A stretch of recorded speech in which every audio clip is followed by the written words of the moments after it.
So I went all the way down to the trap in ATL. Oh yeah, to holla at T.I., you know what I'm saying, to see how they do it. Cause I know how we do it in the hood and the N.O. It's street, it's real street. I've been a street nigga my whole life. I was raised in them, wild out, flighted for nights and days in them. Nigga, I played in them, I told the kids in them. In 7th grade, I started trying to get paid in them. If you ain't real, you ain't gonna be safe in them. Bitch niggas get jacked and they hoe get raped with them. I done saw niggas get stabbed and shot dead in them. No reppin', I bust my share heads in them. Leave caught niggas down bad and bust lead in them. The streets getting flaky cause not a feds in them. Putting pressure on busters, getting info from them. Niggas telling it all when it's coming and who from them. Damn, that's fucked up. The streets that change. These bitch niggas straight poison in the game. But Jizzle can't change the streets, that's me. I live and die by the street rules cause I'm a G. I'm a street nigga. A street nigga. That's what I've been and that's what I'm gon' be, nigga. I'm a street nigga. A straight street nigga. I was taught if I'm a play like a G, nigga. I'm a street nigga. A street nigga. That's what I've been and that's what I'm gon' be, nigga. I'm a street nigga. A straight street nigga. I was taught if I'm a play like a G. A nigga thorough as they come. Was raised in the gutters in the slum. Known as the number runner son. And the dope man nephew who uncle on the run. The candidate grandbaby hustle for the fun. The yeah was sold daily from the dust to the chrome. Like easy in the 80s, nigga stayed in the sun. I swore I'd never run, so I stayed with a gun. I kept my little 380, we could blade to the sun. All I fit with God, play my card, how it come. I'ma stand like a man till it's all said and done. And that's even if they run niggas, cause I know I run with a clique of wild, misguided, underprivileged young niggas. Give a fuck who you is or where you from, nigga. You can get it, we taking over the city. I was raised in the belly of the beast, to say the least. My role model was doing time, so I learned from the streets. I'm a street nigga. A street nigga. That's what I've been and that's what I'm gon' be, nigga. I'm a street nigga. A straight street nigga. I was taught if I'm a play like a G, nigga. I'm a street nigga. A street. Yeah, nigga, yeah. Shit real round here. Yeah, nigga, yeah. Shit real round here. If you want it, you can get it, my nigga. Shit real round here. If you want it, you can get it, my nigga. Shit. Look, if you ain't know, ask somebody, they'll tell you about me. Nothing fake, nothing flawed, nothing bitch about me. I'm a G, I've been running these streets since a youngin', since 14. I've been bugging, slaying heat, ain't nothing. You won't be, say something. You could get it, I ain't tripping. One song, just know you better not let me catch you slipping. Cause whatever we need, I'ma smash ya. Broad daylight around the club, I'ma get at ya. If you let me tip down on the nigga, you chapter, I guarantee you that it's gonna be a closed casket. I'm about this, what's understood, don't need to be explained. For the money or the fame, I was a gangster in the game. I ain't lying when I tell you about me and my background, about me and my lifestyle. I ain't never back down, I ain't never froze up, I ain't never turned state, I ain't never missed when I emptied the clip out the K, nigga. However you want it, nigga, you could get it, cause shit real. It's get it how you live. However you want it, nigga, you could get it, cause shit real. It's get it how you live.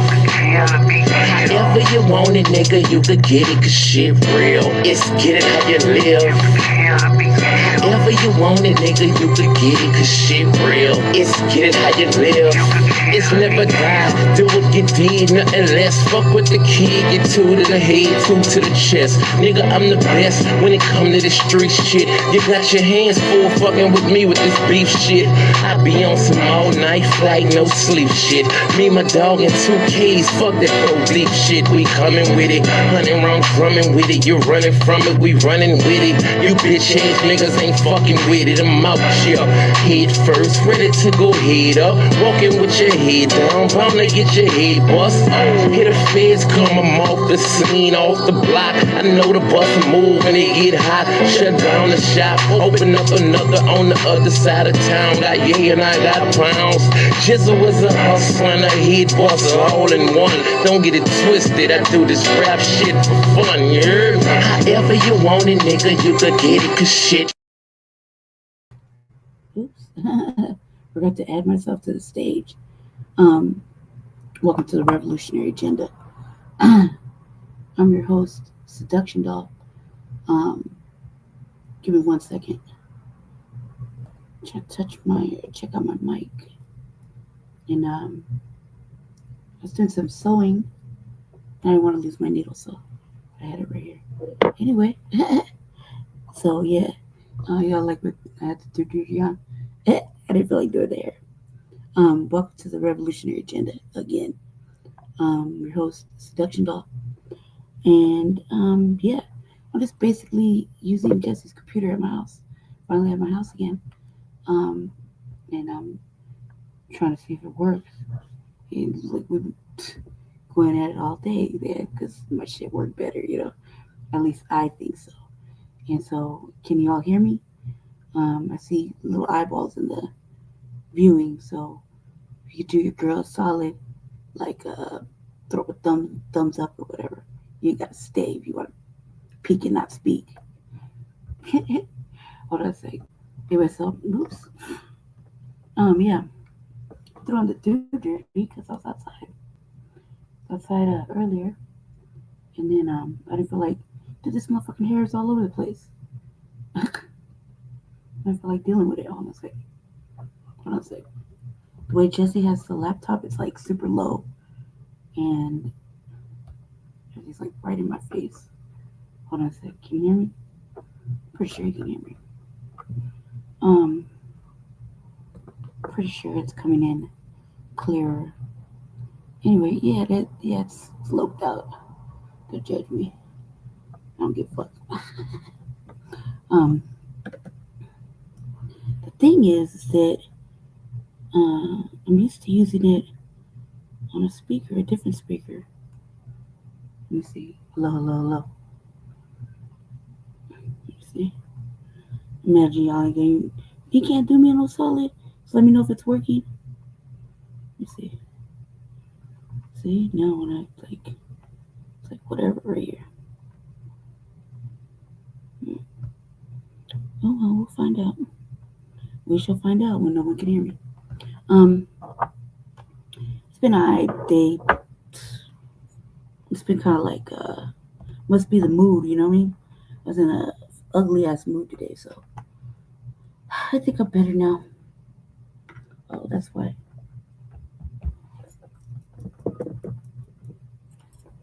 Can't hear it, huh? Let me see. The fuck is the other speaker? This guy right here.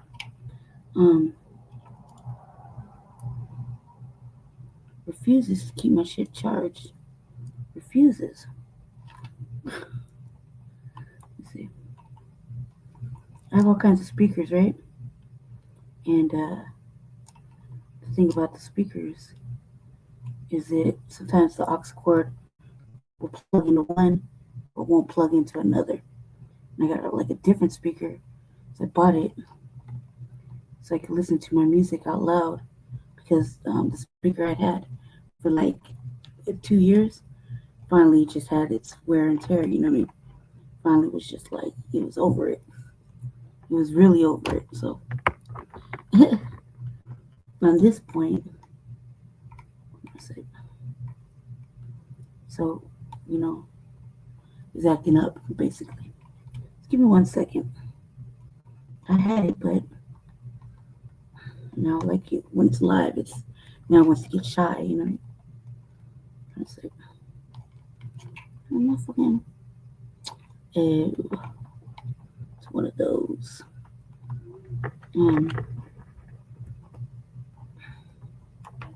It's one of those kind of speakers. Let's see if this one works.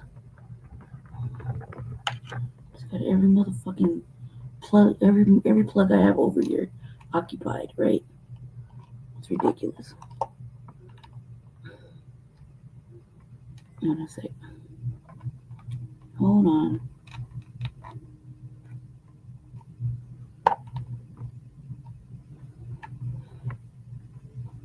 Because you're gonna go in or what? Look like the right one. Come on, dude. It's like you can't really.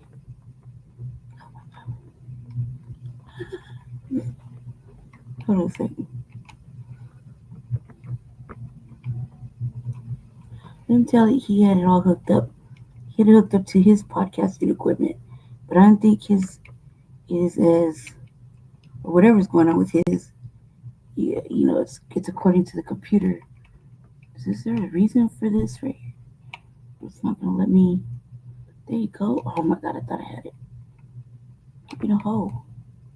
Go in. You're like the perfect size. Oh my god. I gave up. Totally about to give up. Let me see. I have to wonder, like, okay, let's see.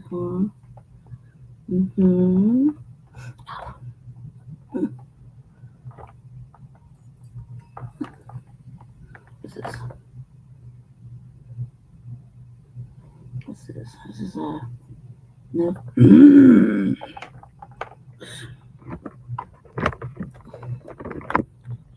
You got me doing the most right now.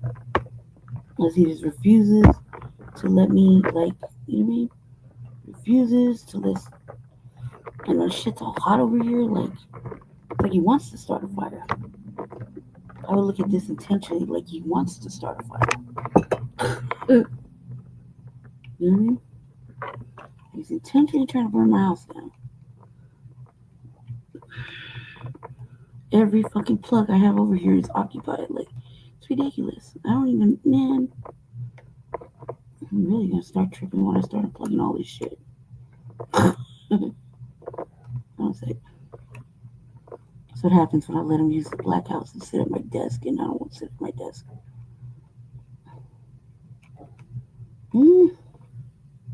Cause, alright, I give. He's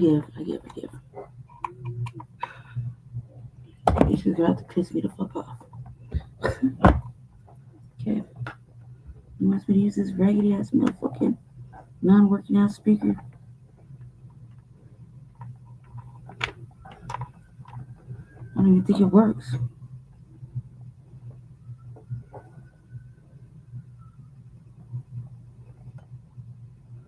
Okay. We shall see. Okay, let's make sure this is plugged in before I lose motherfucking hotspot fucking voltage. The Lord knows. You just love me to fail.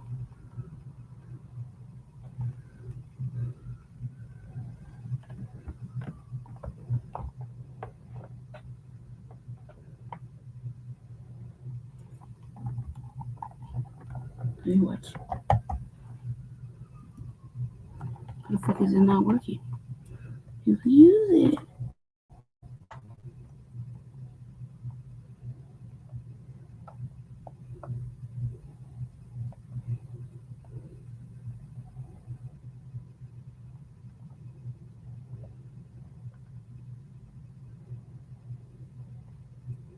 Fucking power it on, okay. Battery high. See? Alright.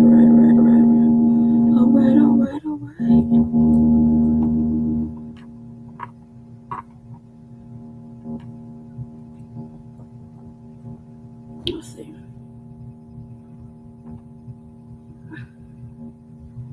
You're setting me up for failure.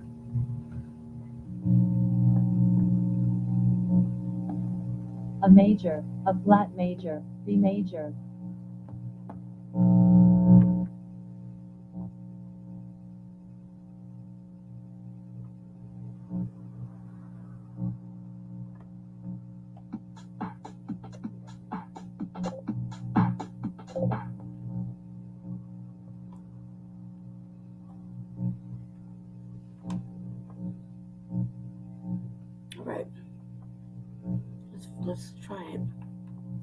Let's try it.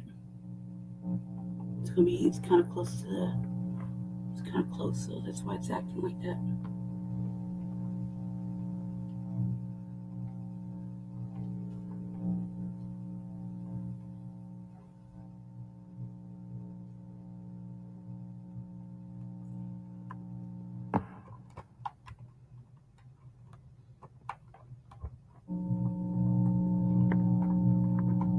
Mm-hmm.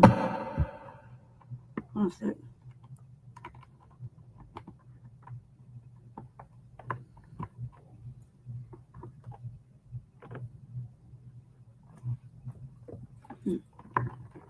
One more time, almost done. Bear with me, family. Bear with me.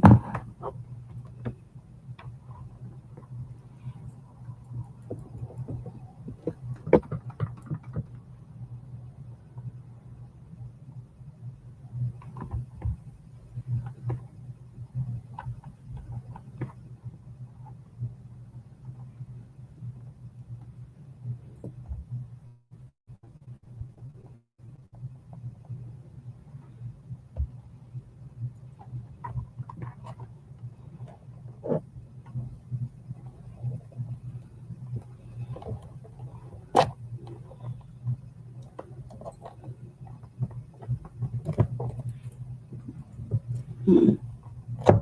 Hmm.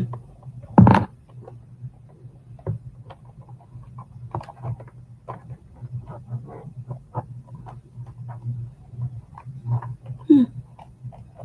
Feel it? Nothing. Why?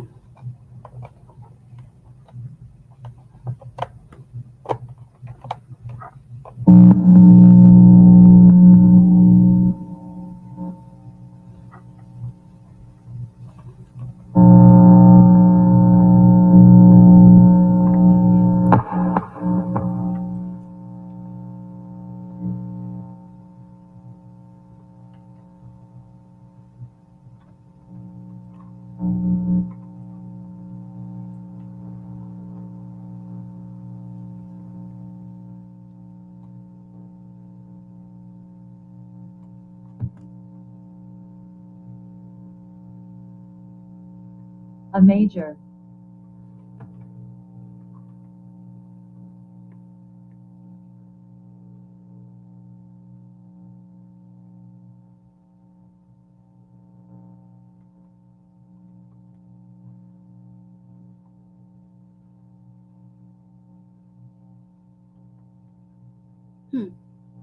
All right. Fuck it. Let's see. I think it works now. Okay. I think you can hear me better. All right. All right. That was fucking crazy. Let's see. Sorry, it's a little loud. Let's see. Come on, cuz. Can you hear me? Let's see. I think you can. Hello, hello, hello, hello. Hello, hello, hello. Damn, I shouldn't have to press myself all up on it. You know. We shall see. Let's try to get through it now. Good lord. That's just because I wanted to test out my own shit. Alright. So, let's start over again. Welcome to the Revolutionary Agenda. I'm your host, Seduction Doll. I had an okay day. I was pretty present. Like, it must be in the mood. Just feeling like fucking, like, you know what I mean? Just really frustrated. I have no motherfucking idea why. I was just frustrated all day. I kind of feel a little bit better. Came home, fucked around, listened to Black Alpha. Recommend you go over there. We're just catching up on everything that everybody else has been talking about. So yeah, I recommend you watch Black Alpha Network and Afro League tonight. You know, the usual stuff. So yeah, we're gonna get into it. A couple things to show. You know, the usual. We're gonna laugh a little bit, show something. Just show some shit. I have opinions. But I've been giving them all week on the show. So on Frontline Black News, Chicago's Black Experience Enhanced. So kind of like talked about pretty much everything everybody else has talked about. I've given an opinion. So I'm just gonna kind of see what happens. This kind of looks weird, right? But I have to see if it works. Usually I have a different speaker, but all of my fucking plugs over here are just filled with nonsense. So I don't know what the fuck is going on over here. Can't find a regular Android cord all of a sudden. Don't even let me start it. Try to talk to him about it. He says everything's in storage, so we should find out tomorrow. We should find out tomorrow. Oops. What is this? This is my cord. Cord should be fucking A-okay. It's like, ugh. Plus, like, my shit just works better, you know what I mean? Okay. I don't know what's up with here, but.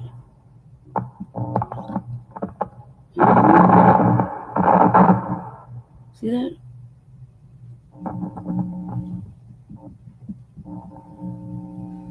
Hello, hello, hello. Hello, hello, hello. It's like I don't think I should have to come up so fucking dramatically on this. Anyway, I'm about to get started, family. Just give me a second. The laptop is pretty.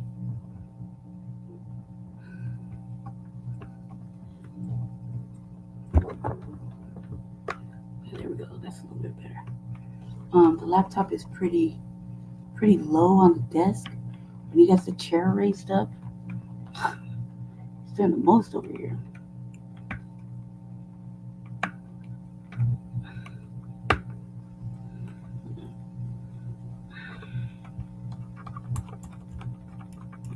Righty tighty, lefty loosey. Jesus. Come on now, cuz. Jesus. Okay. Alright. Hopefully you can hear me clearly.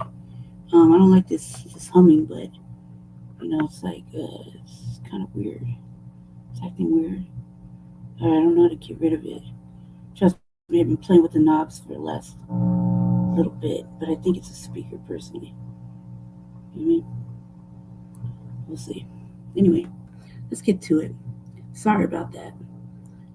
My other show got took off, but we edited it. It's back on. You should watch it. It's kind of funny. Let's have some funny moments. So yeah. Anyway, Black first for everybody. I kind of was gonna ask for some help from FBA on some tangible items because I want to do something because it's Juneteenth, and I think I changed my mind. I'm not sure. I haven't really decided yet. It'll come to me like if I really want to or not. But I want to be the flag bearer, and I need a flag. Meaning, I need an FBA flag and a maroon flag. So I could ride the streets during Juneteenth with flags, because everybody's so not on code here. There's only a handful of people that are Black first minded, codified. That we know, you know what I mean? No matter how much we try to hip them to it, they're not with it. They're not hearing it, or they're lost in the sauce. They're on some other shit. I mean, literally, you can count on my hands, on both hands, how many people that is. And so I think riding through the motherfucking street with the flags would be a good way to not only let people know that we're serious, FBA serious, but it's, ride through the motherfucking streets. Fuck what everybody else is thinking. I want to ride through the fucking streets.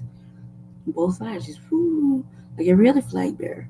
They got a parade and shit, and I want to be able to just take it over shit.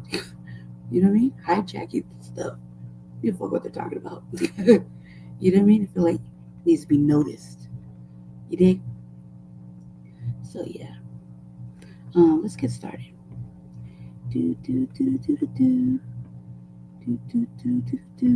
I messed up Jay Millie's show last night, so I'm hoping that I can make it up to him. I haven't talked to him yet today, so I'm trying to make it up to him because I totally fucked up his shit yesterday by doing my little experiments. But I'm good now, so I gotta make it up to my cousin. Like, I didn't mean to mess up his whole shit. I messed up his whole shit. So yeah, I gotta make it up to him. Anywho, let's go. Let's see.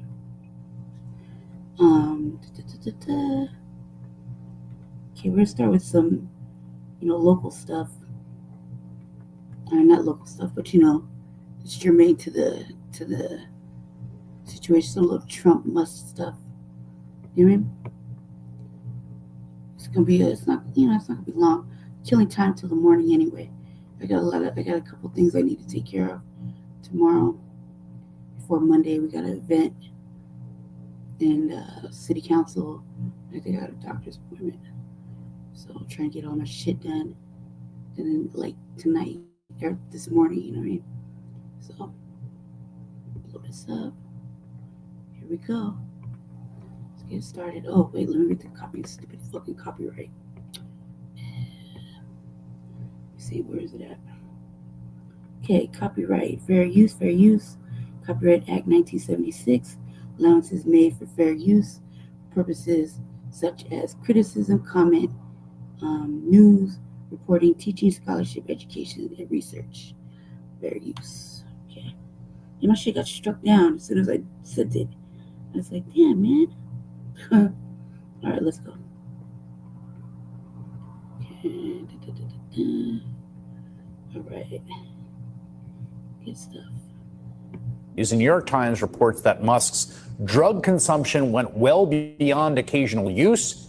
He told people he was taking so much ketamine, a powerful anesthetic, that it was affecting his bladder, a known effect of chronic use. I learned that today from the New York Times. Didn't know that. Amateur hour. Amateur hour. No, that don't make sense. No, you make excuses for why you go to the bathroom so you could do the drugs. You don't blame the drugs for why you have to keep going to the bathroom. Then there's no point for you needing privacy every 20 minutes. Come on, man. Hey, I'm sorry, man. My mind's getting bad.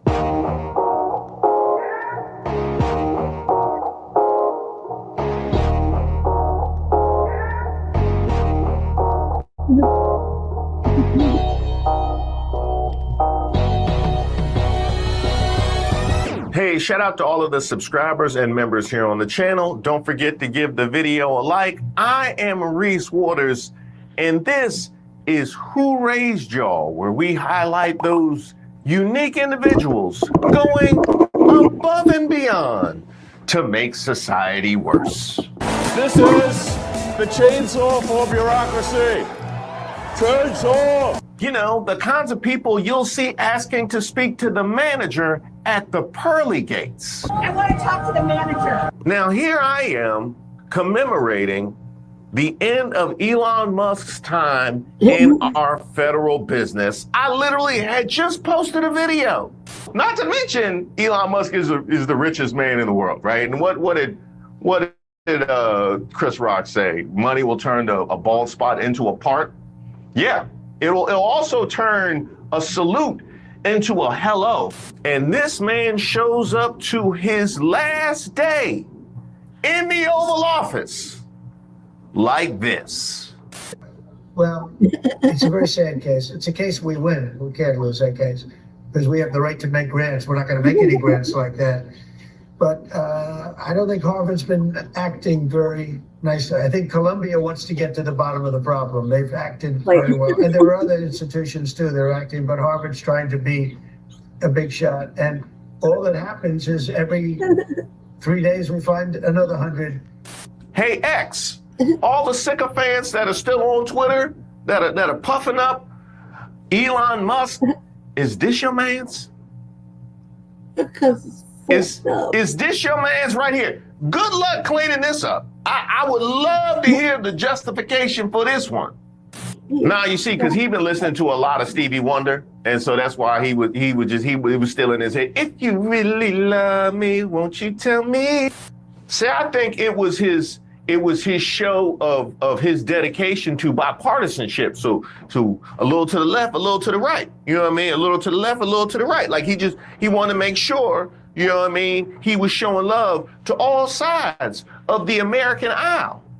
This man showed up to the Oval Office like Dennis Rodman showed up to the finals fresh off of Vegas with a little twinkle and a smile in his eye because they didn't catch Carmen Electra in the closet.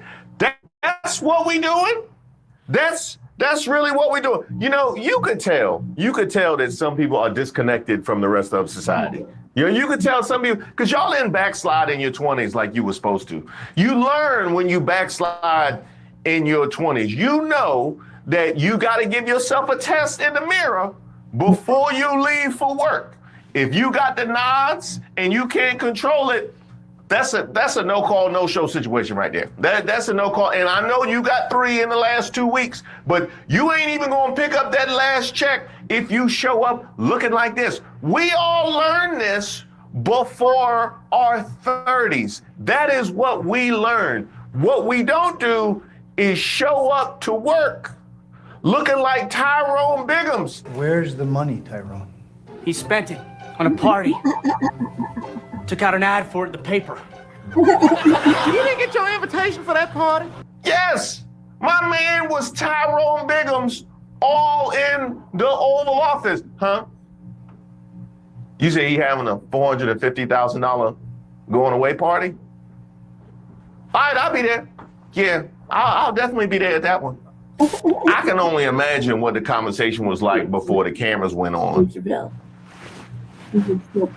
Hey, Trump, you got any more of that waste, fraud, and abuse I could borrow? Colombia wants to get to the bottom of the problem. They've acted very well. And there are other. Well, we got to show a little bit of respect because this is the richest man in the world. So obviously he's been able to make this work for him. So I feel like Dennis Rodman, Tyrone Biggums is a little off base. I think he would be more like a Bubbles.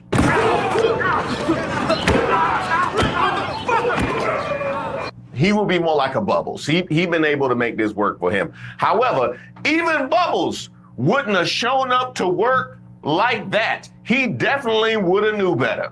Lionel, why do you call me Bubbles? I'm a drug addict. Celebrating my anniversary. And Elon, where is your son?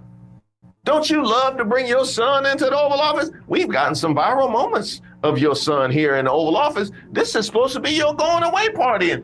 And magically, you don't include your son and give him the opportunity to say goodbye to the American people and insult Trump one more time to his face. You're not the president. You need to go away. I'll play the clip a second time. Just you watch and tell me if that's what he said. To restore democracy. This may seem That's what he said, but I'll go one better because he also said this. The prices from one year to the next are the same, and they're the mortgage all. That one's clear today. He says, I want you to shut your fucking mouth up. And there's already people who are like, out of the mouth of babes. But let me just put this out there for your consideration. A child this young doesn't have this profound moment where he like tells off Trump. He just repeats things he's heard. So if he says you're not really the president, chances are someone has said that around him and he's repeating it. Did they take him away? I need to know. Like, did CPS show up and see that the Gator done showed up? All of a sudden, we got Gator showed up. I thought it was Elon Musk. What's going on here? Yo, babe, bruh, Cyrus, black man, successful and shit. Did CPS show up and see that the Gator from Jungle Fever has a child in the Oval Office and decide to intervene? Is that what happened? I need to figure this out. Man, what happened to Doge? I'll do it. Yeah, you know I'll do it. I like getting high. Mama, I smoke Doge. And while we're on the topic, I just feel the need to get off my chest. I don't care what type of game Gator was throwing down, he wouldn't have been able to pull Halle Berry. I like her. I was most fortunate to make her acquaintance most recently. I'm sorry. That upsets me to this day. It's been 40 years. I can't let that go. You know, hey, I'm sorry, man. You know, my mind's getting bad.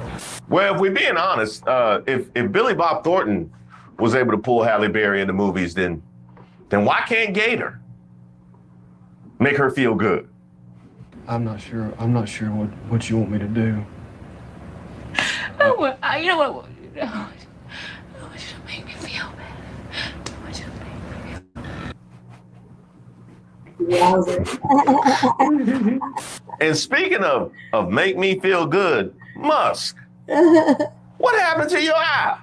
Why you out here at work looking like Ed Norton in Fight Club?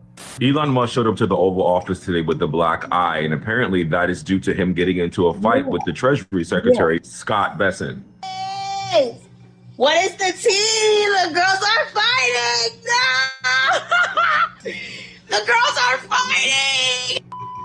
When questioned by the press, Elon said this is the reason for it. What is your eye okay? What happened to your eye? I noticed there's a bruise there. Yeah, no, I just wasn't around with Lex, and I said, "Go ahead, punch me in the face," and he did. It turns out even a 5-year-old punching you in the face actually does. That was X that did?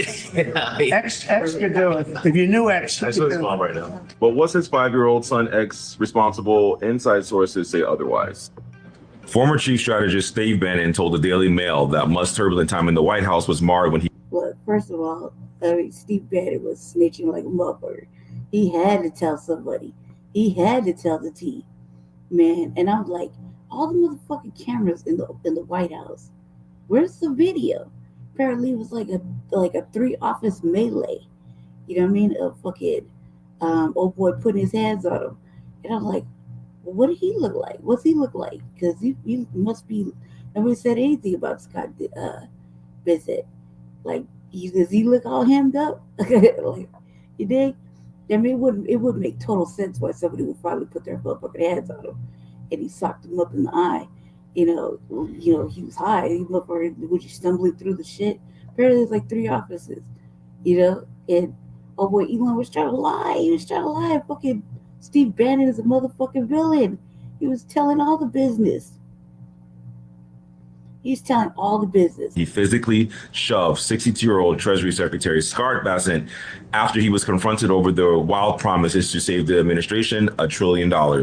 Scott Bessent called him out and said, "You promised us $1 trillion in cuts, and now you're at like 100 billion, and nobody can find anything. What are you doing?" That's when Elon got physical, apparently, because it's a sore subject with him. It was a physical confrontation. Elon basically shoved him. Bannon said the physical altercation came as the 2 billionaires moved from the Oval Office to outside Chief of Staff Susie Wiles' office. Wow. The pressure is getting worse. I said it before and I'll say it again. This White House is trailer park trash. And what else? What else can be rebuilt?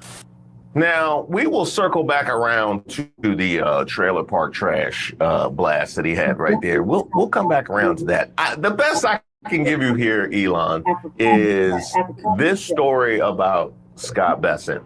Well, that's not true. That's not true, because that altercation happened weeks ago. I actually covered that in my last video.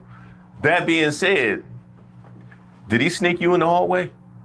Did he sneak you in the hallway? Is Scott Bessent, Elon Musk leaving? Oh, I'm getting my get back. No, I'm getting my, no, don't tell him. No, I'll be waiting for him. I'll be waiting for him right before he go in the Oval Office. No, I'll be waiting for him. Yeah, I've been in the gym too. Yeah, and Planet Fitness don't play. Been messing with them kettlebells. I got one good one. That's all I got one good one. That's all I need. Then again, Elon, was you in Southeast? Was you in Southeast? Yeah, you got a little bit too loud because they didn't have the red tops, and whatever happens is that. That's what it looks like to me. That's what it looks like to me. And by the way, I can't put anything past you, because here's the other crazy thing about it. You didn't just show up looking like this at the Oval Office on your last day. Like, you didn't just, you did that after they had just wrote you up in the New York Times. You knew that they had just wrote you up at work, and you still showed up looking like this. It's kind of a rough last day in government for Elon Musk, who showed up to the Oval Office for some kind of send-off with a black eye, just hours after new bombshell reporting on allegations of his voracious drug use. In a lengthy article citing people familiar with his activities, the New York Times reports that Musk's drug consumption went well beyond occasional use. He told people he was taking so much ketamine, a powerful anesthetic, that it was affecting his bladder, a known effect of chronic use. I learned that today from the New York Times. Didn't know that. Amateur hour. Amateur hour. No, that. Like, I'm like, come on, man, get your shit together. Like, you know, you gotta, if you're not even a functioning drug addict. You're like, you're man, this is hard. Functioning drug addict, you wouldn't even notice that motherfucker was high. You'd be like, yeah, no, this is normal behavior. You know what I mean? Like, you wouldn't even notice. This shit is fucking ridiculous. It is like amateur motherfucking hour. Like, for real. Like, it's the stupidest shit I ever fucking, you know, you're gonna go in there fucking tore the fuck up. Not only fucked up, but you fucked up. You like in your own zone, listening to fucking whatever music you're listening to in your motherfucking head, and you just gone. Right? And why would you take? You're not like downers of all things. Like the Adderall's like fucking what to boost the so you don't go to sleep. Or like, come on, cuz like pull your drug use together. Look. And then you got motherfuckers snitching on you, talking about you carrying a fucking pill case of fucking mushrooms, ecstasy, and fucking ketamine. First of all, like, where the fuck did you get the ketamine? Now, who's serving this motherfucker? Who's serving him? Because that motherfucker need to come out and say, yeah, I done dropped a couple sacks off at the motherfucker over there with Elon. A couple, like, you know, a little of this, a little of that, and a fucking vial and a motherfucking urine. Yeah. I tried to get him on the lean, but he wasn't hearing it. Like, you know what you dig? Like, he don't even want to fuck with the cocaine. I told him, man, just get with the cocaine. He's worse than fucking Biden's son. You know what I mean? That's fucking crazy. Like, I mean, like, dude, the White House is just fucking, just might as well call it, you know, drug use central. Fuck it. They're fucking up majorly. That's a major fuck up. And then he's like, he like talking about it. Like, best thing would have been like, I don't know what the fuck they're talking about. Going through some things. Yeah, man, you know, it's tussling, you know. Like, wasn't he supposed to be like training to box one time with another motherfucking rich billionaire? And they kind of like didn't do it. You know, weren't they supposed to fight? You know, it's like, I don't know, Elon's in good shape. You know, like, I would have used it as that. I was training, you know, I was a little boxing training. I would have lied. I would have lied my ass off. You know what I mean? I took a muscle relaxer. My muscles hurt. I'm carrying around the little fucking Hitler or some shit. I would have said something. I would have fucking lied. I would have said something. I definitely wouldn't have had them motherfuckers knowing what's in my medicine case. You know what I mean? I definitely wouldn't have it. Like, okay, look, I take a high blood pressure medicine. You know what I mean? I got peripheral neuropathy in my feet. You know, high blood pressure. You know, occasional heart palpitations. Like, you dig? I have migraines. Like, you know, I got, you know, a little bit of anxiety. So, you know, I got anxiety medicine totally prescribed. You know what I mean? Couple of gummies, you know, prescribed, of course, yeah. You know, like, no, I'm rocking around with ecstasy, mushrooms, and motherfucking ketamine. Sound like a fucking Diddy cocktail. Or nah, am I wrong? Does it not sound like a Diddy cocktail? Ecstasy, ketamine. I'm just saying, I'm just pointing it out. Doesn't it sound like a Diddy cocktail? Like, you know, your mushrooms, so you on psychedelics, like, you're really fucking up because psychedelics, it definitely ain't helping. You know what I mean? It ain't helping shit. It didn't help shit. What the fuck were you supposed to be cutting? Were you even looking at the shit? Right? I mean, you fucked up. You fucked up the whole country in a matter of like 3 months. You're so smart. Right? And all that shit's going on, you losing billions. I'm gonna tell you this though, it's gonna keep getting a little bit more saucier, and you know, I called it already. I said what was gonna happen. I said what should have happened. Should happen like a month or two ago, before it got like this. You know what I mean? But better late than never, I guess. Let me see. Hold on a second. I'm just saying, though. Hold on, I gotta get to the page. Hold on. Oh. Let me see. Have occasional pop-ins and visits and no nothing. One second. Change this real quick. Hold on. Do.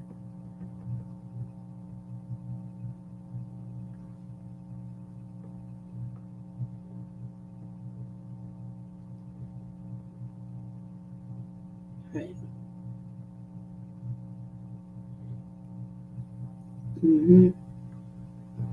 All right. Let's get back over there real fast. Hold on. Yeah, that's my name in Zulu. That don't make sense. No, you make excuses for why you go to the bathroom so you could do the drugs. You don't blame the drugs for why you have to keep going to the bathroom.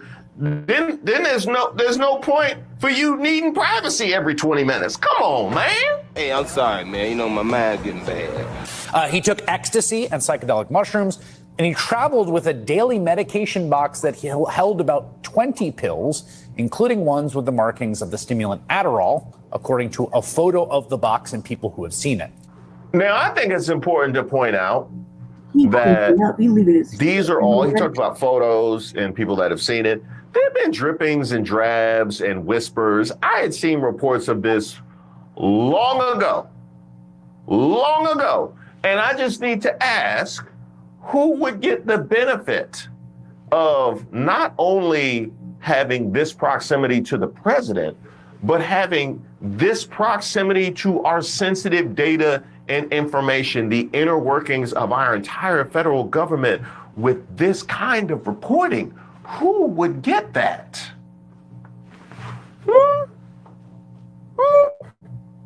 The Times adds that while his drug use on the campaign trail was more than occasional, it is unclear whether he was taking drugs when he became a fixture at the White House this year. Now, NBC News does not independently verify the Times reporting, but when NBC asked the White House if it sought drug testing for Musk before his government employment began, the White House did not directly respond. Musk was asked about the reporting today in the Oval, jumping in before the question was even done. The president mentioned that you had to deal with all the slings and arrows during your time at Doge. There's this. Well, some of the people, some of the media organizations in this room are the slingers. Well, so there is a New York Times report today that accuses you of blurring the line between. Is the New York Times, is that the same publication that got a Pulitzer Prize for false reporting on the Russiagate? Is it the same organization? I got to check my Pulitzer. I think it is. It is. But so I think the judge just ruled against the New York Times for their lies about the Russiagate hoax, and that they might have to give back that Pulitzer Prize. That New York Times. Let's move on. Okay, then next question. That don't mean you're not on the dog food. Yeah, that don't mean you're not on the dog food. I know about that. Attack the attack. Yeah, I get that. Well, look who's asking. Blah blah blah blah. That don't mean you're not on the dog food. And by the way, I see that wry smile from Scott Bessent right there. He like, well, they asked him about that shiner he got. I want to see his answer for that one. I'll give you a heart attack. Come on. I'm getting a restraining order against you, Rob. Well, it was one jaw-dropping revelation after another, and I just kept thinking, this guy's life seems like a lot.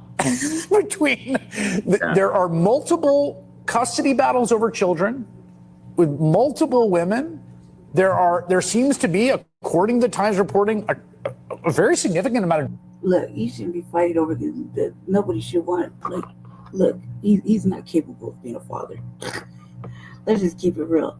Just go ahead, take his motherfucking shit. He's not capable. Like, he's not capable. He can't even fucking balance. He's not capable. I mean, and he's about to be poor. So, like, he's losing billions. So, like, come on, like, for real. Just go ahead, man. Just sign him over. Get it over with. Like, you fucked up. Like, you fucked up. You know what I mean? So, and like, Yeah, of course he was high the whole time. But nobody just put it together. And it took one motherfucker to go snitch him out. You know? It's the thing to do. That's Steve Bannon. It's totally telling. Drug use that even disturbed people in his life. And he's got like 10 jobs, I guess? Yes. So I believe it's time to circle back. He on the wrong shit. We got 10 jobs. He's on like downers and fucking, psychedelics. So he's like playing magical piano in his motherfucking brain. Come on now. Like, I love mushrooms. I know what the fuck they do. Like, you serious? You're on ketamine's a downer. Ecstasy. Why? Why you old nasty motherfucker? Only white people.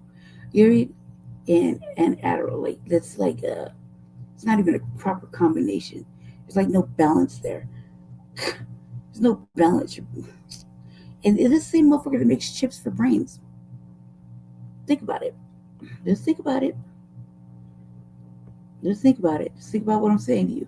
He makes these fucking chips that go in brains. Like Cyberlink. That's a fucking clip for it. And I was like, oh my God, no.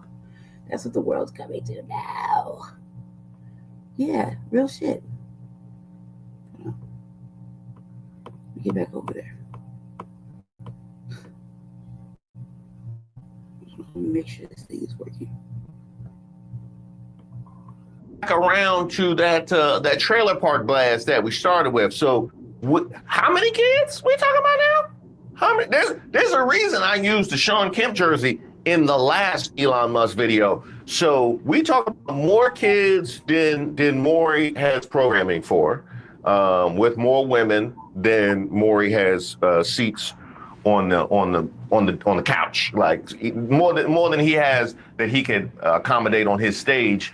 Then we have interplay and fights and custody battles and child support and all that playing out on social media. You know how that whole everything don't need to be public. We got that playing out on social media. Yeah. People talking about, I was entrapped and this, that, and the other thing. And that's before we even get to the Stephen Miller situation. I see you. Hey, get him some tissues.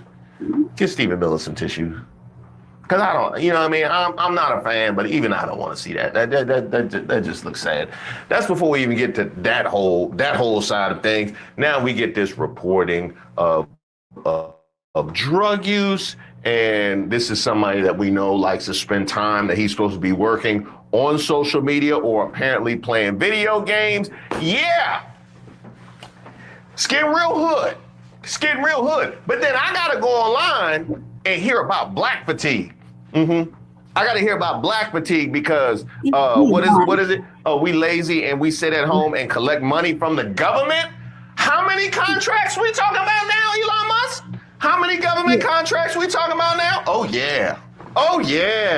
Right. Right. Yeah, and then there's the black eye, Chris. We can't forget that Elon took from one of those kids apparently. Oh yeah, and then there's that because no doubt if I don't know, Hakeem Jeffries or Cory Booker or somebody showed up with a black eye talking about, oh yeah, I was playing with my kid. I'm sure they would receive that well. I'm sure they would just swallow that one right on down. Right. Look, he has a obviously a sprawling social life, and the reason why I think it matters for viewers or for Donald Trump or for Tesla or SpaceX shareholders is these companies are really the Elon Musk show. As we saw with Doge, it is the Elon Musk show. As we see with Tesla, a lot of people buy stock in Tesla because they believe in Elon Musk's. So his personal life is very much commingled with his corporate life, and it's impossible to assess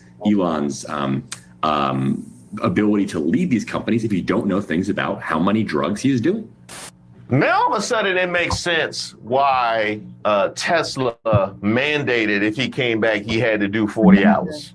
Now it makes sense. It's almost like one of those programs that you need to fulfill in order to get your record expunged. They just trying to make sure he has less free time because they know he be over in Southeast.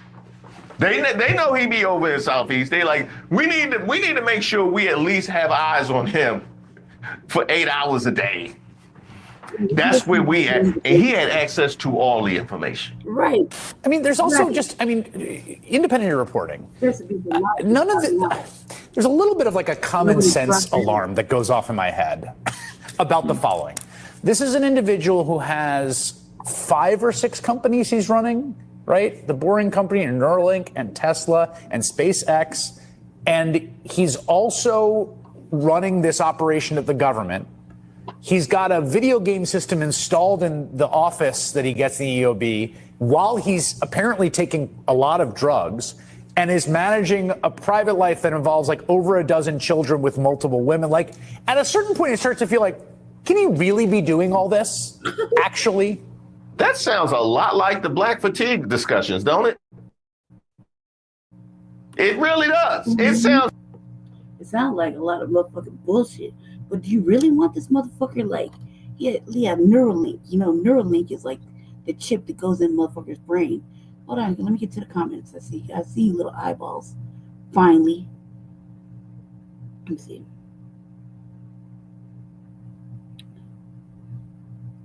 I don't know who you are, cuz, to invite you. I don't know who you are. I don't know what you're about. This is a Black First platform, so only Black people can speak on this platform. So I really don't know who you are. You could put that in the chat. That'd be ideal. I'm be scared now. I want to chop it up. No, I don't invite us. Who's us? Moving along, back to what I was saying. And I'll come right back. Just put your shit up in the chat so I could dissect it. I can't see who you are. You know what I mean? And like I said, this is a Black First platform.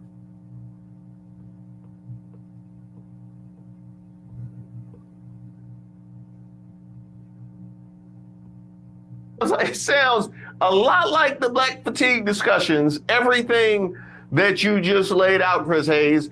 And by the way, if we're wondering about the power of money, the power of the patriarchy, and the power of whiteness, we were able to fast track immigration for white South Africans because he said everything that Chris Hayes just laid out.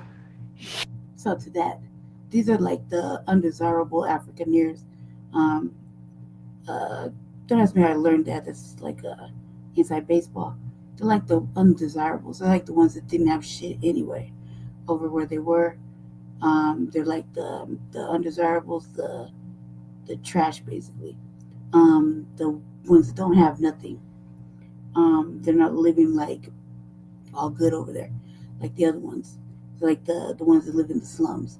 So yeah. You see how one already got at and killed somebody. So, you know, it's inside baseball for real South Africans. You dig?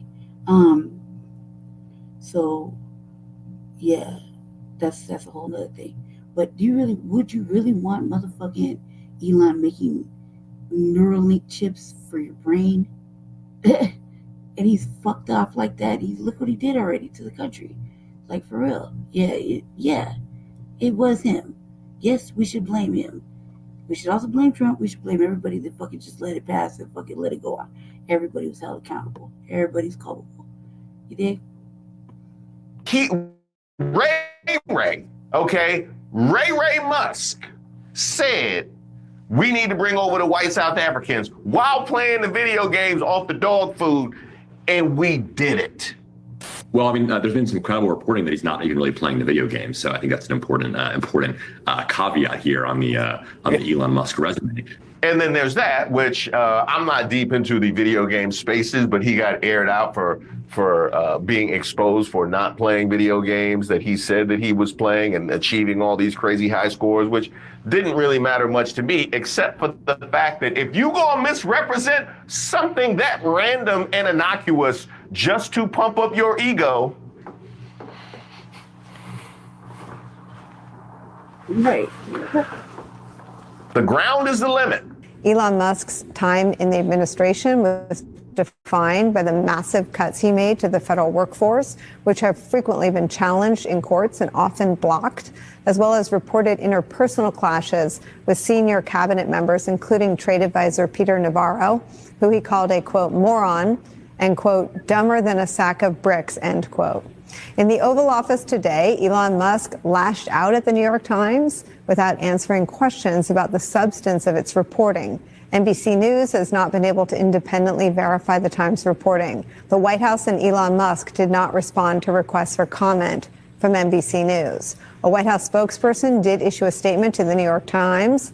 He declined to comment on Musk's drug use. What is ketamine and how do you take it? And what would a normal, either recreational or prescribed use look like?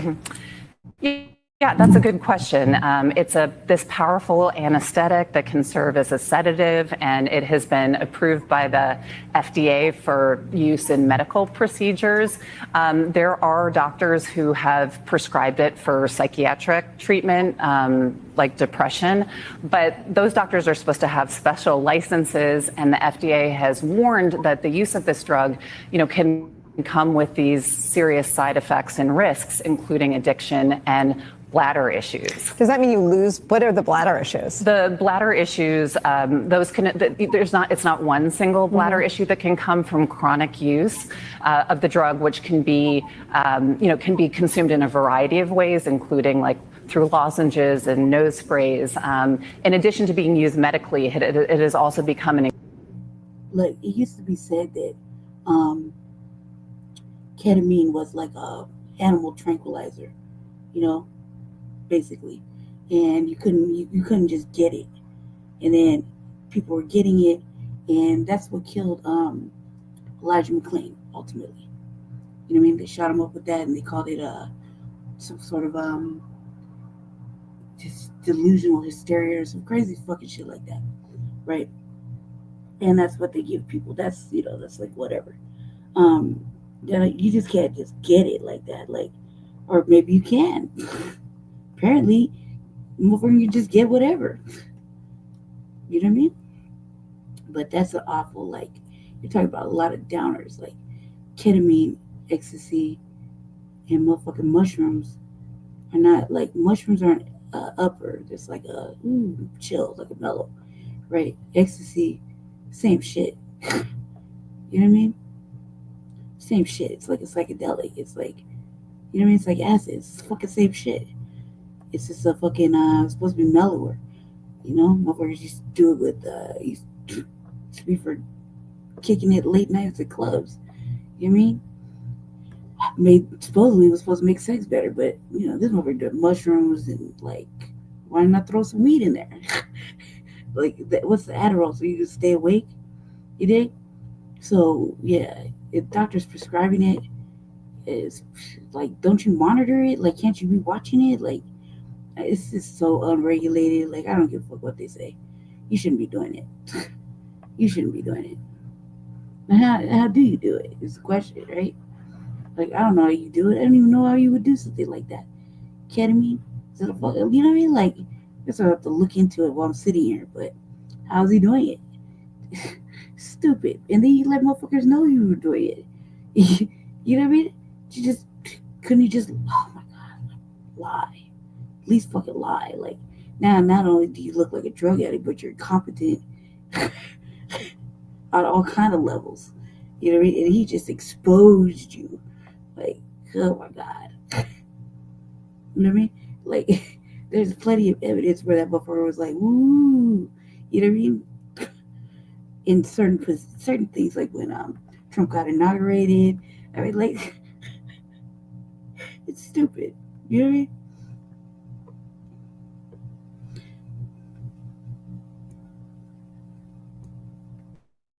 Increasingly popular recreational drug, I think particularly in the sort of out west in the tech world. Yeah, if you know what a rave is, or what was it, a bubble party?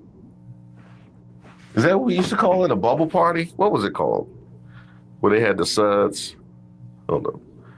I done got old. I forgot what the parties in my college.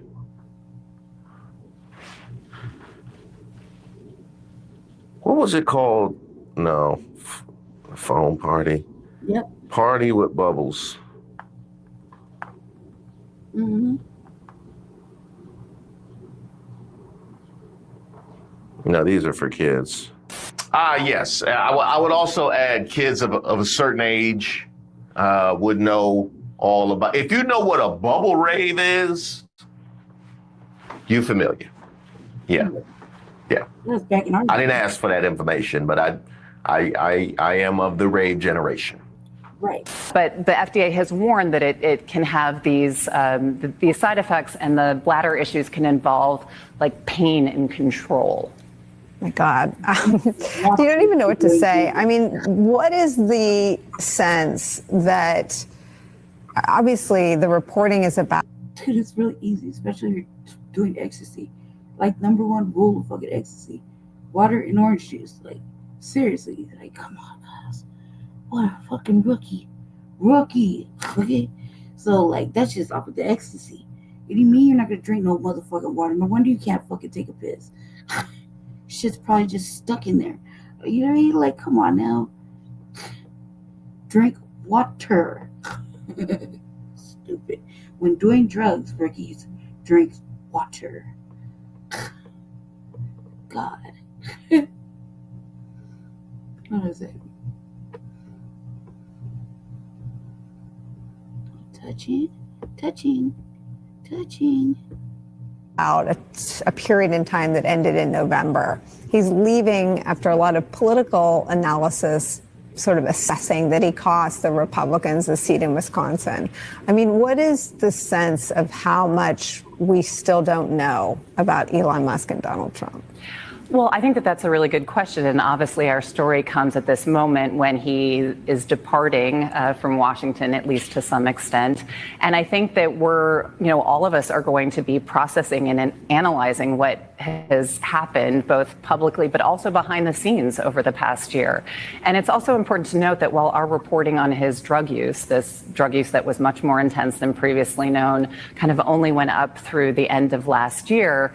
And we can't say with certainty whether he was continuing to use drugs once he, entered the White House and was given the keys to slash the federal bureaucracy. And listen, we asked the White House about whether or not. I would have asked Amber Heard.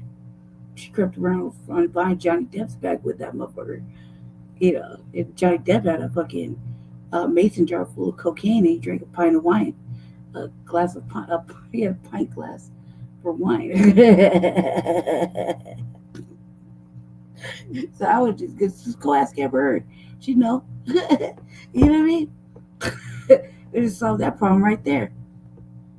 They had drug tested Musk, and they refused to answer those questions. SpaceX, one of his companies, after he smoked weed in 2018 on Joe Rogan's podcast, that triggered. SpaceX has billions of dollars in contracts, and they are required, because of that, to maintain a drug-free workplace and test their employees. And our reporting showed that Musk receives advance warnings of those tests. So what's certain is that there doesn't seem to be there hasn't been any sort of scrutiny or true monitoring or testing of this drug use, even as it sort of bubbled up behind the scenes. And today the White House issued a statement saying that they, basically saying that they gave Musk a lot of credit for what he's done, but still refusing to answer our questions about whether or not they've drug tested him. Now, as I opened this particular video, I talked about some similar characters we have seen. Bubble. Look, like when he said he wanted to fucking go through the veil, the Aurora Borealis, I was like, shit, let him go. Let's let him go. You want to fucking smoke weed or fucking whatever, he's fucked up. Just let him go. Just let him take one of his janky ass motherfucking raggedy ass fucking rockets. Just let him go, cuz. Just let him go occupy Mars. Just let him go. I mean, trust me, we'll be better off. We'll be happier. He'll be happier. He's not meant to. He's meant to be behind the scenes, fucking keeping his fucking comments and shit to himself. If he would have just kept his shit to himself, he wouldn't be in these motherfucking problems. He just has to be out there. He's just like trying to eat. Look what happens to colonizers. Eventually, it just backfires. You dig? Who was on the street? Tyrone Bigham was on the street. Who was on the street? Elon Musk was able to attain the status of holding the president of the United States in his hand and leading him around by the pocket, despite all of that. And apparently none of it sticking to him to any great extent, so much so that his X platform won't be filled with people characterizing black folk in the same vein of things that he has done. And that tells you everything you need to know about where we at in 2025. Now I ain't got $1. What you need it for? Elon, look, I'm gonna take you to the restaurant. I'm gonna take you to. No, cause I know where it's gonna go. I know exactly where. If you want some food, I will buy you some food. But I'm not just giving you money. Oh my God, today. Y'all know I don't normally do news and information that you can use that is nasty and rank. But this, baby, sit down. I know you probably already heard of it, but I hadn't heard about it because I pay attention to news and information that you can use so I can transpose it directly to you. But as I was sitting in my car waiting for the rain to subside because I'm about 30 miles away from my house, I figured, you know what, let me go ahead and just scroll just a little bit and let's read up what's on the news. And this word popped up for me, and it's called throuple. Why y'all didn't tell me what a throuple was? Grab your tea. Let's go.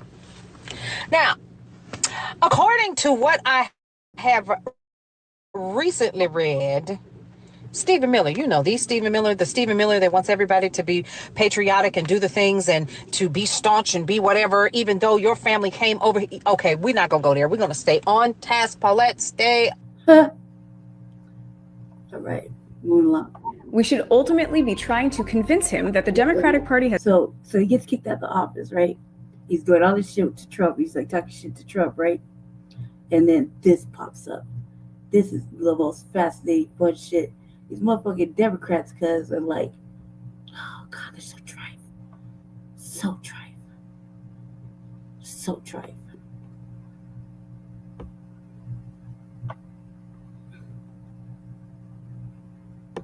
Has more of the values that he agrees with, Khanna said, a commitment to science funding, a commitment to clean technology, a commitment to seeing international students like him. Ro Khanna, just no.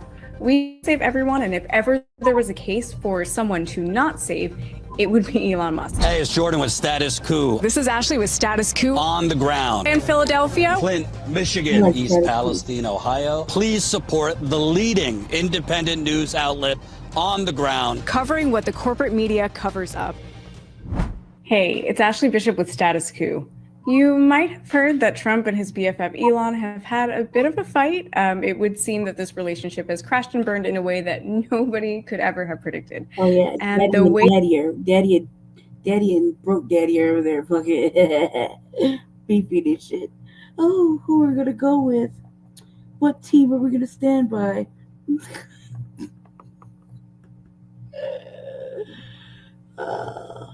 I predicted. I told you. I said, this is what's supposed to happen. You want him out, you got to strip him of all his shit. Strip him of all his rich subsidies. Take his motherfucking passport. Strip him of his dual citizenship here. Send his motherfucking ass back. Get it how you live, cuz. You know what I mean? Or not. Like, you know, take them motherfucking 4969 motherfucking, what do you call them? Undesirable Africaneers with you. The trash of the trash. Take them with you. Yeah, because that was stupid too. You didn't even have the balls to come when the fucking South African president came. That's terrible. Yeah, so carry on. I'll carry on. The way that Democrats handle I'm just saying, all this shit's happening, right? And he's just left the office or whatever, you know, Republican shit, and now the Democrats. Democrats, hoes, trife. This is so trife. This is going to be a real test of the one rule that Democrats seem to live by, which is to never learn a thing. And in this case, I'm going to guess that they've taken no lesson away from the most popular movement in our country since Trump was elected, which is Bernie's Fight the Oligarchy tour.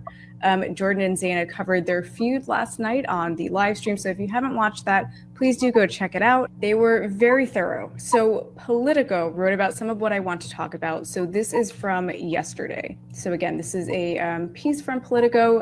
Democrats eye a villain to ally arc for Elon Musk. The messy public breakup between two MAGA heavyweights makes some Dems wonder if there's a role for them to play. So Elon Musk has been the Democratic Party's boogeyman since shortly after President Donald Trump deputized him as a top advisor. Their bitter breakup could complicate that. After Musk called the GOP's Big Beautiful Bill a disgusting abomination and threatened to fire all politicians who backed it, the president mused on Thursday that he didn't know if the two would still have a great relationship. Musk responded on his powerful platform X, or Twitter, "Without me, Trump would have lost," adding such ingratitude. The extra tweet at the end really makes it such ingratitude, but I want to skip to the end of this piece before coming back to some other parts of the piece. So I want to skip to this piece at the end. Still, Musk recently threatened to cut off the money spigot for Republicans, and Democrats would have a lot to gain by merely keeping the world's richest man on the sidelines in the midterm elections and beyond. If Musk makes a mess of GOP primaries, that would work in their favor too. But Musk's recent heel turn also risks reopening a divide between progressives and moderates over how to approach him and other billionaires. And this is what I want to turn to first. This is going to be the most important test for Democrats, how they approach billionaires. Because again, the most popular movement since Trump 2.0 began in this country has been Bernie's Fight the Oligarchy tour, which we covered in person and has brought out record numbers of people across the country. And for what? In opposition to the oligarchy, the billionaires that run our country, which Musk is the poster child of. And it's not just Democrats. I mean, we've had Republican town halls with constituents shouting, "Tax the rich." Working people do not want to be aligned with the party of billionaires on either side, full stop. So let's go back to the Political piece while keeping this very important detail in mind. The split is giving some Democrats pause in their portrayal of Musk as a chainsaw-wielding, bureaucracy-breaking villain, with some saying that they should give him another chance. After all, the billionaire tech mogul said he voted for former President Joe Biden in 2020 and gave a tour of SpaceX to then-President Barack Obama. Representative Ro Khanna of California, who represents Silicon Valley and has known Musk for over a decade, said the Democrats should be in dialogue with Musk, given their shared opposition to the GOP's mega bill. We should ultimately be trying to convince him that the Democratic Party has more of the values that he agrees with, Khanna said, a commitment to science funding, a commitment to clean technology, a commitment to seeing international students like him. Ro Khanna, just no. We can't save everyone, and if ever there was a case for someone to not save, it would be Elon Musk. The same man who led Doge's mass layoffs of federal workers has led the cuts to social services working people rely on, who is also a union buster, and who gave a Nazi salute earlier this year. I don't need to go on. You all get the idea. Musk has done real damage to working people's lives. Ro Khanna himself documented on his Twitter account the private sector layoffs due to Trump's tariffs earlier this year. And whatever Musk's opinion on those tariffs actually is, he is still marked by this due to his proximity to that administration. But it's not just Ro Khanna. So back to the Politico piece. Other Democrats are warming back up to Musk as he leaves the White House and starts to break with his former boss in ways that could benefit the opposition. "I'm a believer in redemption, and he is telling the truth about the legislation," said Representative Richie Torres of New York. But he added, Musk has done an enormous amount of damage, and there are Democrats who see his decimation of the federal workforce and the federal government as an unforgivable sin. I don't believe in the sincerity of what Torres is saying, and I don't believe in redemption in this case. It sounds more like he's throwing this clause in here for when he eventually forgets about the federal workers and joins the Democrats in their more than likely upcoming attempt to court Musk. And the article goes on. Liam Kerr, co-founder of the group behind the centrist Democrats Welcome Fest meeting this week in Washington, said, of course, Democrats should open the door if Musk wants back into the party. You don't want anyone wildly distorting your politics, which he has a unique capability to do, but it's a zero-sum game, Kerr said. Anything that he does that moves more toward Democrats hurts Republicans. Again, Just know, they have been calling him King Musk and a fascist because he is. But now they're already toying around with the idea that maybe actually he's just an okay guy. He has money that he could potentially give Democrats, so all sins are apparently forgiven now. I mean, Musk would be the ultimate iteration of the never Trumper, and we all know just how much Democrats love that. Liz Cheney would be unseated so quickly for that role. But to underscore Richie Torres' point, which is an uncomfortable thing to say, what about the federal workers who have lost their jobs? What about everyone who is having social services cut because of Musk and his pet project?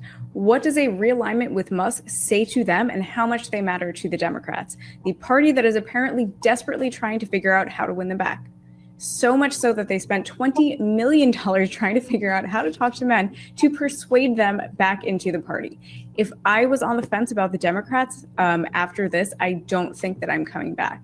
And then you have people like Matt Iglesias, the poster child for why centrists are dangerous, saying this. So Matt Iglesias posted, I feel like Jeffries and Schumer should give Elon Musk a call and tell him about the Democratic Party's long-standing interest in electric cars, solar panels, space exploration, and balanced deficit reduction.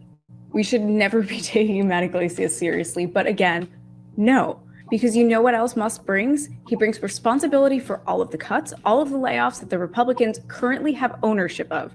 If the Democrats bring Musk back into the party, they own that.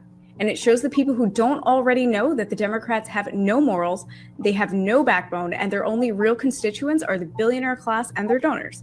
They will follow the money no matter who it comes from. That's what this says to them.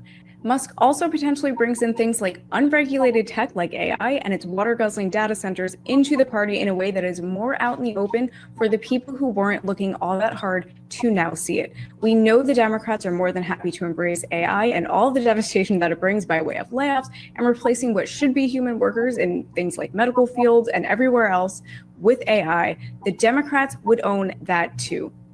And for what? We know how working people feel about the billionaires. They don't much like them. Welcoming Musk would be a pure display of just how bankrupt and cynical the Democrats truly are.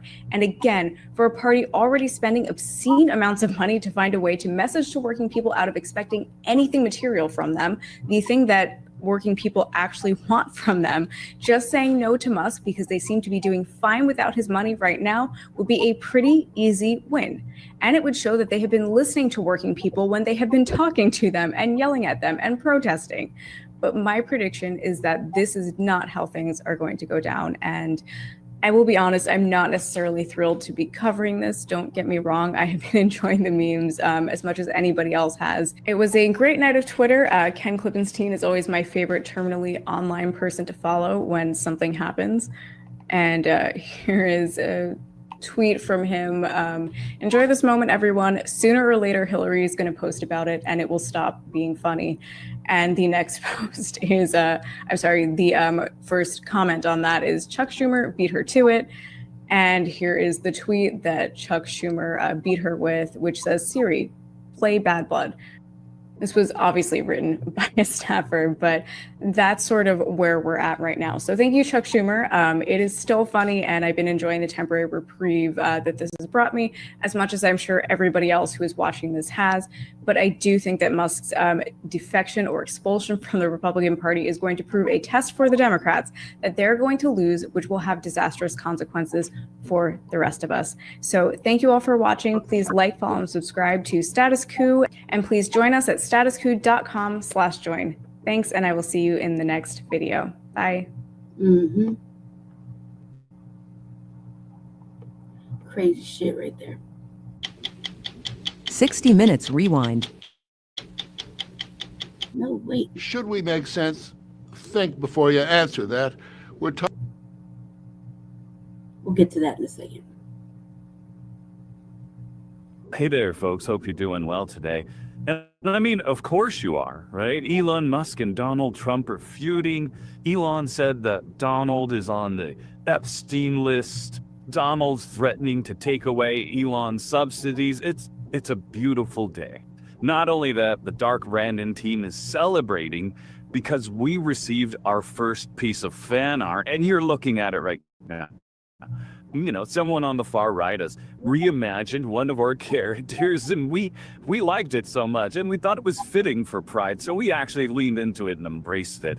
And we want to encourage you guys too. If you guys ever want to share some of your fan art with us of our characters, we would love to reimagine them and include them on the show.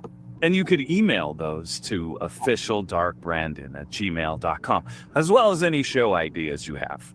But enough chit-chat, let's dive in.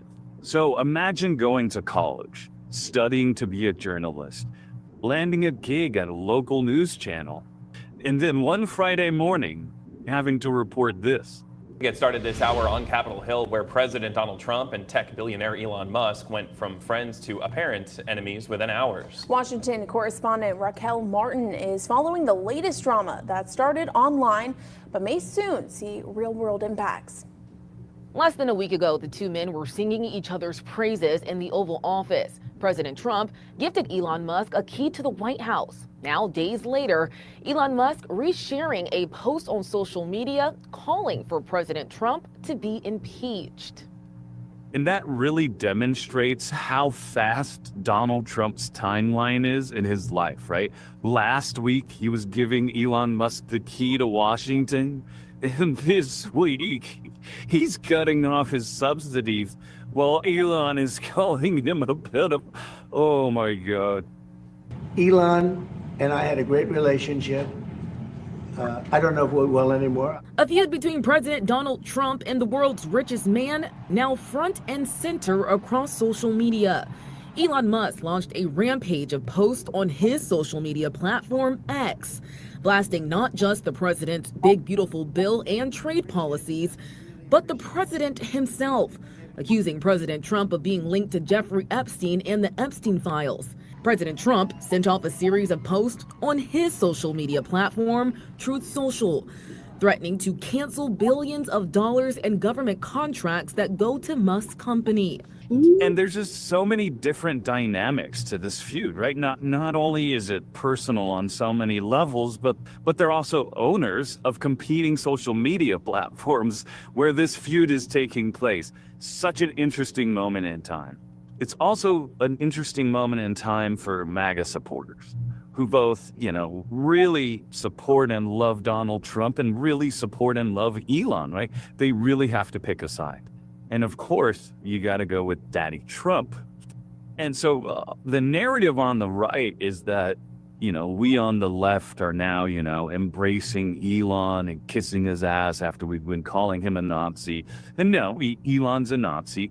And not only that, we want to jump on, defunding his ass, as they're trying to do in Washington. If you want to go after Elon Musk's contracts, we are here for the fight, bro. Democrats are taking full advantage of the dispute. Exclamation point. And he just went all caps crazy. This isn't personal. Policy differences should not be personal. But Republicans caught in the middle of the fight have widely downplayed its significance. It's a non-event. Saying instead, they're focused on getting enough Republican senators to pass the big, beautiful bill, filled with tax cuts and reforms to Medicaid that could put millions of people at risk of losing health insurance. We've got a mountain here we're trying to climb, and we're not going to let anything get in our way. In this part here, simply just really demonstrates how incompetent the Republicans are when it comes to passing legislation, right? The inner feuds, the civil wars, the black eyes, right? I'm sure this bill is going to pass very smoothly. The build-up to it has been really, oh my God, do we have to pay pay-per-view for this? I mean, I can't believe this is free for everyone to watch. Oh my God, some of the best entertainment I've seen, huh? Wow. And we could already be seeing real-world impacts after President Trump threatened to cancel Musk's contracts with the federal government. Musk posted on social media that he plans to immediately decommission SpaceX's Dragon capsule, which is currently the only way astronauts can get to space from the United States. So wait, are you saying that our entire ability to go to space hinged on one guy, and the deal guy failed to make a deal with that guy? I'm in disbelief. Whatever. No, I think it's also important that we take this information in from Max's Dragon capsule, which is currently the only way as Damon I've seen. Wow. And we could already be seeing real-world impacts after President Trump threatened to cancel Musk contracts with the federal government. Musk posted on social media that he plans to immediately decommission SpaceX's Dragon capsule, which is currently the only way astronauts can get to space from the United States. So wait, are you saying that our entire ability... What happened to NASA? We don't have NASA no more? Like, NASA was shipping motherfuckers off with. We don't have NASA no more? to go to space hinged on one guy, and the deal guy failed to make a deal with that guy? I'm in disbelief. No, I think it's also important that... Didn't Bezos ship off Gale and them, like, out of the thing to the moon or back, or like out of the, like, didn't he ship them off on a fucking baby rocket and back? Didn't that happen? Like, I'm sure this kid. This don't even make no goddamn sense. What happened to NASA? Was NASA not working no more? I gotta look that up, man. What the fuck? That's crazy. We take this information in from those on the right. We see how they're processing it, how they're trying to either justify it or polish the turd. And so Asmongold is one of the biggest streamers on the internet, and recently has been getting into some very political content and has been leaning over to the more far right side of things. So let's take a look at what he thinks. No one predicted this would have happened. No one could have predicted that Elon Musk and Trump would eventually have a falling out and a crash out on each other. I'm gonna be real. I'm surprised it lasted this long. Oh boy. Okay, so he starts with no one could have predicted, right? But I mean, again, we've documented it so many times on this channel. Just the graveyard, the laundry list of people that Donald Trump has screwed over. Everyone from, I don't know, Michael Cohen to Rudy Giuliani to Anthony Scaramucci to, I don't know, every chief of staff he's ever had. But yeah, go on. Elon endorsed me very strongly. He actually went up in campaign for me. Elon knew the inner workings of this bill better than almost anybody sitting here. And he only developed the problem when he found out that we're going to have to cut the EV mandate, because that's billions and billions of dollars. He said the most beautiful things about me. And he hasn't said bad about me personally, but I'm sure that'll be next. You know, what's interesting about Asmongold is he does a lot of the same facial expressions you see Tucker Carlson doing, or I don't know. I feel like he's always done that, but I guess I'm really noticing the eyebrow gestures so much more now that, I don't know, after watching so much Tucker lately. Oh, jeez. I'm very disappointed in Elon. I've helped Elon a lot. And then Elon said without me, Trump would have lost the election, the Democrats would control the House, and the Republicans would be 51-49 in the Senate. Such ingratitude. Very much in line with kind of J.D. Vance asking, you know, everyone to thank him, right? And to thank Donald Trump. And, you know, I think Elon definitely did help. I don't know if he could take all the credit, but he definitely contributed a significant amount to the win.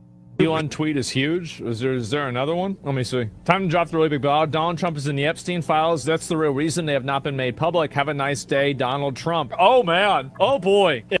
Look, we read part of him. It's like 900 pages. He's in there a couple times, but he's like in there, like in passing. Like, yeah, he was at a party, or, you know, met him, shook hands, whatever, dipped. You know, he didn't go to the island type shit, you know what I mean? So yeah. If he did, he got right back on the motherfucking plane and dipped. Like, something stupid like that. It's really, really short, brief interactions. So at least that's what's supposedly said. The flex would have been like, you were over at the Diddy parties. That would have been something to fuck it, because that's active right now. You know what I mean? There's plenty of pictures of him at the Diddy parties. You know what I mean? So that would have been like, ooh, curious. We did.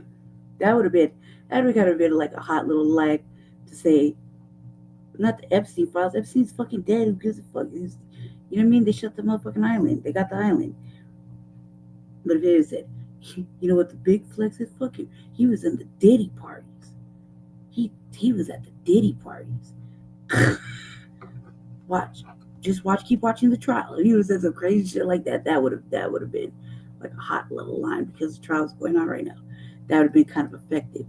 Would have been like a triggering fucking thing, but that would have been an effective fucking hit. You know what I mean? Because everybody knows that Trump and Diddy were tight for a minute. You know what I mean? And what an interesting. I am so glad that Elon made this tweet because I love accelerationism. And him saying that Trump is in the Epstein files will move us one step. Like, look. All right, so back to the NASA thing because it said, Trump. I'm just going to read an article real quick. Let me get over to my little. Let me get over there so I can do it. Okay. Look. This comes from CNN. See, CNN. It says NASA scientist describes absolute shit show, blah, blah, blah. Okay. I'm going to read that. See, CNN. Okay. All right. Budget ceases demand on top climate lab. This happened June 5th. It says NASA scientists are in a state of anxious limbo after Trump administration proposed a budget that would eliminate one of the United States' top climate labs, the NASA Goddard Institute for Space Studies, or GSS, as a standalone entity. In its place, it would move some of the lab's functions into a broader environmental remodeling effort across the agency. Career specialists are now working remotely, awaiting details and even more unsure about the future of the lab after they were kicked out of their longtime home in New York last week. Closing the lab for good could jeopardize its value and the country's leadership role in global climate science, sources say. It is absolute shit show, one GSS scientist said, under conditions of basically being anonymous, because they were not authorized to speak to the media. Morale at GISS has never been lower. And it feels for all of us, that we are being abandoned by NASA leadership. We are supposedly going to be integrated into the new virtual NASA Modeling Institute, but we have no idea what will actually look like, they said. NASA is defending the budget proposal and a nod toward the lab's future failure. My fault. Let me press my button. NASA's GISS has a significant place in the history. I gotta hold it like this. I'm fucking blind. History of space science, and its work is critical for the Earth Science Division, particularly as the division looks to the future of its modeling work and capabilities, NASA spokesperson Cher Werner said in a statement. Fundamental contributions in research and applications from GIS directly impact daily life by showing the Earth system connections that impact the air we breathe, our health, the food we grow, and the cities we live in, Werner said. GISS has a storied history, climate science on the global scale. James Hansen, former director, first called national attention to human-caused global warming at the Senate hearing during the hot summer of 1988. The lab, founded in 1961, is still known worldwide for its computer modeling of the planet that enables scientists to make projections for how climate change may affect global temperatures, precipitations, extreme weather events, and other variables. The about 125 scientists who work there are also known for tracking global temperatures, other GIS records serving as one of the independent checks on other labs around the world monitoring global warming. The lab stands out. Scientists said its fundamental work contributing to our understanding of global warming, volcanic and arsonal forcing of the climate, and advances in detection and attribution of climate change impacts. All work that it was curiosity driven enabled by an autonomy we had at GIS pursue these questions. Then it said, adding, everyone is stressed because we have no clarity from leadership on even what the long-term plan is. Really feel like we are just being left to die in the vine. Another GIS scientist who also spoke under the conditions of anonymity, anonymously, said the lab's independence has been key to success, which can be seen in the abundance of published studies from researchers at the facility. The autonomy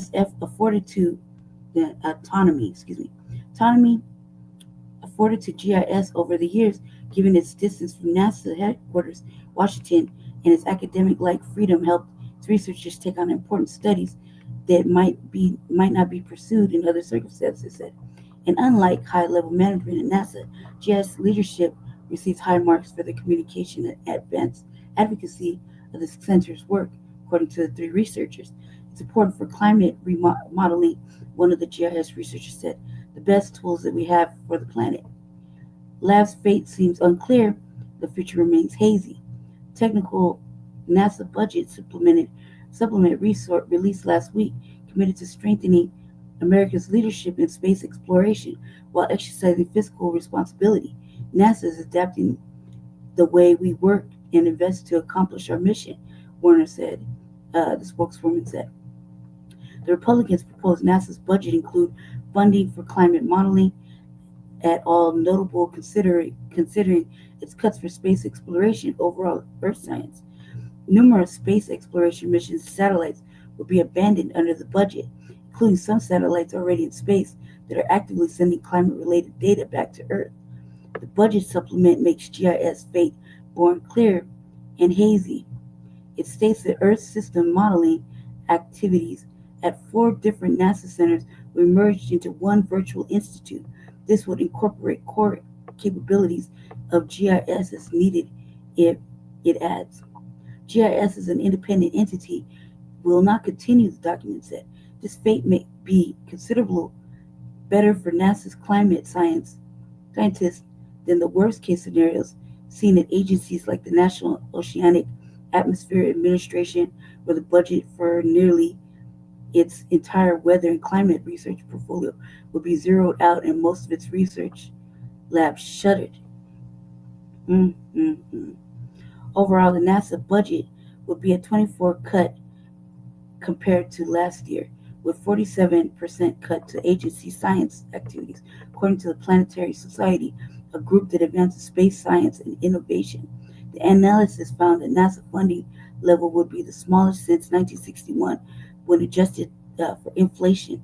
The ultimate decisions on the future of the climate modeling of NASA, as well as its space exploration activities, will fail to Congress as members consider the budget proposal to an already fraught period of GIS staff. Whoa.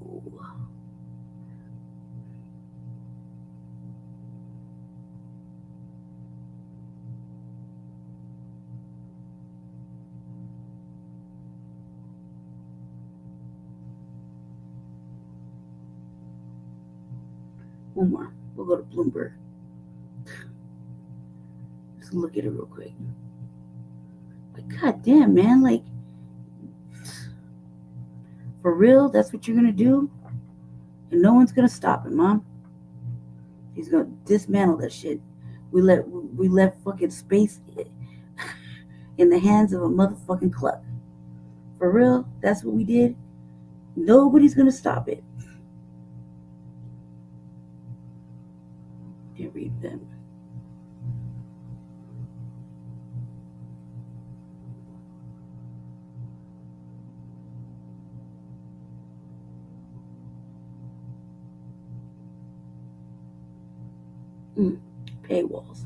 Paywalls for all the juicy details.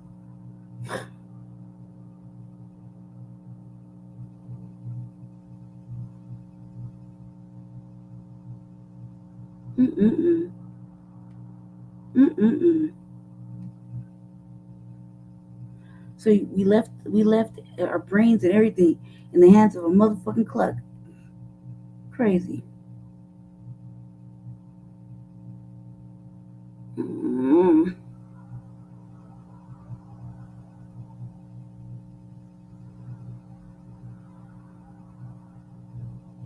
Nope, this is not gonna let me read it.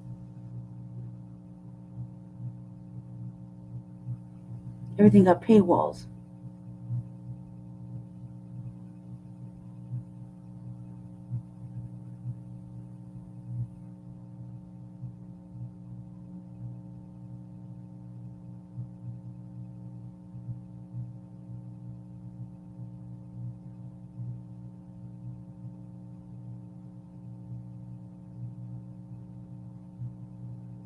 All right.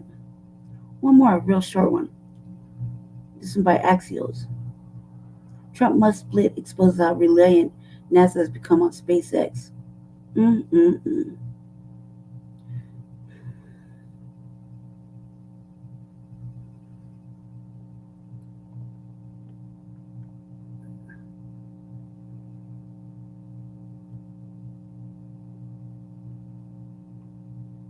Axios, okay? Let's see. Let's be sure. Ever tell you when this motherfucking shit was written up? It says Elon Musk threat Thursday to decommission SpaceX Dragon spacecraft would have left NASA reliant on Russian capsules to get its astronauts into space. Why it matters?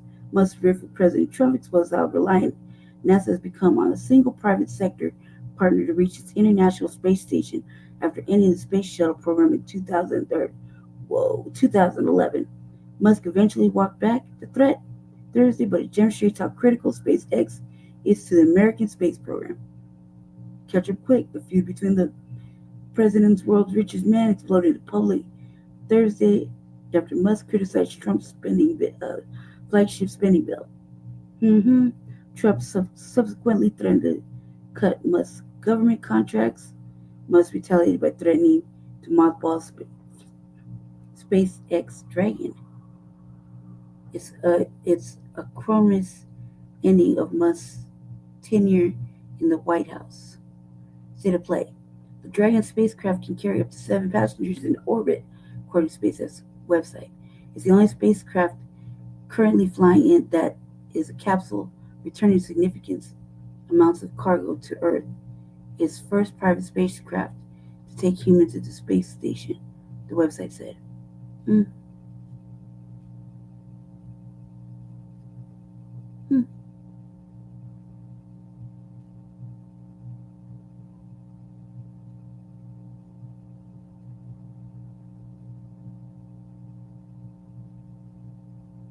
only other way, Russia's Soyuz capsules are the only other way for the crews to reach the spaceship station.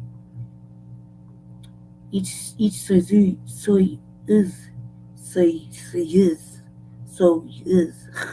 God, how do you say that? Carries 2 Russians and 1 NASA astronaut. Every SpaceX launch carries 1 Russian. SpaceX and Boeing. NASA in 2014 awarded contracts to SpaceX and Boeing to transport crews to the ISS. Boeing, the one who makes crap airplanes? Oh my God. Boeing Starlet, they experienced significant setbacks and left astronauts stranded on this first crewed test flight.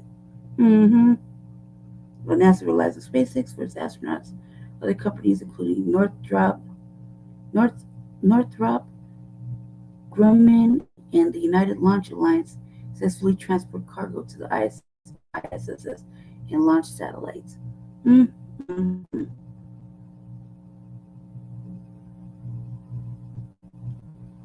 Crazy shit. So we left all this shit in the hands of a cluck. Like, we don't have shit. Like, man, like, seriously? For real? Like, oh my God. And clearly we probably learned about it, but it's so quick that it passed us that we weren't really paying attention to the shit. Like, only people that really are paying attention to space and shit. really know what's going on. Like, I thought it was weird when I saw the SpaceX shit over here. Like, come on, man. Like,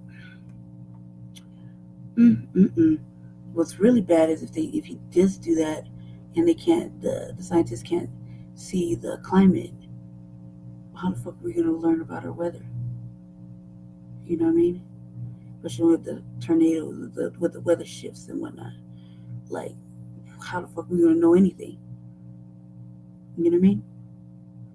What is that? Like, what the fuck? Like, like, are you serious? We left everything in the hands of a motherfucking clock. And they're like, yep, that's what we're doing. We cut this program. Are you serious, man? What the fuck? This is not the program to be cutting, okay? You gotta put them motherfucking scientists back to work. Stop playing. Like, what the fuck? Up closer to them releasing the Epstein files to either contextualize that or respond to him. And so, here what we're seeing is, unless we got, Kanye's input. Great. Read Kanye's tweet. Bros, please no. We love you both so much. Oh, God, what is this? How is this real? So good. It's like the sky is falling for certain people. Oh, my gosh. I agree. Of course, these are all things we knew, which is just so much fun to watch the outcome, I guess. But wait, there's more. Dun, dun, dun. Trump's OG Steve Bannon calls for the deportation of Elon Musk. They should initiate a formal investigation of his immigration status because I am of strong belief that he is an illegal alien and he should be deported from the country immediately, he said with a phone interview with me. Wait, what the fuck? Elon unfollowed Donald Trump? And there are some different claims going around about Elon Musk reportedly overstaying student visas in the past, which in the Trump administration would trigger things like deportation. Oh, he says Trump should be impeached. Oh, no. Oh, geez. Okay, here we go. Trump alternates between dancing and pointing out women to Epstein and the other man and telling Epstein about the cameras. And here, again, we're seeing a group of young, uninformed people not even aware of the tight connection that Donald Trump had with Jeffrey Epstein. So you let your man supposedly implicated with a pedophile babysit yours. It's not adding up. Someone isn't being truthful. Honestly, I think this is a very, very, very good point. And so, again, this is the defense tactic for those on the right who are trying to defend Donald Trump and want to, This is just that bullshit. Like, this is like a woman scorn. Like, come on, cuz, like, you're like poking the fucking bear, the wrong bear. Okay, like the wrong bear. You think you have some power, but ultimately he got all the power. You're poking him and fucking with him, and you're saying all this other shit. And you're showing little videos and clips. Of guy, come on, Eli. Like, you must want to get deported. You're like trying real hard. Just tell him you want to get deported. It'd be easier. You know what I mean? Attempting to dismiss Elon Musk's claims that Donald Trump is on the Jeffrey Epstein list. Implication is that they don't want to release them because what is in the Epstein files about Trump is really bad. But then the counterpoint to that is, if it's so bad, then why didn't the Democrats release it during the election? Well, the only explanation I can think of that is because they were in the logs too. If Elon knew about Trump's involvement with Epstein, it's kind of fucked up that he waited until now. You're right. If people think that Elon lied about that, this will massively damage his credibility.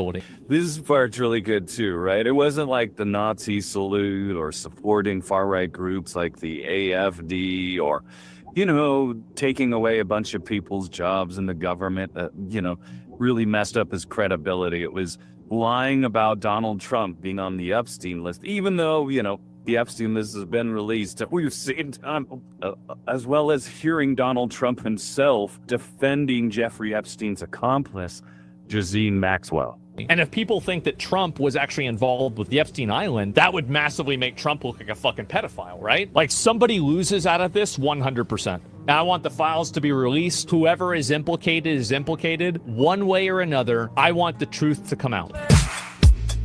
The birds are eating my face. Damn, dark Brandon. Hey there, folks. Hope you're doing well today. You know, we thought it made sense to kind of dive deep into the Epstein files and how Donald Trump is mentioned in them, as so many people don't realize they've been released, nor do they realize Donald Trump's name appears in multiple documents tied to Epstein. Right. So, you know, I think at first we should just begin with some broader context and begin with Trump's association with Jeffrey Epstein. Right. Donald Trump and Jeffrey Epstein were socially linked as part of the same elite circles in New York and Palm Beach during the late 1980s through the early 2000s. Right. Their relationship has been well documented in both photos and press coverage from that era. And one of the most notable instances of their association is the now infamous video from 1992 showing Trump and Epstein together at a party at Mar-a-Lago.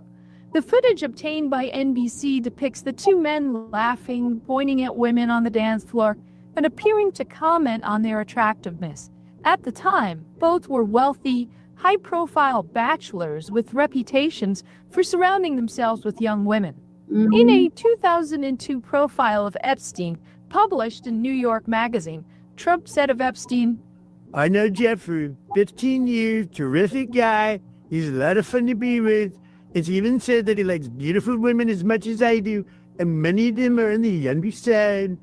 This quote has since resurfaced frequently, often used as a reference point for how Trump perceived Epstein before the latter's crimes became widely known. Despite their early camaraderie, reports suggest that the two men had a falling out around 2004. According to court documents and anonymous sources cited in the New York Times and the Daily Beast, the alleged dispute stemmed from Epstein attempting to outbid Trump on a Palm Beach mansion. Trump later claimed to have banned Epstein from Mar-a-Lago for making advances on a young girl employed at the club. No official record of a ban exists, and the Trump Organization has declined to provide further details. While Trump has since downplayed the nature of his relationship with Epstein, especially after Epstein's 2008 conviction for soliciting a minor, the records indicate that they were once friendly and moved within the same wealthy social networks. And here's where things take an interesting plot twist. As journalist Michael Wolff has released audio recordings pretty recently of Jeffrey Epstein discussing his relationship with Donald Trump. These tapes were recorded in 2017 and reveal Epstein describing Trump as his closest friend for a decade and recounting their joint social exploits, including alleged sexual encounters and problematic behavior towards women. Wolff, known for his book Fire and Fury, conducted extensive interviews with Epstein, amassing nearly 100 hours of recordings. In these tapes, Epstein claims that Trump liked to fuck the wives of his best friends, and that the first time he slept with Melania was on Epstein's plane, which was called the Lolita Express. Now, what's this thing about that functionally he can't read or he doesn't read? Or You certainly can't read a balance sheet, which is part. Has no idea. But, I mean, we can actually just hear it out of Donald Trump's own mouth. This is a press conference that took place in 2021. And again, to put this in perspective, Jeffrey Epstein died in 2019, and his accomplice, Ghislaine Maxwell, has recently been arrested. And this reporter is asking Donald Trump to comment on it. Ghislaine Maxwell is in prison, and a lot of people want to know if she's going to turn in powerful people. And I know you've talked in the past about Prince Andrew, and you've criticized Bill Clinton's behavior. I'm wondering, do you feel that she's going to turn in powerful men? How do you see that working out? I don't know. I haven't really been following it too much. I just wish her well, frankly. I've met her numerous times over the years, especially since I lived in Palm Beach, and I guess they lived in Palm Beach.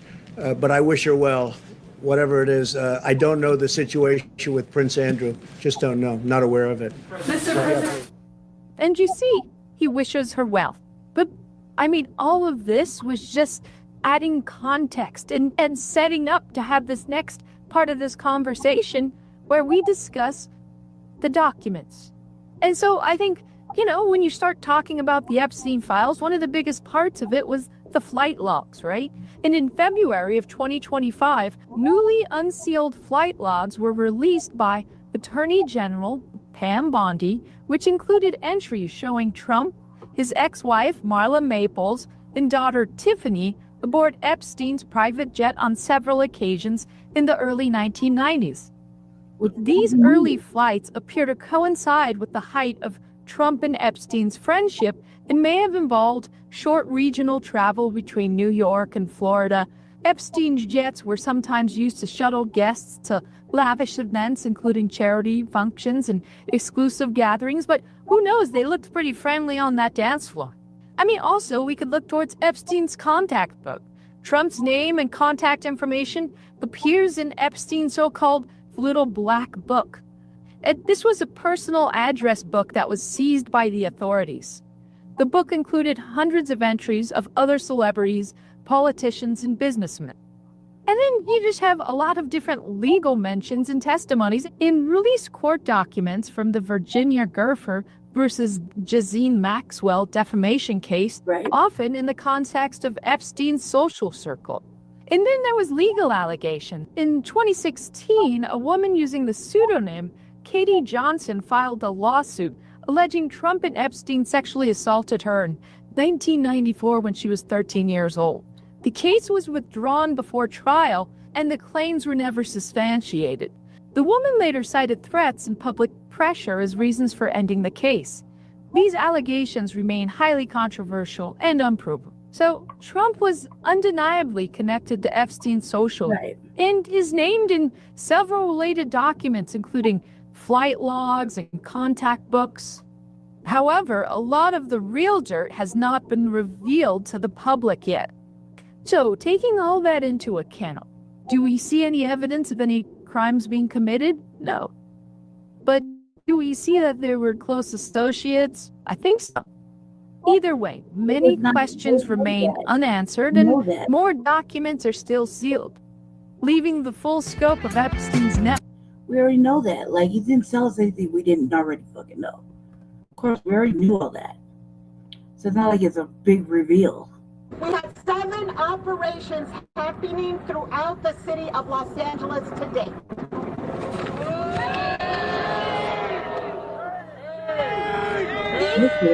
These operations were at the labor centers, at Home Depot Center, in Pico Union, at the Carecen Labor Center, on Adams and Vermont, on Stanford and 9th, on the South LA Home Depot on Slauson, on Santa Fe and 15th, at the Allianz Garment Factory, at Bonnie Gray and Alvarado. These are all sightings and that we then, and reports that we went, and we can confirm that immigration authorities were on site and they conducted immigration enforcement. As of now, based on our attorneys and everybody who's been connected to this, these operations, we know that there are over 45 people in detention right now, right behind us in the detention centers. These operations are added to all the other enforcement that has been happening right behind us at the courtrooms where people were seeking due process, going to their appointments and also being arrested. So in addition to all of these activities that I have described, or operations that we're able to verify, we also know that people were being arrested and continue to be arrested right here in the courtroom, where they were seeking justice and they were seeking their process.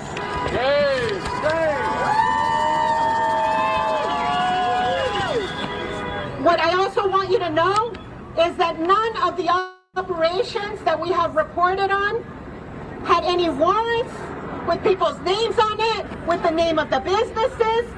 They were random sweeps, and they were picking up our community in random sweeps.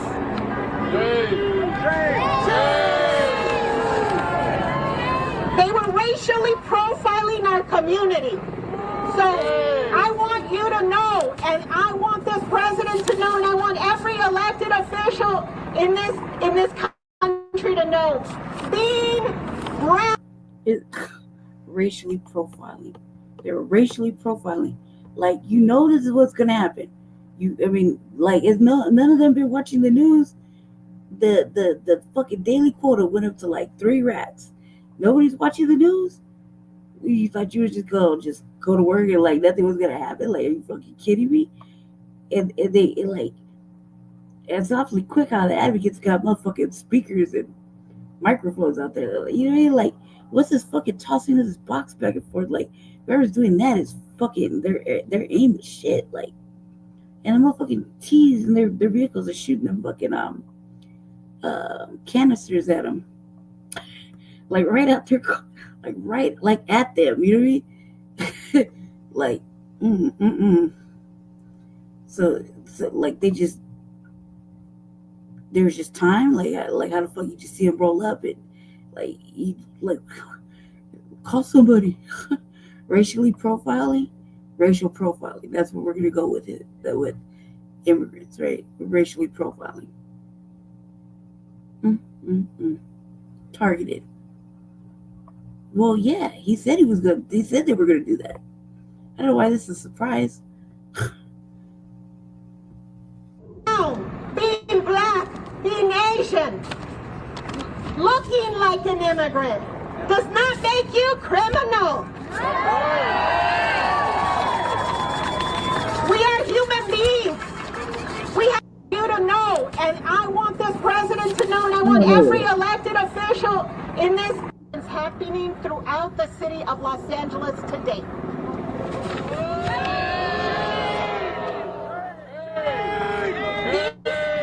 These operations were at day labor centers, at Home Depot Center, in Pico Union, at the Carecen Labor Center, on Adams and Vermont, on Stanford and 9th, on the South LA Home Depot on Slauson, on Santa Fe and 15th, at the Albion Garment Factory, at Bonnie Gray and Alvarado. These are all sightings and that we then and reports that we went, and we can confirm that immigration authorities were on site and they conducted immigration enforcement. As of now, based on our attorneys and everybody who's been connected to this these operations, we know that there are over 45 people in detention right now, right behind us in the detention centers. These operations are added to all the other enforcement that has been happening right behind us at the courtrooms where people were seeking due process, going to their appointments and also being arrested. So in addition to all of these activities that I have described or operations that we're able to verify, we also know that people were being arrested and continue to be arrested right here in the courtroom where they were seeking justice and they were seeking their process.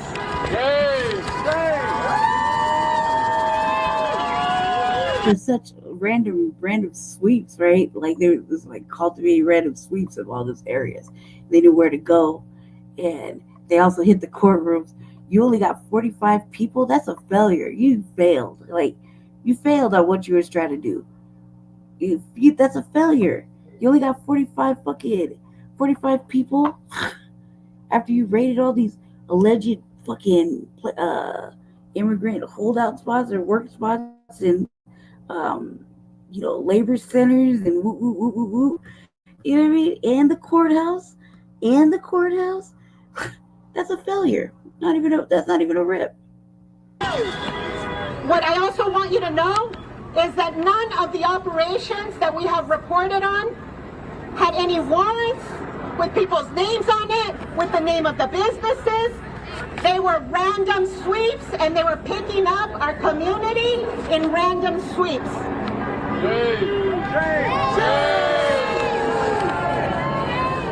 racially profiling our community. So I want you to know, and I want this president to know, and I want every elected official in this country to know, being brown, being Asian, looking like an immigrant does not make you criminal. We are human beings. We have families. I stayed back with my colleague, Marta Arevalo, and with our colleagues from SEIU to talk to the families that were arriving at the Ambiance factory as they were picking up all the things that their family members had left back. They were crying, they were in tears, they were shocked, they were asking what happened. Like, then nobody watched the news. Nobody's watching the fucking news. Nobody's reading the newspapers. They said this was gonna happen. They said the quota's like 3,000 people a day. They said they were gonna do this. They said it. They said it. You know what I mean? They said it. I was you're gonna racially profile, and you're gonna throw yourselves up there first, like, you know, brown people, black, if you're black or Asian. Are you serious? Black people have been getting racially profiled from dawn of time. Like, what are you talking about? And they came to our communities and they racially profiled us. It's a failure, actually. You really want to be technical, all these sweeps and shit, you should have rounded up your quota at least. You know what I mean? But you only got 45 people, and you went to the courthouse, which is kind of like whatever. That's the easy part. Like, are you serious? Everybody's crying. Everybody's upset. Has nobody been watching the news?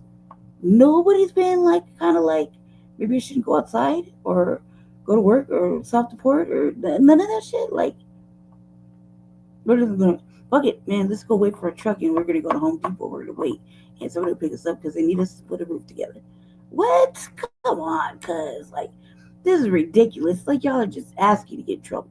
And you throw us in the mix of your racial profile fucking high and mighty speeches, because that's fucking crazy. That's crazy. That's crazy, especially in California. That's fucking crazy. Let's be serious. First people racially profiled in California are not Hispanic people, Latinos, or whatever. It's black people. Stop it. Stop.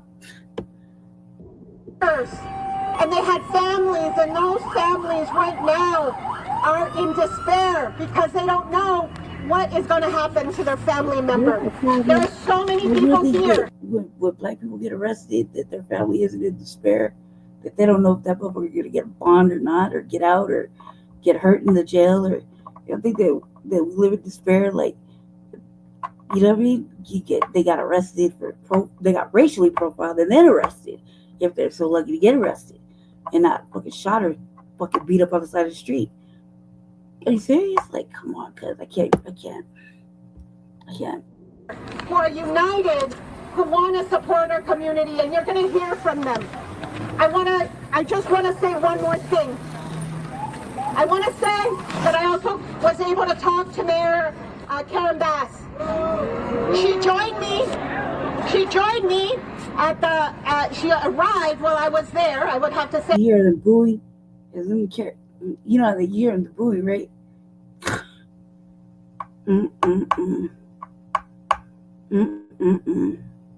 She arrived while I was they're showing racism right there while they were buoying.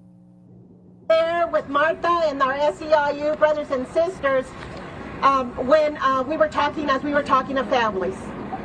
Chief McDonald showed up as well. And I expect that they have a lot of questions that they need to answer for the community as to the presence of LAPD and an immigration enforcement operation. So it's important.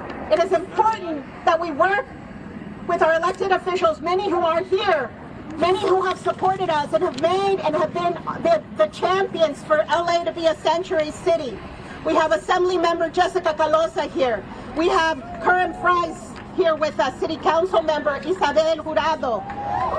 We have Councilwoman Unices Hernandez, Senator Maria Elena Durazo, We have. I don't think sanctuary covers Home Depot and the work center, the labor center. I'm just gonna put it out there and say, just saying. Soto Martinez and many more who you're gonna hear from. I want to say we have so many organizations here as well. But what I want you to know is that our families are worth fighting for. That's right. We're gonna stand each and every time, and we're gonna fight so our families are free. That's right. So we are. You see that when it's us, they don't give a fuck though, right? Asking that everybody that got arrested today be released. That's right. We want them in their houses with their families, with their children. That's where this is where we belong. This is our home. And we belong here. To my brother, David Huerta, we are with you. David has always been a champion of immigrant rights and worker rights. He has always been by our side, and he was there fighting for the workers like he has always done, and there is no reason for him to have been attacked and arrested the way he has been. He is currently being detained at General Hospital, and it is important that he be set free as well. A mí, mi comunidad, tengo que decirles unas palabras en español. Lo que les digo a cada uno de ustedes es de que miren a toda la gente que está aquí a su alrededor. Son organizaciones. Look at all the people we have behind us, all the organizations. Son representantes electos. There are some elected representatives. Sindicalistas. Son personas de fe. People of faith. People from different organizations. Todas estas personas aquí están con ustedes. To news conference. All these people here are with you. By the Rapid Response Network. They are now addressing the crowd there in Spanish. We just heard from a group of organizations that are coming together, have been. Let me just say this. When she started talking about her brother, she didn't say if he was legal or not. She didn't say he was a legal citizen or not. Hers, you know what I mean? She said she was a legal citizen. He has legal residence here. He did the speech. He's a legal person. He can vote now.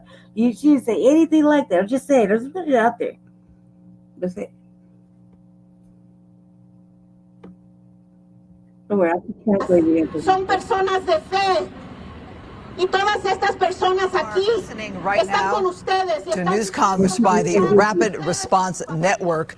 They're now addressing the crowd there. That better not be a brother. That better not be an FBA brother. Right there, with the fro holding the thing. It better not be. If he is, he better be doing some fucking research. What does this shirt say? Full fro, wear a t-shirt. Better not be. Better not be, cuz. Better not be. Better not be. There in Spanish. We just heard from a group of organizations that are coming together, have been coming together to unite to protect immigrants. There have been raids, federal raids here in Los Angeles, and we witnessed that throughout the day here on Fox 11. This group is called the LA Rapid Response Network. They also have community members there, a number of immigrant rights organizations, elected politicians as well. Throughout the day, Fox 11 has been coming to you live with the different coverage of what we've been seeing here. You heard there at that news conference that people have been detained. She said that there were no warrants, nothing with names on them, that they were random federal sweeps. There were, she says, according to this woman at the news conference here, 7 different operations in Los Angeles. At least 2 were at Home Depots, a donut shop, a labor center, the Ambiance factory, which is a clothing factory. She said that, in her words, it's racial profiling, that looking like an immigrant does not make you a criminal. She says workers' families were not aware of these raids happening and that their families rushed to the scene in tears there. Let's see if we can listen in here again.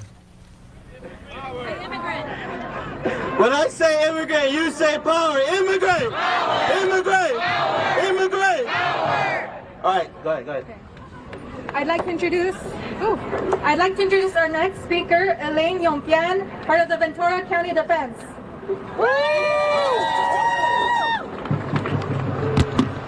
Hello everyone, I'm here today representing VC Defensa. We are a coalition of different organizations that collaborated and organized together to protect the people of Ventura County. We came all the way from Ventura County because one of our community members was taken the other day. A mother of 3 children was taken from her check-in and she was abducted by ICE and taken all the way over here. And that's why we're here today. This is an emergency rally for Maria. Maria was taken, like I said, from her immigration check-in. It was supposed to be... You check it in, and they snatched you up. Abducted, she said. She was abducted. If you're abducted, I never know you got abducted. You're literally abducted. Racially profiled, abducted. So much going on right here. They raided a donut shop, for fuck's sake. You know, they took the motherfucking fat motherfucker in the back making the donuts.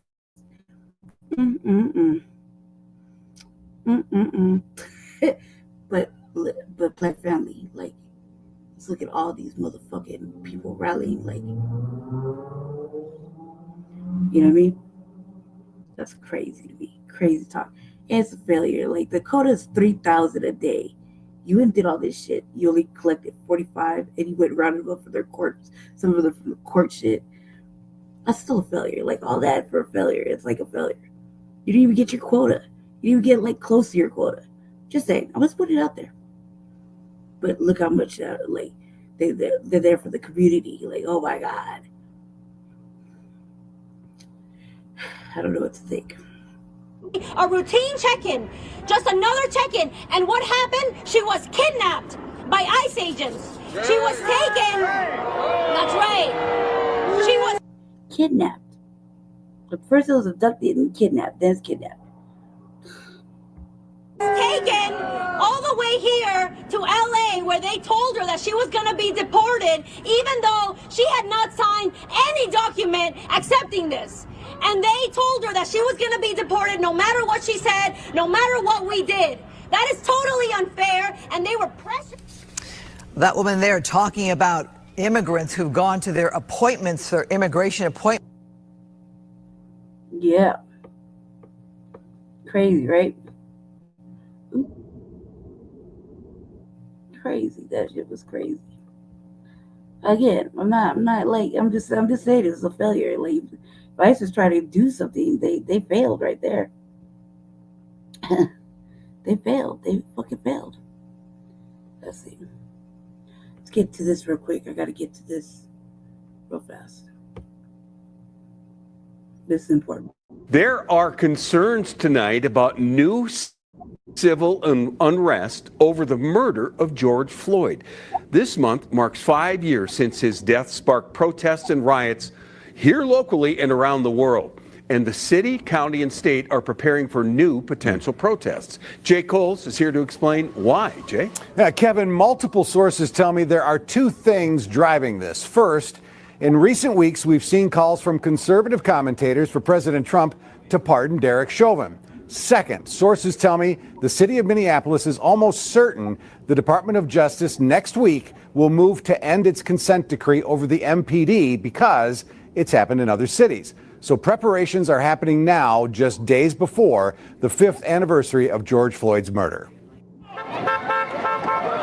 This is what Minneapolis looked like after former MPD officer Derek Chauvin killed George Floyd. And it's something state and city leaders do not want to see happen again. I spoke with 6 total sources today. They tell me Governor Tim Walz, the Minnesota National Guard, Attorney General Keith Ellison, Mayor Jacob Fry, and Hennepin County Sheriff DeWanna Witt have all been briefed on a potential Chauvin pardon and the possible end to the federal consent decree that called for extensive reform at MPD. And tonight, law enforcement is now preparing for possible civil unrest if those 2 things happen. Mayor Fry is not talking about those plans, but as Commissioner of Community Safety, Todd Barnett, in a statement says, quote, We've heard the same rumors as everyone else, but the bottom line is that Derek Chauvin would remain behind bars, serving his state sentence, even if his federal charges are pardoned. To be clear, we have no credible intelligence about any pardon or planned disruptions here in Minneapolis. Sources tell me the Minnesota Department of Corrections would be ready to take Chauvin from a federal penitentiary in Arizona to Oak Park Heights maximum security prison here in Minnesota. Attorney General Ellison telling MSNBC over the weekend, Chauvin's not going free. He still owes Minnesota 22 and a half years, and he's going to do it either in Minnesota or somewhere, but he's not getting out. Then on Monday, Governor Walz told reporters, no indication whether they're going to do it or not, but I think it behooves us to be prepared for it with this presidency, that it seems like that might be something they would do. And in March, White House reporters asked Trump if he would pardon Chauvin. Your allies are calling on you to pardon Derek Chauvin. Are you considering pardoning Derek Chauvin? No, I haven't even heard about it. Now, we did reach out to the White House tonight. We have not heard back. If the Justice Department petitions the court next Thursday to drop the consent decree with MPD, sources tell me the city intends to challenge that move. That would mean a decision from the judge would then come about 4 to 6 weeks after both sides have filed their legal briefs. Reporting live in the newsroom, Jay Coles, 5 Eyewitness News. We had 7 operations happening throughout the city of Los Angeles today.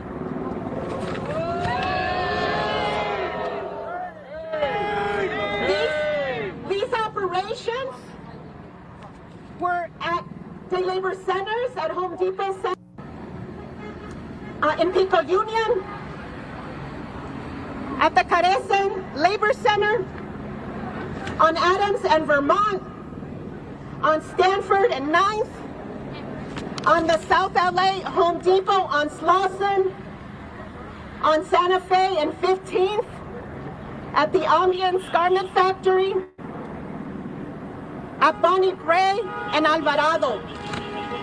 These are all sightings and that we then and reports that we went, and we can confirm that immigration authorities were on site and they conducted immigration enforcement. As of now, based on our attorneys and everybody who's been connected to this these operations, we know that there are over 45 people in detention right now, right behind us in the detention centers. These operations are added to all the other enforcement that has been happening right behind us at the courtrooms where people were seeking due process, going to their appointments and also being arrested. So in addition to all of these activities that I have described, or operations that we're able to verify, we also know that people were being arrested and continue to be arrested right here, seeking justice, and they were seeking their process.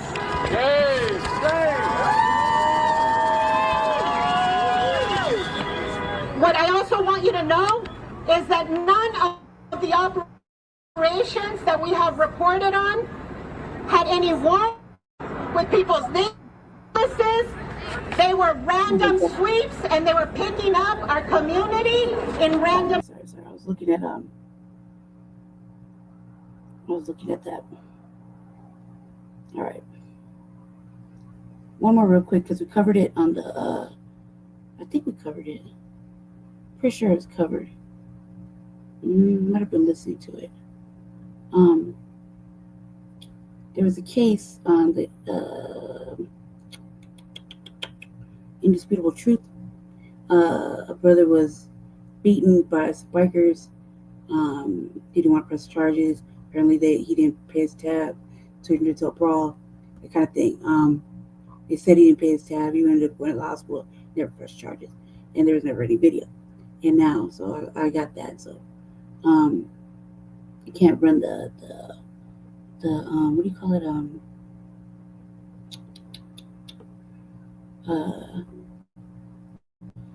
The Indisputable Truth right now, because I didn't put it in the queue.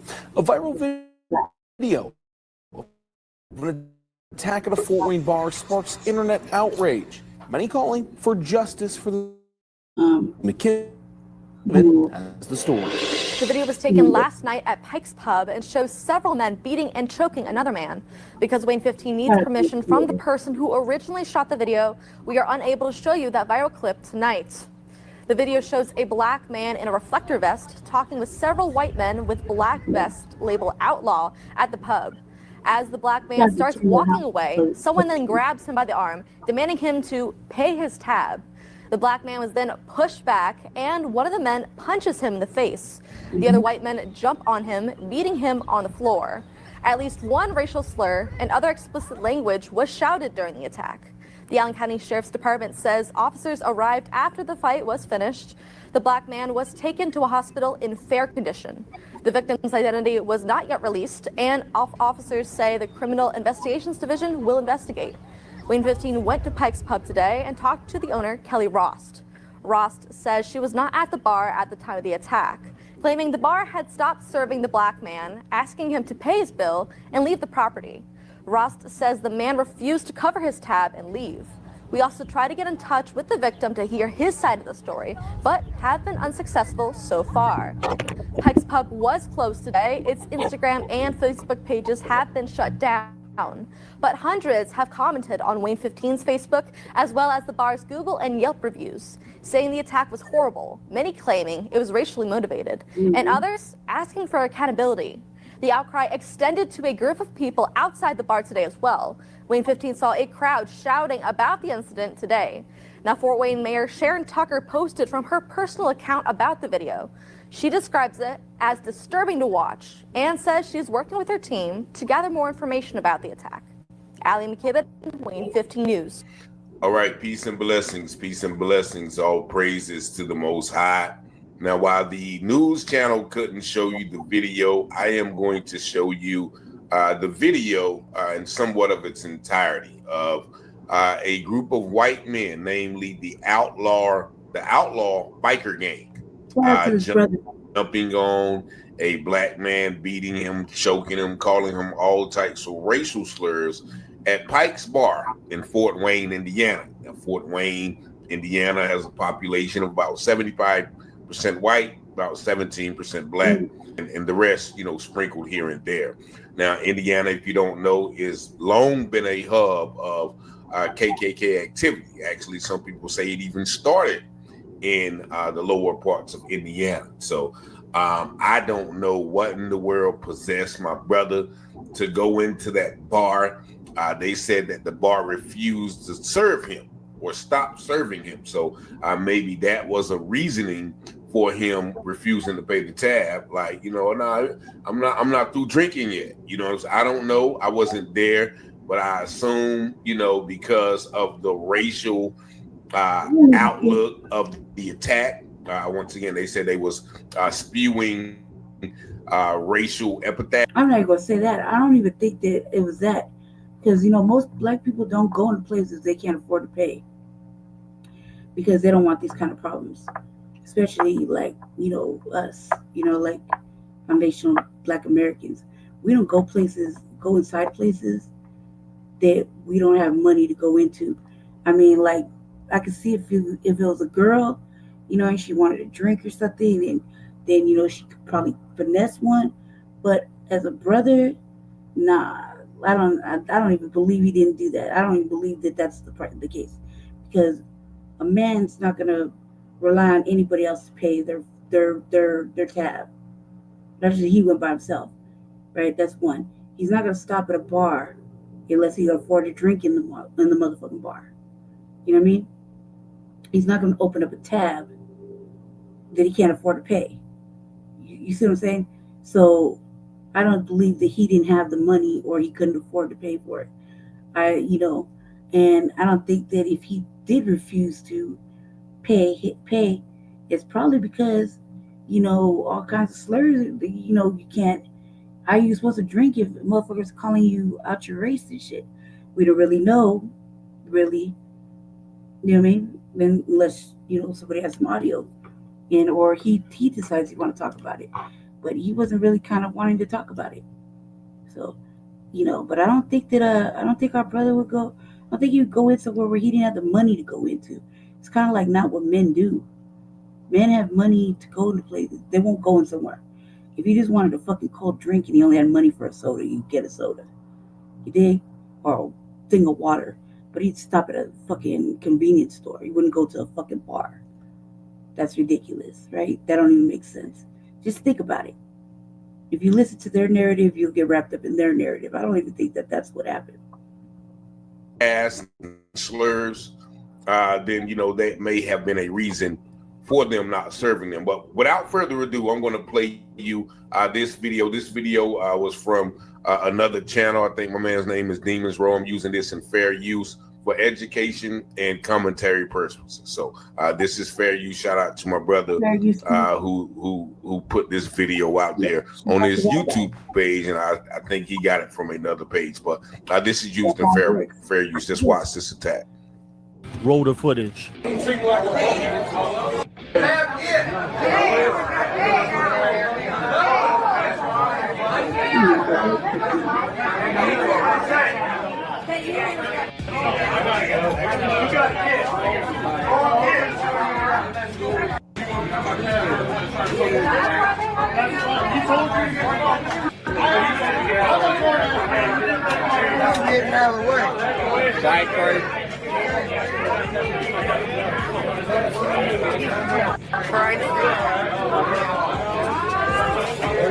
I got the snap ready.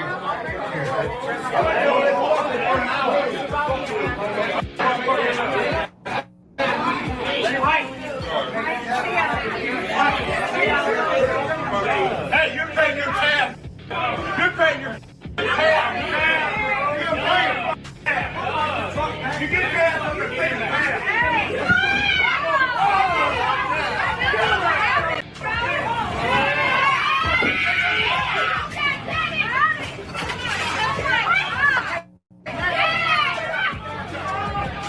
All right, so if you know anything about MC culture, if a club frequents a bar, 9 times out of 10, the owner of that bar basically has them there as security.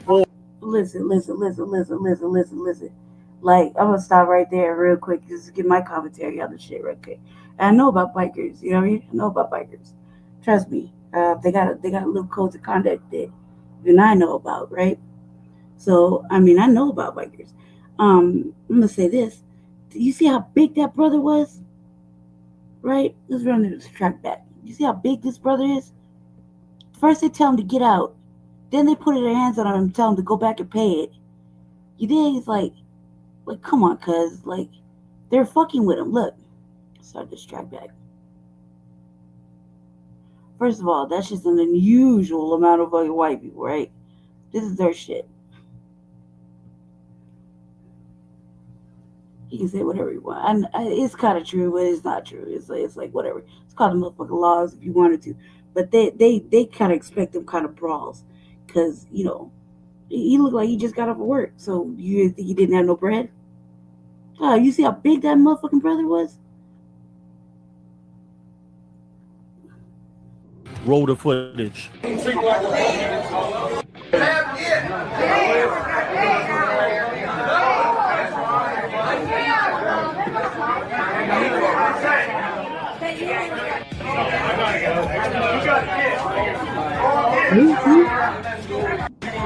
I heard the N-word already. Did you hear it? I heard somebody called him a nigger. Just like that. Listen.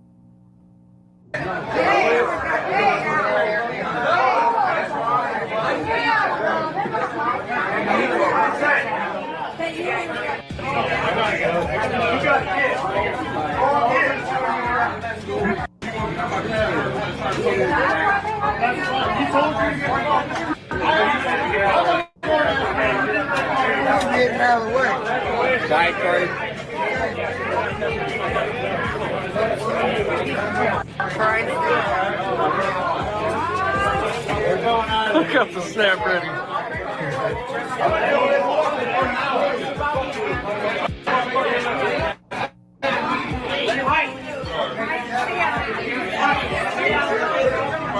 Hey, you're paying your tab.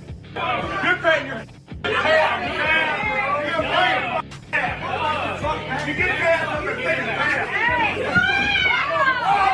Wait. So not only do they call him the N-word, but you know he's not even being aggressive. Like they didn't have to put their hands on him at all. The first they tell him to leave, right? And he's like, all right, I'm walking out. He's gone. I'm going to logo, right? He's not ready to say anything. He's just turn around and he's gonna go, right? Then they like, no, wait, you pay your tab.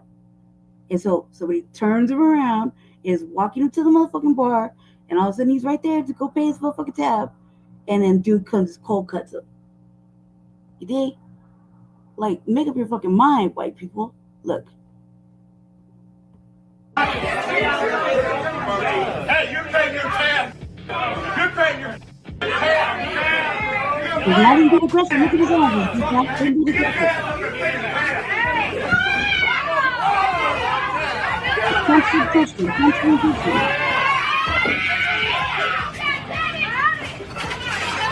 Look. All right, so if you know anything about MC culture, if a club frequents a bar, 9 times out of 10, the owner of that bar basically has them there as security, or that's a spot where they go to all the time. They know everybody. It's a family situation. The way you could tell is because the members are telling him he has to pay the tab.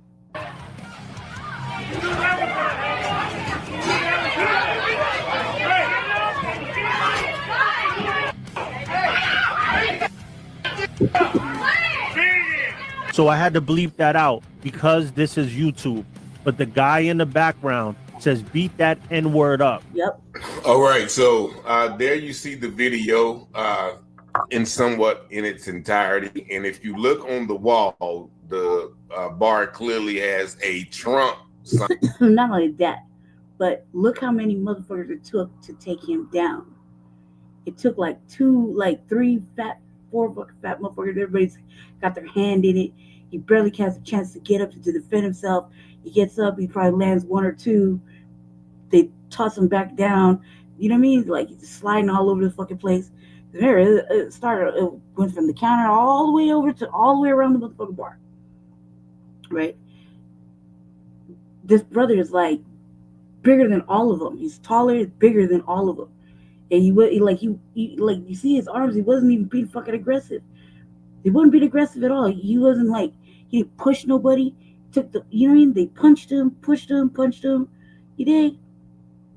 Of course, they called him, they was throwing the N-word around. That's why the silencer is up. Sign in it. So that should tell you everything that you need to know about the bar. But also, as the guy was explaining, most bars, if a motorcycle club frequents there, they act like security, which is not saying that what they did was right. Because if you see, the man was attempting to leave, and then the guy grabbed him and said, well, no, you're going to pay your tab. Now, once again, preventing someone from leaving and hindering their space is called abduction.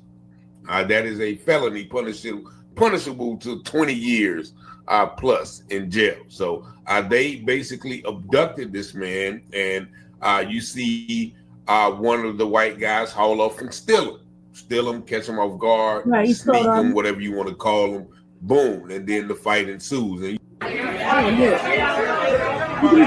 you're paying your tab. You're paying your tab. Put his hands down. He's not even moving. You get your ass up and pay the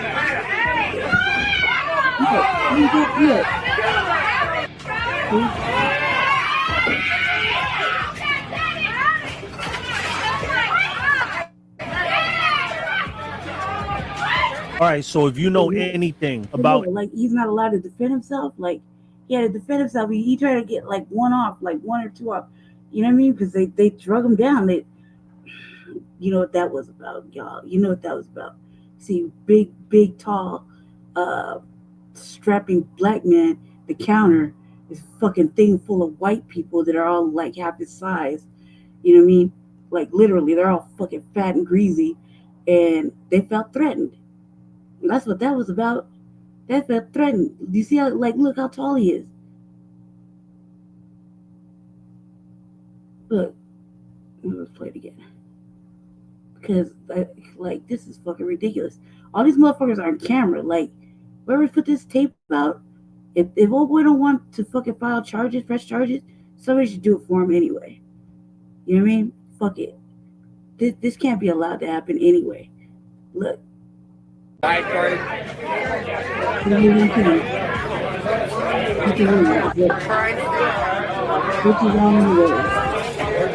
Look up the snap ready.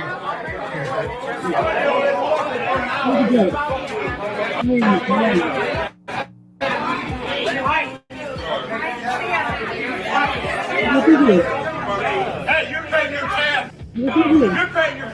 You get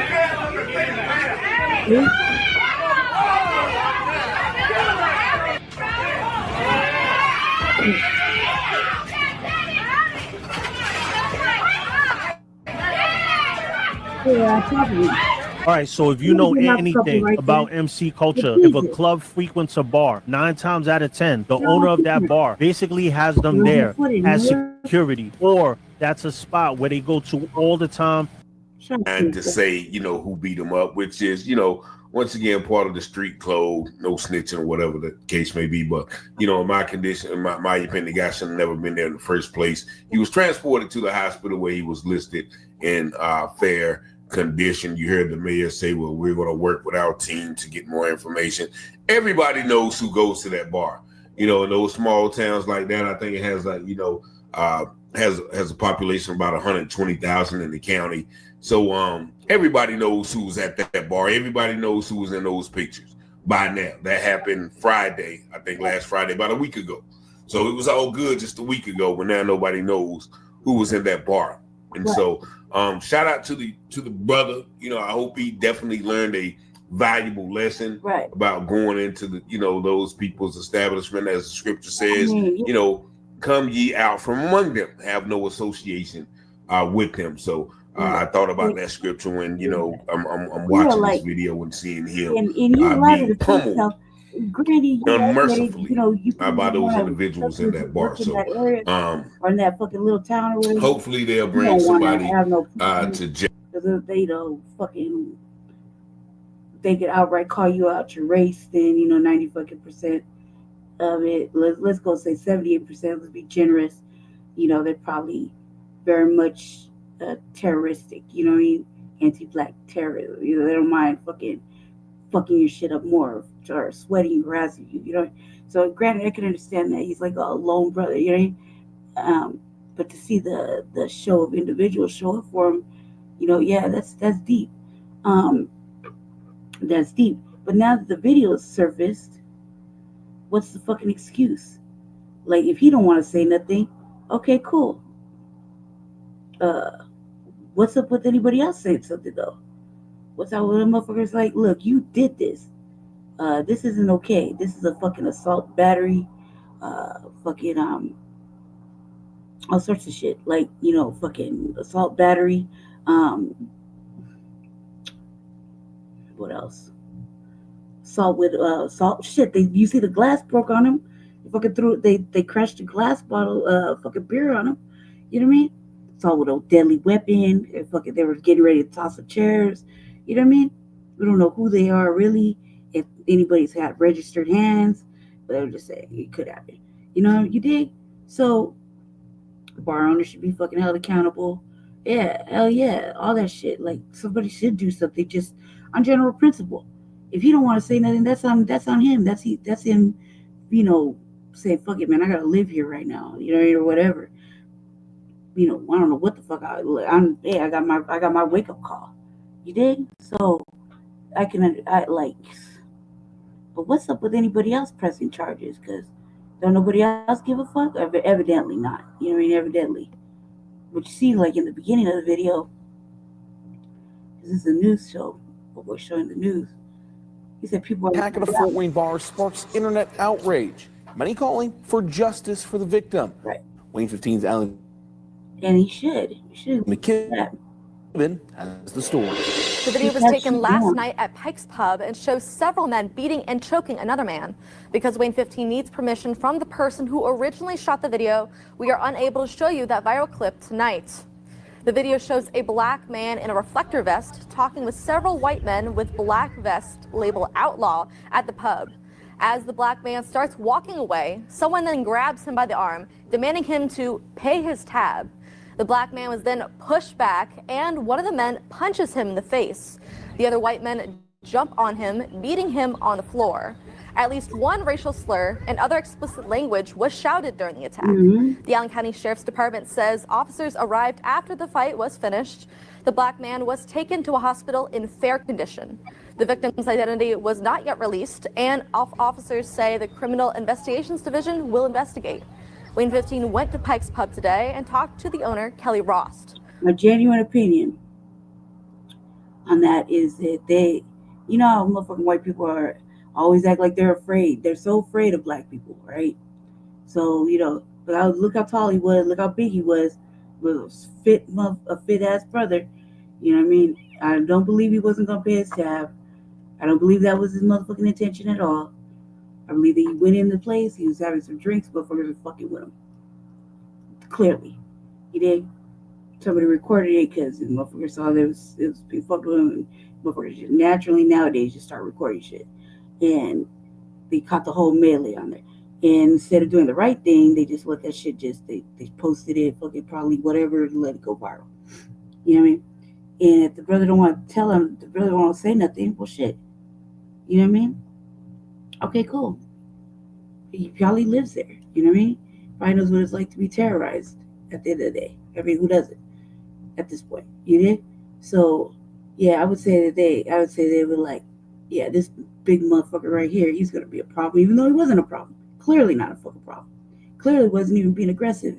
Even when they pushed him around, you know what I mean? He wasn't even being aggressive. So you can tell by his arms were loose, you know what I mean? He wasn't trying to be aggressive. You say leave, okay, well then why the fuck you prevent it? And then you turn around and fucking pace. Okay, you couldn't go and get this money outside, like couldn't let him walk it off, couldn't, you know what I mean? Like, come on now, there was prevented, like they're used to getting their shit trashed. It must be. Yeah, so I don't believe that brother did anything fucking wrong. And if anybody want to do the right thing, they should go to the fucking courts or whatever. Just because all them white people are on camera, all their faces are known, you know what I mean? They clearly know who the fuck they are. And they clearly are guilty of fucking assault. You know what I mean? Definitely assault. Definitely anti-black racism. You know, they terrorized it right there. You know what I mean? Yeah, and he should, you know, like, good job for trying to defend yourself. It's fucked up. All right. I think I have one more. Okay, here we go. Before I get to some other shit real quick. In New York City, there are programs designed for immigrants. But if you create one for Black Americans, they'll take you to court, sue you, and shut it down. The message is loud and clear. Help everybody except the people who built this country. Right. Here goes Donnie Valor with a message of the day.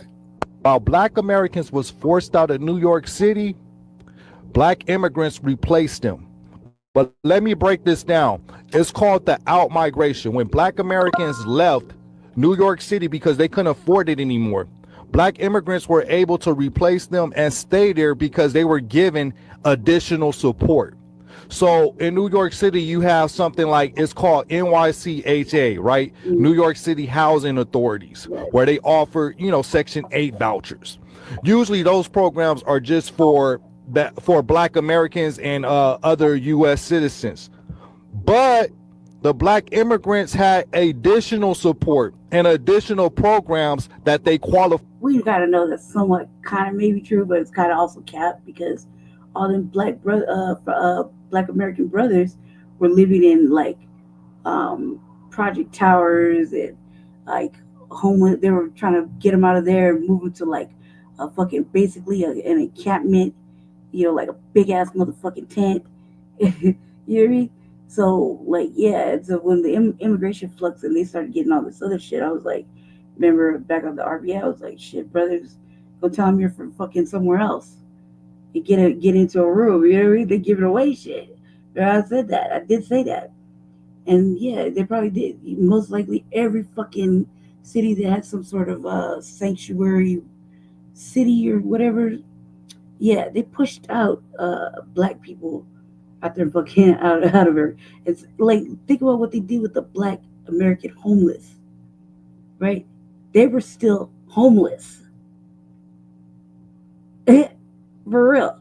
Still fucking homeless. They didn't get no relief from that. The black American homeless people, they were still there, living on the sidewalks and underneath the and shit. They were still homeless. While they had the fucking influx of buses and buses and buses, and motherfuckers going to hotels and complaining and getting all these little fucking gifts and freebies and whatever. You know what I mean? And motherfuckers over there like breaking into shit and housing like, 10, 12 and making money off of it and shit. Remember? Like just go back in time and think about how it really was in New York when they had all that the influx. Motherfuckers trashing the hotels. They were doing the most. They were living in nice ass motherfucking hotels. While the black American homeless population, the foundational black American homeless population, we'll just say that, was still fucking homeless. On the sidewalk. Still. Outside of that. Does that make sense? Programs like DCS, Diaspora Community Service, which specifically is for Afro-Caribbean families and helping them with housing. BLACC, Black Alliance just for immigrants, programs that just focus on black immigrants across the black diaspora. Right. Another program. Check this out, guys. I want people to really wrap your head around the fact that there's a constitutional law against helping us. You can help immigrants all you want, but you cannot help black Americans. Folks, I want you to really wrap your head around what Donnie's saying. In New York City, and I'm sure there's other states like this, you can specifically help immigrants, migrants, Caribbean, Nigerian, whatever. Particular program. Right. And it won't get struck down by Congress. No. It will not get challenged in the courts. What I think. But if you try to help black Americans, I was like, white Americans go no. I was like, come on, black American homeless people. You just go what about from like you discriminate? Brazil or wherever. They don't consider discrimination when they help immigrants. No fucking ID or identification. You go. I want all my detractors you remember to pay attention to this. This is an important segment. Why is it discrimination when your courts help? They have been living in like fucking like a whole fucking building of squalor. Nothing worked in there. They had no microwaves. They had no fucking way to make phone calls. They still had to travel. They still had to try to get jobs. And then they wanted to. Then Eric Adams wanted to put them up all the way across on another little area, build a whole fucking makeshift tent. Lines of beds just for the men. He wanted to ship the men out, and it's like whatever. Like he was doing the most in the beginning. Come on now, like, and what happened? The black American people were still homeless, still fucking homeless. While these motherfuckers were going in to get off the bus, they pulled the bus right up to the hotel. Ta. You dig? Come on now, and they stayed in there for a grip, like for fucking damn near a year, fucking up shit, begging. Saying, they wanted to work, woo, all this extra shit, fucking doing the most, like getting money. Not to mention, they complained about the shelters, they complained about the food, they complained that the diet that the fucking hotels were providing, like sandwiches and whatever the fuck, wasn't good enough. Wasn't good enough to have 3 square meals in a fucking nice ass room. Wasn't good enough. You did, remember? And they were in like all the motherfucking good ass hotel spots, fucking up shit, doing the most. Like I know you don't forget all that. That was in the beginning. Let's not forget that. Okay, that's why I was like, man, black American homeless, let's go fucking tell them you're from wherever. Put a little accent in it. They ain't gonna check your shit. They ain't asking nobody else for anything. You know what I mean? Get up in there, just be invisible. Live good, eat good, 3 square meals. You got 3 square meals.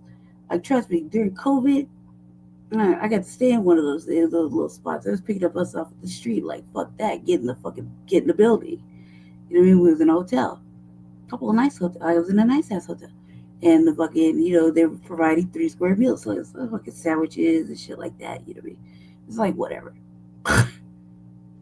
Cool, might have complained, man. I'm an American motherfucking citizen. I've been in and out the motherfucking soul. Thank you. I'll take this motherfucking bologna cheese sandwich. Yes, sir. Yes, ma'am. Oh man, I can have juice too. Thanks, great. You know what I mean? But no, nothing was fucking like it wasn't good enough. It wasn't good enough. They had to have their own shit. They had to have their own things, and they had to have their own money. They had to have their own stuff. Remember, they were getting all this fucking cars and it's like they just want to work. And the whole time there was no room to keep taking anymore. And Eric Adams tried to fucking make that shit stop, but it was like whatever. They weren't listening though. You know what I mean?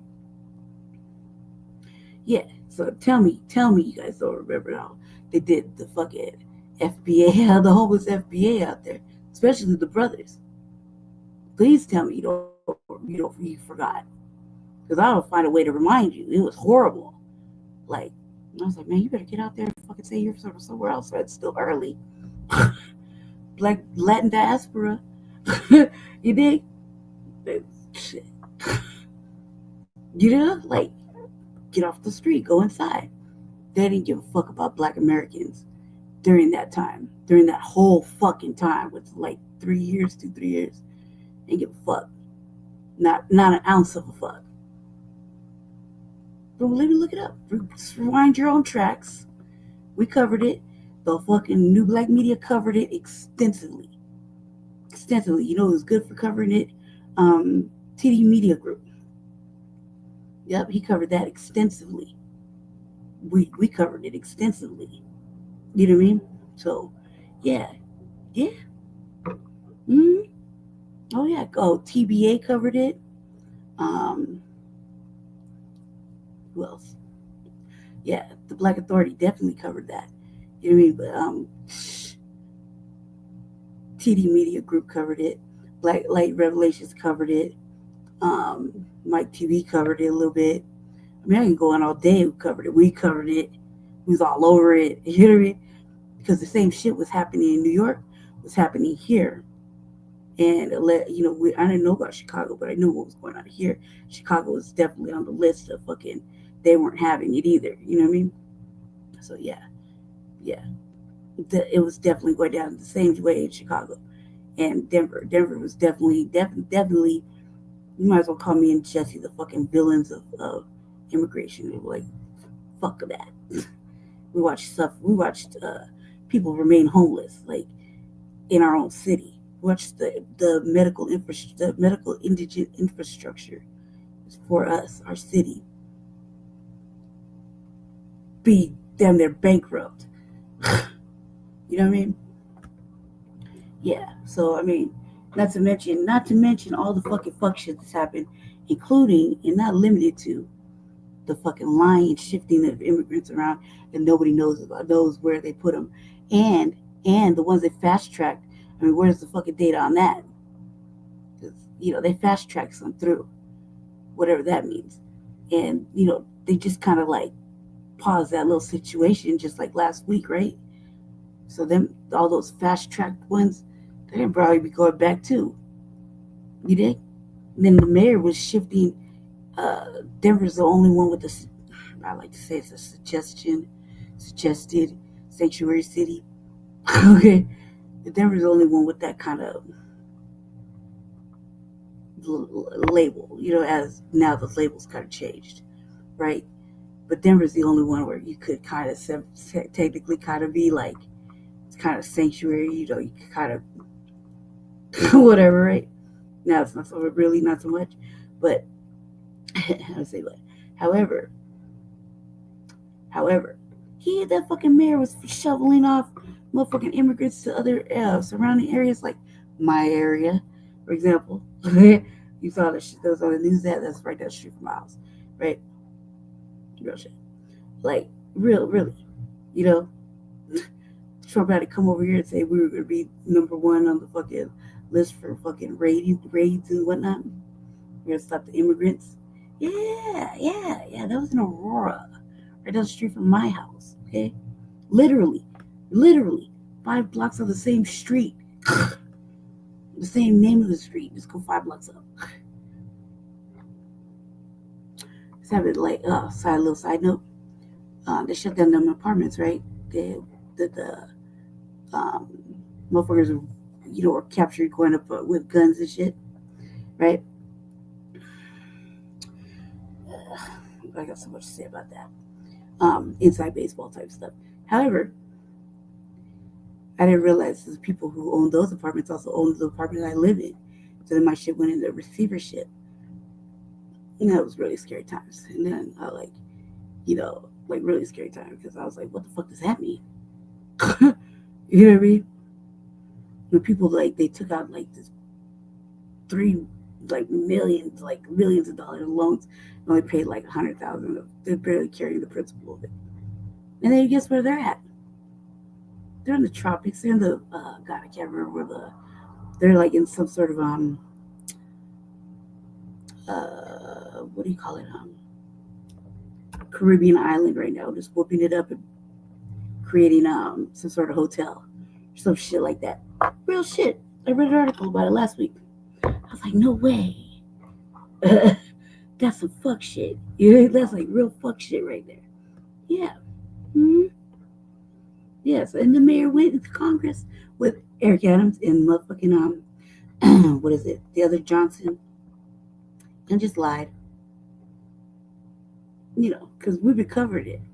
Frontline Black News has been all over it. Not to mention what we've been doing in the city.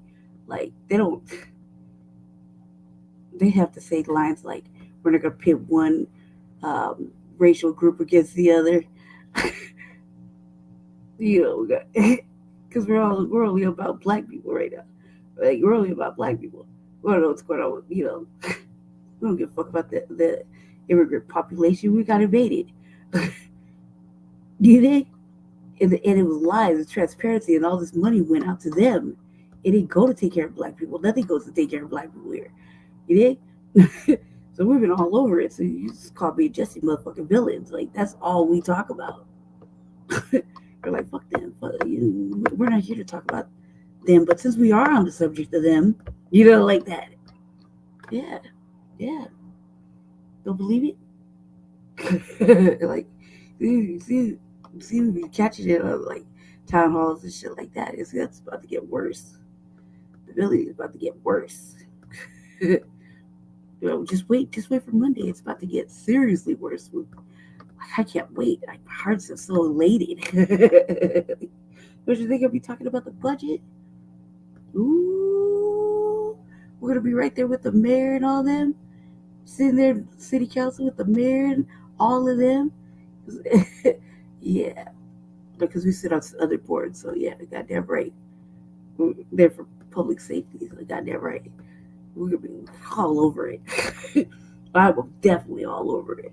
I don't have no problems being a villain. No problems whatsoever. So yeah. Just remember, this was what it is.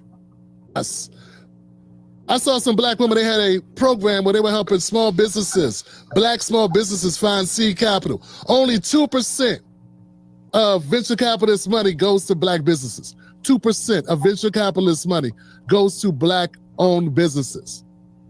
90% of venture capitalist money goes to white-owned businesses. White-owned male businesses, by the way. The rest goes to white women, black people, black women, Latino women. It's, get what I'm saying?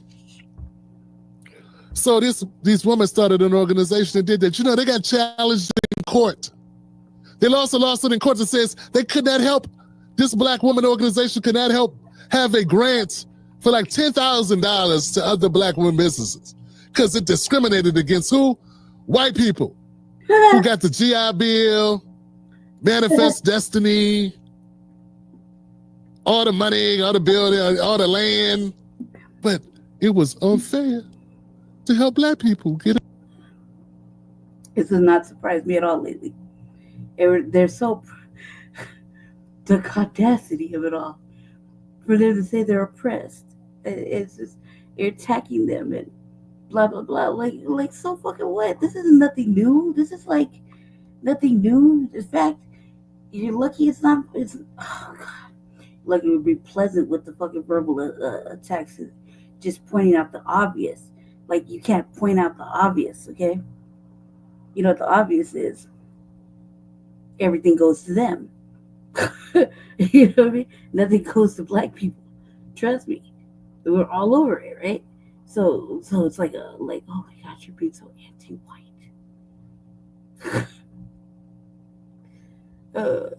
You're so oppressive. Right? You're like the little white tears that don't matter. You know what I mean? Like boo hoo. And I'm just like, nah, you gonna eat this. You gonna take this motherfucker. I don't give a fuck. I don't care. What you gonna do? Nothing? Kick me out? What? What you do usually? Or go to jail? Like, oh my god. Or come up missing? Like, oh my god. Like, it's you did? It's like, come on now. Fully aware of what the fuck I'm saying to you. Fully fucking aware. And no, you gotta be said. It's gotta be said.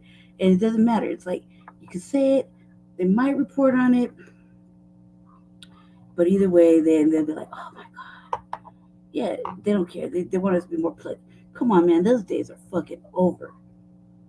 So you gotta be more like verbally, like you gotta be a little bit more assertive, or a little bit more. I want to say aggressive, so we'll just say assertive. Would it? Okay. Bet I could be more assertive.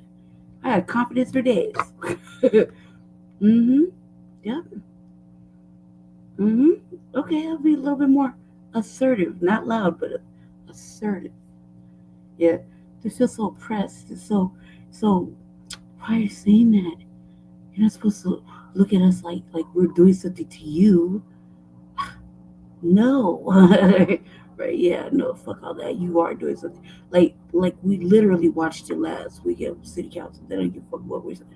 Especially like this thing. I was Park Hill thing. I was like, we weren't even allowed to go on. Black people weren't even allowed to go on Park Hill golf course. And after the election, they turned her. As soon as we walked out the door, they put the chains on it. There was all this shit happening over there, right? And I was like, we couldn't even get it. I was like, it would have been nice if we could have got a fucking grocery store out of that. For the other side that never got surveyed, which is the black side, it ain't. I was like, no, you're not gonna do this. You do what you always do. It's ridiculous. You know what I'm saying? But they need to be told. They need to be told. It has to be done. It's not going to end. And this is the perfect time to do it. You know what I mean? This is the perfect time to get at them because nothing is good. So it's the perfect time to to be effective. They all these politicians, they got midterms to answer to. There's ballot things that are going on the ballot, but aren't going to get voted for. You know what I mean? So part of that job is do constructive things. Like is what the code says. Constructively. Constructively let them know that they're at risk for not being voted back. We chose them. We can unchoose them. We didn't choose them. I didn't choose them. I didn't vote. I'm just saying. Right? But the things on the ballot, maybe, somebody should give them a real understanding in layman's terms what they really mean. And then nobody will vote for those things. Make it easy, make it plain. Instead of word salad. Like, yeah, your taxes go to this and there it is. And I was like, they're especially about sales taxes. They said we're having a deficit, because they're not getting sales taxes. And it took away Juneteenth week. Juneteenth was started 5 days, then it went to 3 days, then it went to 2 days. So we only get 2 days, right? Because of sponsorship and donors or whatever, right? I was like, well, what better way to bring revenue than to add another day for Juneteenth? We love spending money, allegedly. You know what I mean? They weren't hearing that. They'd rather put it into fucking infrastructure that they can't build. because they owe money on it or some shit. Some crazy shit like that. I was like, oh my God. But I was totally advocating for that last week.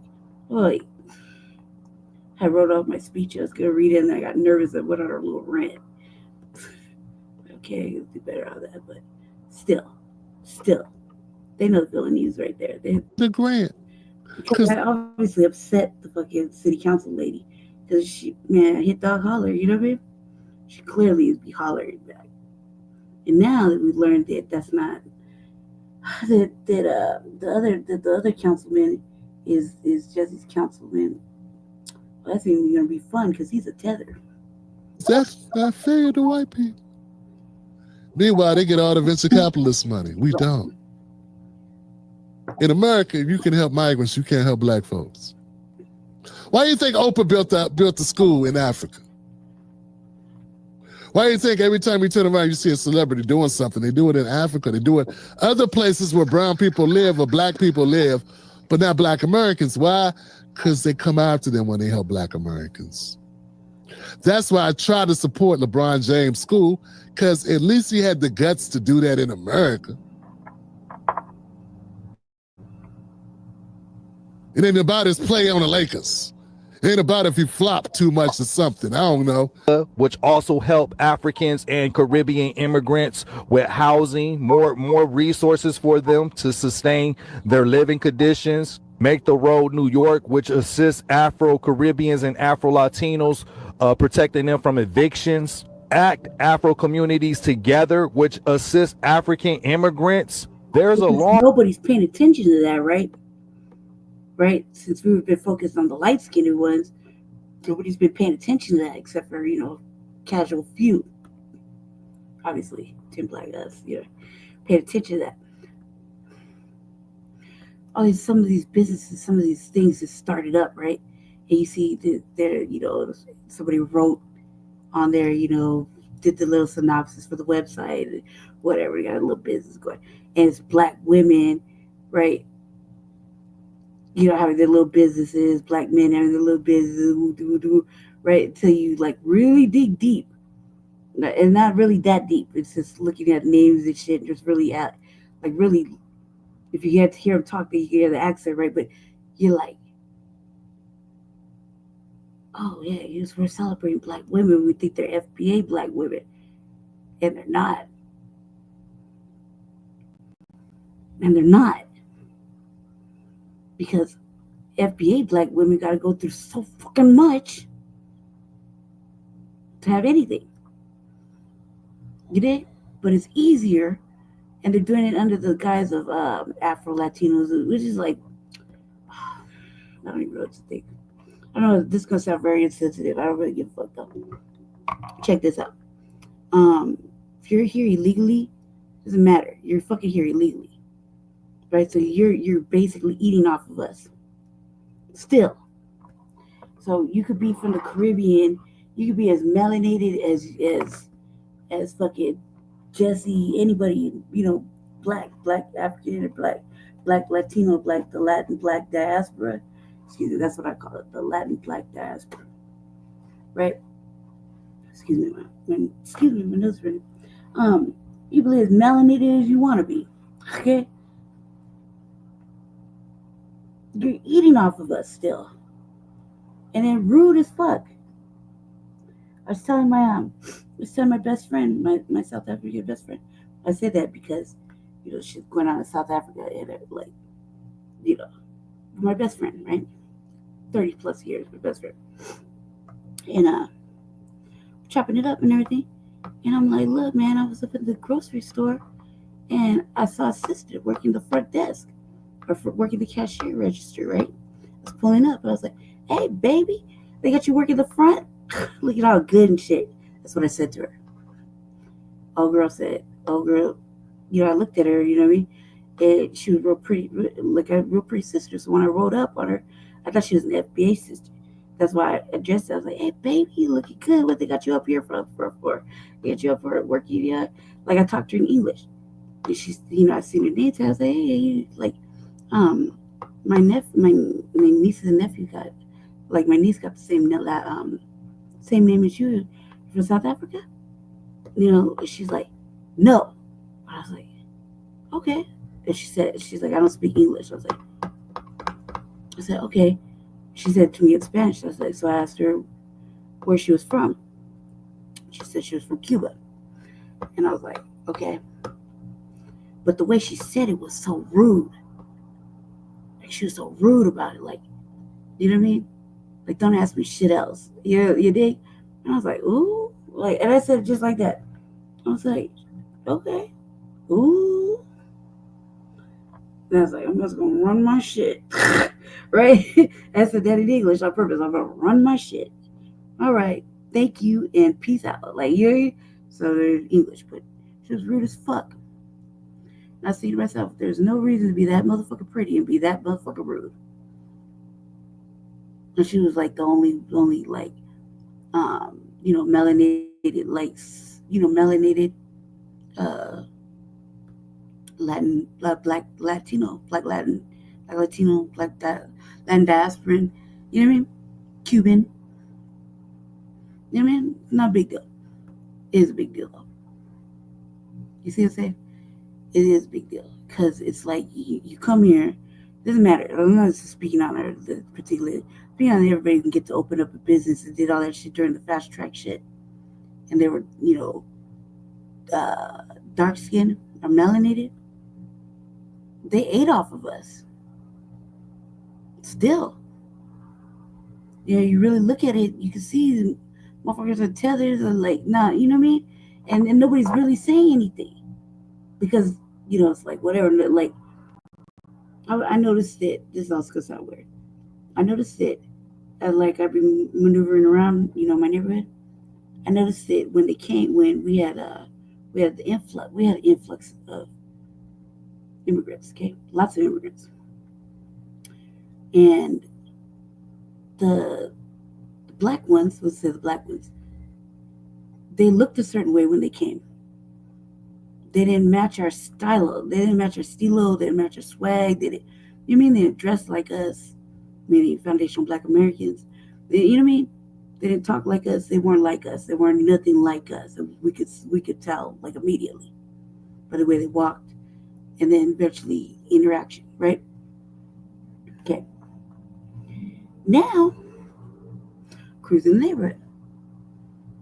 I have to do my own thing, and like I like, that's all I talk to is black people over here. So I was like, hey brother, how you doing? Are you looking good, sister? You know what I mean? I'm just mobbing, dude, listen to music, keep minding my own business, just saying hi, keep it to my shit.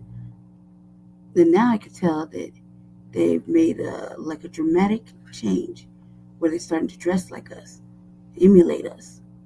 Like in talking and stuff. Still got an accent, still heavy, still barely speak English, but you could tell. You see? And I'm like, to the point where I have to stop and take a double take. You know what I mean? So I could be like, okay, yeah. This is a foreign visitor. No, that's not FBA, brother. That's not an FBA sister. Close. You tried You tried real hard. I can dig it. I don't want to talk. I just want to go through 7-Eleven. You dig?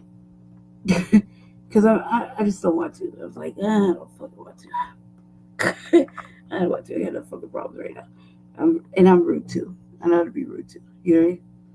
Especially when you're rude to me. I know how to be rude. So, like, this is fucking crazy. But I can tell now that they're trying to, dress like us, emulate us, blah, blah, blah. It's always like to blend in, okay? Nobody's saying anything. And they're being able to start businesses and do whatever. And shit's cheap. You know what I mean? For them, they can live in nice-ass motherfucking apartments because they got fast track through. I know. Trying to talk about that across the street from our house. And then what do you fucking think I was saying? Because I was like, you got immigrants in the back, cuz stop playing. I can take you right now. Show you. You dig? So, yeah, they weren't hearing all that. But I'm saying, I've seen the transition. I've seen the change. It's starting to become very fucking ugly and annoying because, like, these are We want us to succeed. We don't just like you fled. You came. You're eating off of us. Like you fled your shit. You came and invaded our shit. You eat good. You live better than us. Like nah, man, nah. Fuck all that. And you can start a business to support yourself and have somebody, write your little synopsis, get you, rent your little shit. Tell you how bad that was when all the shit with my apartment complex like finally settled down. There was a note on the door. It said anybody whose electricity isn't in their name according to their apartment, they had to go. They had to move out, or they had to start their own utilities in their name according to their apartment. You know how many motherfuckers didn't have that going on? Right. I was like, damn. Because, for the soil, so I got the utilities. Yeah, of course my utility is going to be my standard government issued fucking name, my real name. You know what I mean? I live here. Of course my apartment's, I live here. That's under my name, my mailbox. I'm a standard fucking from the soil fucking American citizen. I wish I had the luxury of utilizing this. Yeah, right. Yeah, you could, man. Come on now. Don't have the luxury, right? But everybody else does. It's too much, and they're still getting money. Still getting money. Long list of these programs that's specifically for Black immigrants, whereas Black Americans can only tap into the traditional, whatever the state has to offer. They didn't have access to the additional programs like. Why are white people mad about this? Mm-hmm. Why are some of the white, let me put it this way. I got to be careful with the language. Because I got, white people that do care about Black people. Why are the white people that are concerned and upset about discrimination against the whites when Black people might get some type of benefit or help, even though we're the only group that helped build America that was subjected to this thing? Nobody redlined you. No one eminent domained you off your property. Right. In large numbers. Right. Nobody flooded your towns and bombed your towns and shut down your towns. Segregated your There was no sundown town for white people. White people always went to the hood and picked up their friends or a date. Right. Or a little smoky smoke. Right. Went back to their side of town. Mm-hmm. Black people couldn't even just drive through the town. I remember being a kid. We go on a trip somewhere down south. We had a box of food in the back. And I used to wonder why we can't stop at I won't stop at the McDonald's or the Jack in the Box or the Burger King. They'd be like, no. Wrong area, yep. Can we stop and just pick up no? Because we ain't know. We in the South. We don't stop, baby. You got to eat the cold drumstick in the back. Right. The cold pork chop sandwich. Mm-hmm. So we get to move on. So my question to you guys is, what about all the people? Why aren't they concerned when they see immigrants getting set aside? Immigrants getting these types of services only to them. Why aren't they upset? Because that's by design. It wouldn't be racism, would it? Mm-hmm. And see, you know what's bad, Johnson? I'm gonna tell you this. I'm gonna go on. There are people that I think are well-meaning people who are very supportive of the diaspora. Was it diaspora? You're the diaspora, and they're focused on diaspora. Black people all over, and Black people. Sometimes I think they're getting paid by those organizations because they don't point this out. Right. Yeah, I think they romanticize activisms for those people are like, they get. What's it? Dr. Umar, like the Pan-Africanism. They like romanticize Africans, but I think there's also money in it. Ain't no money in helping Black people. I mean, I got Black people now that be like, "Hey man, I watched the show. I support you, Tim." So you do, man? You a member of the membership? You bought a mug? You a member? What you do? Oh no, I just watch sometime. Oh. Well, thank you, brother. Thank you for watching the content for free. I appreciate that. Hey, but I'm just saying, them organizations that they be caping for, they be hiring them to speak. Right. They be providing, they be consulting fees, they be hiring them to do things. Yeah. It's money there. Look, I got no proof. No, it's true. He's right. But if you're getting government contracts, if you're getting set aside, if there are programs that are directed specifically to to these people, I'm sure there's a non-government organization somewhere that's kicking in money, that's donating, that's doing something. Black people don't have the same allocations. Right. They don't get that. Nope. Because when we do try to do that, they come for us. They tie us up in court. They sue us. They knock us out the game. You understand what I'm saying? He's not lying. Like, these are the things. These are the harsh realities I had to start accepting. Because you know, I can man, I don't even tell you how fucked up it is. I don't even want to go into it. Let's just say I don't have internet right now, right, in my house. I'm kind of okay with it. We're using my phone though, right? Too much. I'm okay with that, right? But let's put it like this: there's actual fucking nonprofit groups, nonprofit groups designed specifically to help specific immigrants. Specifically, you know what I mean? Like Hispanic immigrants, African immigrants, Caribbean ones, specifically, right? And they get paid through certain kind of grants or whatever. They're like these nonprofit groups, allegedly nonprofit groups, right? And during the invasion over here in Denver, in Colorado, Denver really, these people were getting paid to be support systems, have food and all this shit available to them, to the immigrant population that came in, right? And there was no real transparency still on that. They were getting money to do that, right? There's nobody getting money to help FBAs here, you know what I mean? Especially like women and children and whatnot. There's a whole bunch, like, seriously. If they are, they're not doing it, right?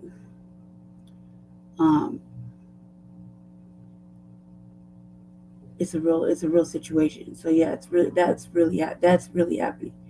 It's really happening. You know what I mean? Because the mayors need support. They need somebody to help them with this fucking influx and accommodations and whatnot. Because that's the problem of being a welcoming city. You think? So yeah, they were doing it, and then all of a sudden they were like I want to say scolded and not doing it, but still doing it. You're even getting paid through funding for it. Real shit. What's happening? You know what? No transparency though. Can't find out. I used to just think people were scumbags. Where they housed them at. They may be scumbags, but they got reasons for doing some of the things they do. You understand what I'm saying? I will not co-sign, nor will I excuse the actions of brothers and sisters that do the wrong thing, in my opinion. But it's not just that everybody's a jackass, everybody's a sellout. It's deeper. That is lazy thinking. There are things going on behind the scenes like this. Money exchanging hands, opportunities. People have families. Some of these people are the only people in their families who have been able to make a name and like really climb. And they got the entire family betting on them, hoping on them to help lead the family out of the lower middle class. And for lack of a better term, they playing the game. All right, guys, give it up. Go see this brother right here, man. He's telling the truth, man. This is the dope truth. Donnie Velour on TikTok. Hit him up. Let me know what you think about this in the comments section. And it's a simple thing, Johnson. Folks, why is it that Americans who were so upset that black people may get set-asides for black Americans, why are they not upset when immigrants get that and then some. Right. Perfect. You made it to the end of the video. Let's get to this. This is really important because I was talking shit about this. 60 Minutes Rewind. Should we make sense? Think before you answer that. We're talking about those insignificant 1-cent pieces in your pocket or purse. I bring this up because they're discontinuing the fucking dollar. And it was brought up in, I think it was watching Afro Elite like a couple of days back. And he had a caller. Caller was on there talking about bricks and conversions and whatnot. Okay. And it was really good breakdown of what, it all stemmed from like a Vicky Dillard show where she was talking to another brother about reparations. And so that's how the discussion broke down. Shout out to Vicky Dillard. Definitely bringing the heat. Shout out to her, really. I like Vicky Dillard. I always have liked Vicky. It's the home of the hand claps and gavel raps. You know what I mean? She's been bringing the fire. But she I don't say but however, or with that, excuse me, I didn't mean to say that. She was talking to a guest. The guest, I guess, was running for office, I think, something like that. I don't remember. Don't quote me on it. You gotta go watch Afro Elite. They're talking about reparations, and she was giving them the business of how you can't tell anybody how to spend reparations or what to do with reparations. There's a whole little conversation, and that led into Afro Elite's show, basically. So I recommend you go watch it.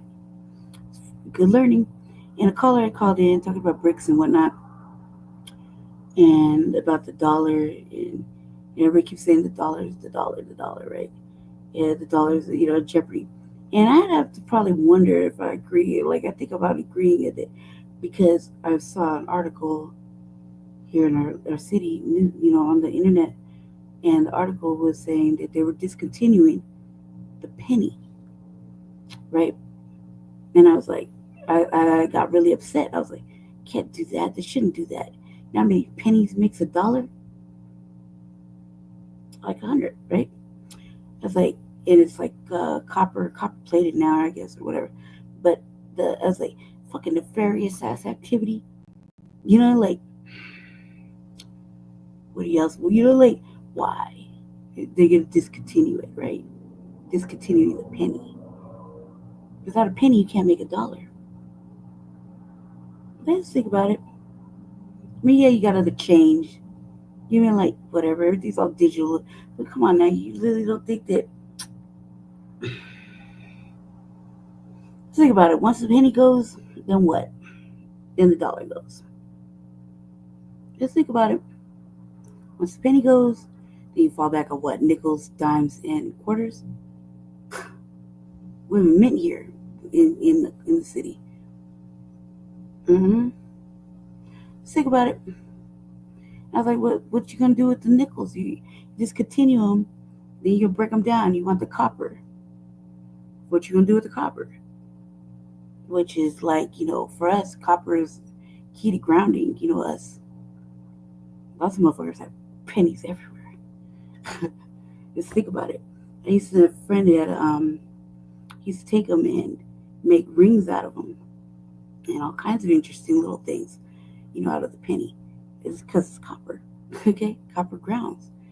Motherfuckers been making little copper ringlets and putting them in their hair for long periods of time. Like, it's leaving little rings and whatnot. Come on now. But seriously, be realistic. And discontinue the penny. What's to go? The dollar. Think about it. How you teach your kids how to do math anymore? You need a penny. You need the penny. So you teach them how to do math. Like, literally, like, start with the penny. Teach them change. How to make change. You take the penny out, you just got dimes, nickels, and quarters. Yay. You know what I mean? Man, so we're gonna listen to this little thing because it kind of brought that to me. Everybody thinks it's stupid what I'm saying, but if you really think about it, and think about what I'm saying, I'm only at 45. Just think about it like that. So there's nuances now. They're like, no, we care about it. Everything's all digital. Okay, well, when it's not gonna be digital, and you're gonna need the change, or you're gonna need the dollar, the physical dollar, to maneuver around or do trade or whatever. You know what I mean? Think about it. Everything's digital. What happens if it's digital? It could be digitally lost. But you can't digitally lose a penny. Can you? You can't digitally lose a dollar if you physically have it in your hand. You know what I mean? I got physical dollar. I got like 2 physical dollars right now. In my, like, you know what I mean? It's not digital. Because you see how they can erase you, they can erase your history, they can erase your culture, they can whitewash everything, they can erase everything. They can do, AI is fucking do your job. I showed a motherfucking robot doing fucking field work. Think about it. Just think about it. Just think about it. It's digital, it could go. Oops. Somebody accidentally pressed delete on the satellite, everything's gone. But man, you got change, nickels, dimes, quarters, Susan B. Anthony coins, gold, African gold, what's that gonna call it? I can't think right now. African gold coins, you got dollars, 5s, 10s, 1s, 100s. You know what I mean? Think about it. Think about how important it is to have some kind of loose cash somewhere, just kind of, just in case. You know what I mean? Just think about it. Just think long and hard about this and think that should be the right thing. Is that the right move? That they really go look in your house somewhere and see how many pennies you can find and gather them all. Start gathering your motherfucking pennies before they discontinue it. Just saying. Just think about it. First, it may or may not come as a surprise that it now costs the U.S. Mint almost 2 cents to make a penny and almost a dime to make a nickel. If the economy of that eludes you, join the club. Even in Washington, where they literally have the right to print money and where anything under $1 billion is chump change, there's an ongoing debate over whether it's worth the trouble to keep making sense. It's definitely worth the trouble. They're still warm. Can you feel it? Every year, the U.S. Mint turns out 8 billion shiny new pennies using high-tech presses that operate faster than the eye can see, stamping out Abe Lincoln on blank pieces of metal. They're making 12 pennies per second. We're making a couple million pennies a day. And, says U.S. Mint Director Edmund Moy, despite inflation, despite their lowly status, 8 billion pennies still add up to $80 million. That's real money. Trouble is, to get 80 million in pennies, the government spends $134 million.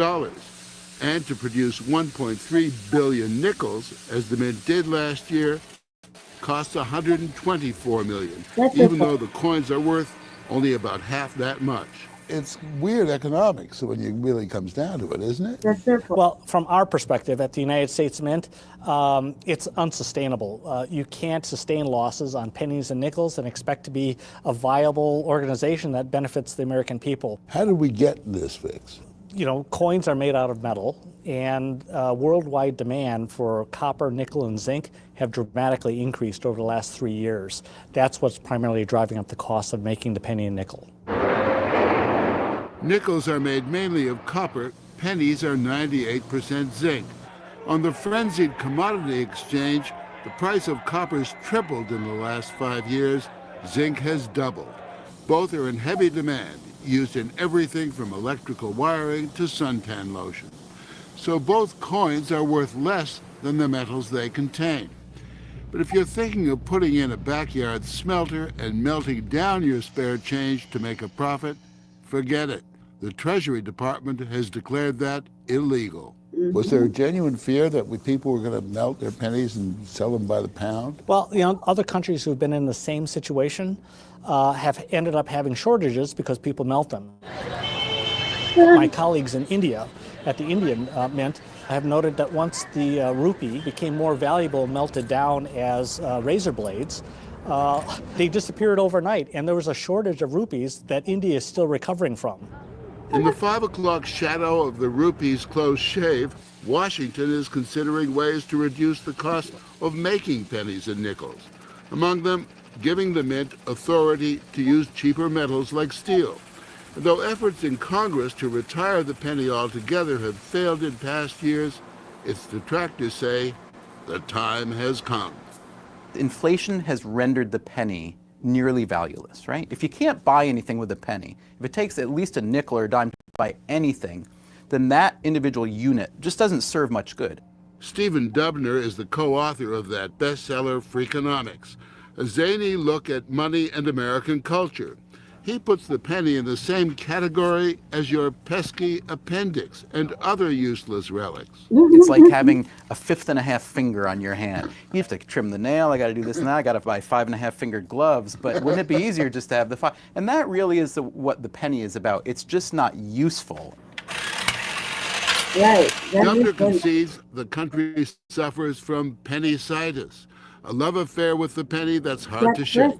After all, who's on it but that true American idol, honest Abe Lincoln, who as a young store clerk walked 3 miles to return 6 pennies he'd overcharged the customer. I think that the two big reasons to keep the penny are inertia, because it takes a lot of work to get rid of something that's ingrained, and nostalgia. But you need to put a price on even nostalgia. But is there, don't you think, there's a kind of sentimental attachment? Right. Everyone remembers their piggybacks when they're kids. Sure. Savor your pennies and all of the old adages that Right. go with the penny. Penny for your thoughts. Penny saved. But I is would penny argue earned. that, in the old days, you might have said a penny for your thoughts as a nice kind of way of saying, whatever you're daydreaming about, it's worth something. Now it's an insult. A penny for my thought? It's only worth a penny? Come on. What do you do with your pennies? Well, I have kids, so I try to teach them early on not to get any pennies. I try to teach them early on to get rounded up or rounded down at any opportunity. When we play Monopoly at home, we get rid of the 1s and 5s. It's like, it doesn't matter. But its fans say a penniless America would leave the penniless truly penniless, because merchants would round prices up to the nearest nickel. Mark Weller is the voice of Americans for Common Sense, a pro-penny group that claims that rounding up will cost Americans $600 million a year. You're going to be hurting those that can least afford it. The folks that don't have checking accounts, that don't have charge cards, are the ones that are going to get hit. Weller says without the penny, charities too would suffer, on the theory that people are less likely to donate as many nickels. As it is, penny drives around the country collect tens of millions of dollars a year for medical research, for the homeless, for education. You have school groups all over the country that are raising funds for important causes on Katrina relief or new computers or other issues for their schools. But as Weller freely admits, he's got a financial interest in the high cost of penny pinching. Remember that shower of zinc pennies at the Mint? Well, Weller's a lobbyist for Jardin Zinc, the Tennessee company that sells those little blank discs for the Mint to turn into Lincoln pennies. If you don't have the penny out there, it would be a major kick in the pants to the zinc industry, wouldn't it? I think if you look at overall at the uses of zinc in the economy. Personally, I think you fucking take the penny away, you're stripping the fucking dollar. You're just stupid. And secondly, like, are you serious? Like, you try to get away, give. Like I said earlier, how many pennies does it take to make a dollar? Without the penny, you don't got no dollar. That's just off top. Secondly, like, what do you mean when you're playing Monopoly, get rid of the 1s and 5s first? Like, this motherfucker's obviously never sold drugs. Obviously never had to fucking, you know what I mean? Never had to fucking make a dollar out of 50 cents or 15 cents. Yeah, never had to fucking do that. Never had to struggle to make a motherfucking dollar. Ever in the fucking life. Ever in their fucking life. Okay. Not to mention, what you don't teach your kids math, you teach them how to round up. You serious? Like, what if it's not digital anymore? Like, what if the lights went out, the the satellites went out, everything just got wiped the fuck out? You mean tell me you have no cash, no pennies, no nickels, no dimes, no quarters, no ones, fives, tens, fifties, or ones.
Just again, like I to keep that up.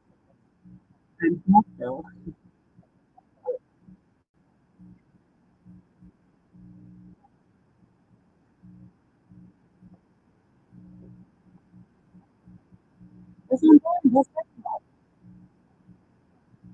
Nickel, you can argue about. Maybe it helps, maybe it doesn't. But to me, Tens of millions of dollars a year for medical research, for the homeless, for education. You have school groups all over the country that are raising funds for Yeah, important causes on Katrina relief or new computers or other issues for their schools. But as Weller freely admits, he's got a financial interest in the high cost of penny pinching. Remember that shower of zinc pennies at the Mint? Well, Weller's a lobbyist for Jardin Zinc, the Tennessee company that sells those little blank discs for the Mint to turn into Lincoln pennies. If you don't have the penny out there, it would be a major kick in the pants to the zinc industry, wouldn't it? I think if you look at overall at the uses of zinc in the economy, that this is a smaller part of that overall. I think if you look back at the merits of the argument, which is what happens if you don't have the penny and you round transactions to the nickel, that's a loser for charity groups, that's a loser for the American public. The story will continue after this. That's the stupidest shit. And on the contention that, like the fact that, like I was trying to say before I got really disconnected, okay? See, it's fucking hot or something. It's hot over here. It's like a fucking ice chunk or something. Because everything's all to the good. Shouldn't be having no issues.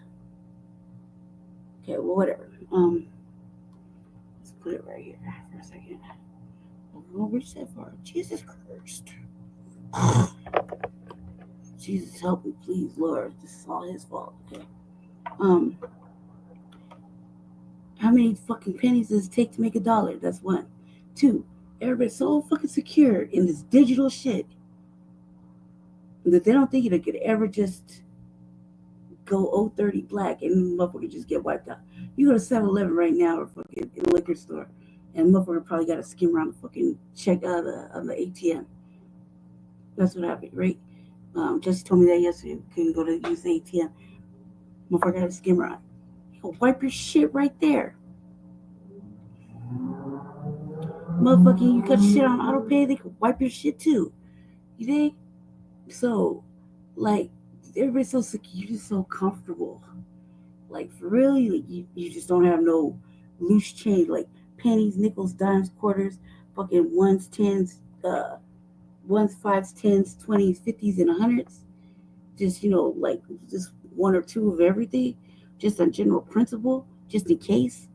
You know what I mean? Like, just, broken change down just in case. Like, just in case. I got $2 single. It's God, Lord, I'm rich. But God, I would never cut the penny off because without the fucking penny, you got no dollar. You know what I mean? It's like they never sold drugs. These are like wealthy, well-to-do white people trying to tell you what the fuck to do. It's really their fault that it costs 2 cents more to make a two cents more to make a penny, and fucking 3 cents more to make a nickel. Like, come on, it's all your fault. This is your fault. Like, this is their fault. They did that. You know, that's how their inflations and infrastructures work. Like, I wouldn't say just cut that shit off. That's stupid. You know what I mean? Okay. It's working. I'm not even live still, right? Let me see. Make sure I'm still live. Let me make sure.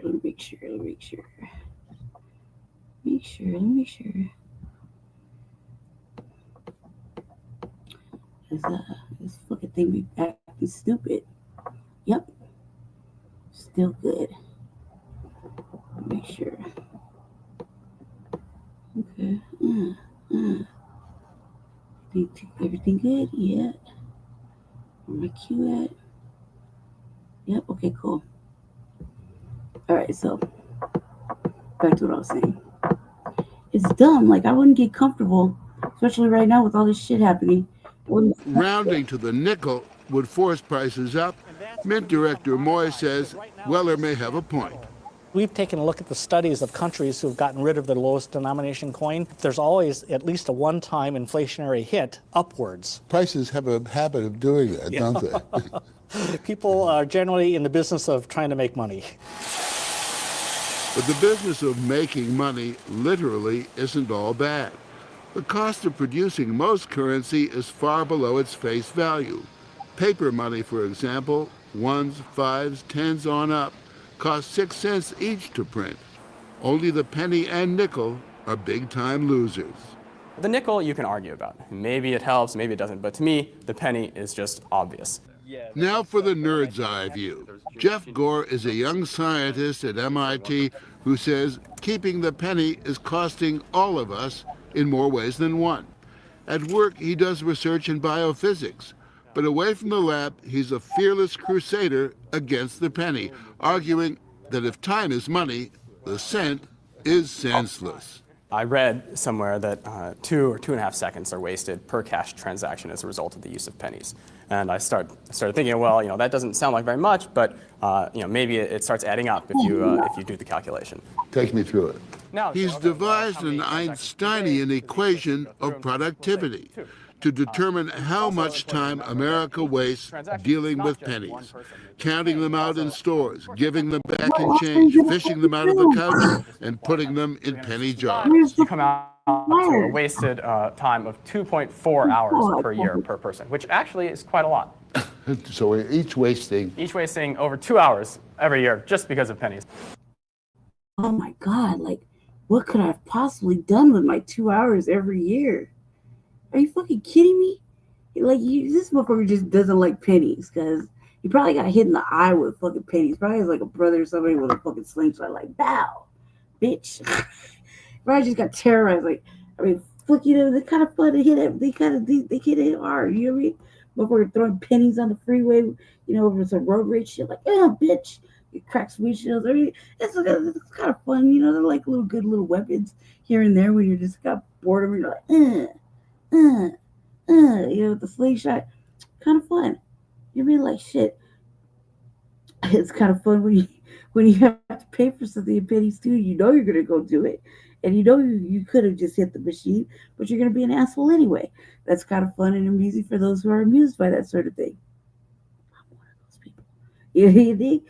So it's like, oh my God, you wasted 2 hours in one whole year fucking around putting pennies in jars and taking them to the fucking the coin star. Or making appropriate change when you went to go get fucking Popeyes. You know what I mean? Like, hold on, I do got that change right here. 3 cents? You said 3 cents? Oh, thank you for my actual change. You're eating dollars. Man, blow me on that shit. That shit is so stupid.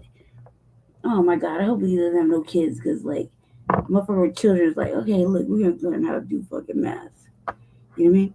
It's a penny. We got 10 pennies. Count them out. 1, 2, 3, 4. You know, it's kind of fun to play with. How many does one make? How many does 5 make? 5 cents. Well, what does 5 cents turn into? Nickel.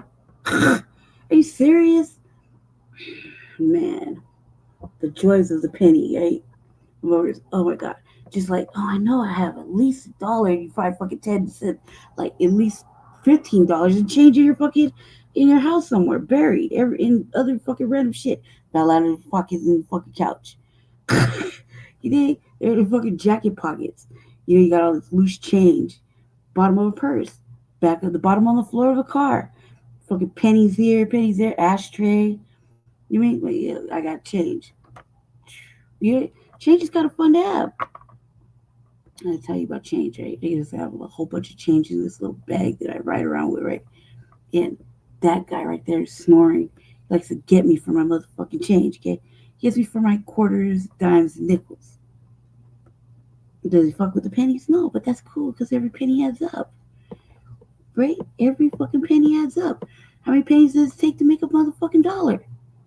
You dig? Without the fucking penny, you got no $1. Take away the nickel, you still don't got no $1. Fuck, you got what, dimes and quarters? Oh yeah. How many pennies does it take to make a dime? How many pennies does it take to make a quarter? Like Jesus. Probably never been outside ever in life. Never fucking had to buy something like. Never went to no fast food joint. Never went to no liquor store. Never went to the convenience store. Never bought gas and needed real exact change. And they had the proper fucking change right there. Or how many times did they go right there and they needed a penny at the register and they had a little cup right there. They would dug into it. Come on now, miss me with that bullshit. Like, are you going to discontinue the fun? No, you shouldn't. You shouldn't. You fuck what they say. You shouldn't. That's stupid. Matter of fact, everybody should just, brace yourself and get some cash and just, like stash it somewhere just in case. Because you're like, are you really that fucking comfortable and dependent on digital money? Trust me, it is convenient. But man, it doesn't have like yesterday I was like, God, I wish I had just fucking cash. I can't get it off my own by myself. I need fucking help. Oh my God, let me have that jersey. Oh my God. It was I think I lost $9 in motherfucking service fees. Unnecessarily. That should piss me off. Right? Because the fees for the machine. Right? Just to take off whatever the fuck I needed to pay a bill. Why couldn't I just have cash? Why couldn't I just have fucking cash? Are you serious? This is too comfortable, huh? What happens when you can't be comfortable? And you're gonna have to fucking, it's like apocalyptic time. You gotta be outside trading and shit. You got shit, a motherfucker might need something. Like shit, I ain't got that, but I got $5. I'll take it. I'll take it. Pay for some gas or something. You dig? This is dumb. This is dumb. But yeah, they're serious about discontinuing it. I kind of don't think so. Yeah, this motherfucker be an advocate for discontinuing the fucking penny. And he's all doing a fucking whole equations to tell you lose 2 hours a year fucking around with pennies. That's fucking dumb math. What a waste of time. That was a waste of time. Jesus, that was the most biggest, stupidest waste of fucking time ever. And with wages in the country averaging $17 an hour, that means pennies are costing each of us $41 a year. And you multiply that by 250 million adults in this country, you come out to $10 billion per year, which is quite a lot of money. Of course, if you put a price tag on lost time, that's nothing compared to the time America wastes in traffic, on the internet, and having to listen to imperfect strangers talking on their cell phones. Still, the debate over the penny is one into which everybody puts their 2 cents worth, or call it 4 cents worth. I mean, if you ask Americans, do you want to keep or abolish the penny? Most people say they want to keep it. Now, I would argue that those same people would have said they want to keep the rotary telephone, They wanted to keep, carbon paper. They wanted to keep the buggy whip. But you know what? We've done all right without all those. And I think that if the penny were no longer around, people would be okay. Americans may differ on what the utility of a penny is. I know when I go home, I have a penny jar just like everyone else. But at the end, I still turn those pennies in because they're worth real money. You, as an amateur coin collector, I suspect you're in favor of keeping the penny in your heart of hearts, yes? Well, as a public official, I have no private opinions, but I do know that a lot of people are attached to the penny, and as long as they continue to being in demand, the Mint has an obligation to continue making them. In fact, the Mint is in the process of redesigning the back of the penny to mark 2 milestones next year, the 200th anniversary of Lincoln's birth and the 100th anniversary of the Lincoln penny itself. Get rid of it? Not likely.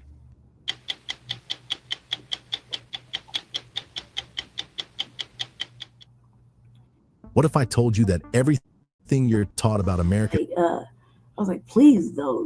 But it's a real topic right now because they're writing articles about the shit. So, I read it. I was like, oh, my God, no. Can't have it. But then I saw that, little back in time 60-minute session. I was like, shit, let's play this because it's really important. And it's probably went up a little bit more since that video came out like a grip ago, like many moons ago. You know what I mean? Was that 2017, something like that? But right now, it's becoming a discussion again. So it's their fault. It's their fault that everything's so fucking expensive. It's their fault that there's all this shit going on. It's their fault that, cash is the thing not to ask for nowadays. You know what I mean? When you're at the register, nobody asks for cash. They just run your card, do your chip. It's like, shit. Motherfuckers should ask for cash. Hey, no, we don't take that. We take cash here. Ooh. For real? I'll be right back. You know what I mean? Damn, say less. I gotta show ID too. You know what I mean? That would be a rip if I could hear that again. Man, we take cash here. I don't know cards here. We don't process those. The fees are too expensive. For real? Cash? For real? Actual paper dollars? I'll be right back. You see? Yeah. Those things is motherfuckers just too comfortable on this fucking digital money. They could just disappear. Like FEMA. And everything else. American history is a lie. That's right. A white devil damned lie. Yeah. A lie that's hiding a secret so heinous, so explosive, that if it was revealed, it would change the very fabric of how Black history is understood in America. Yep, that's right.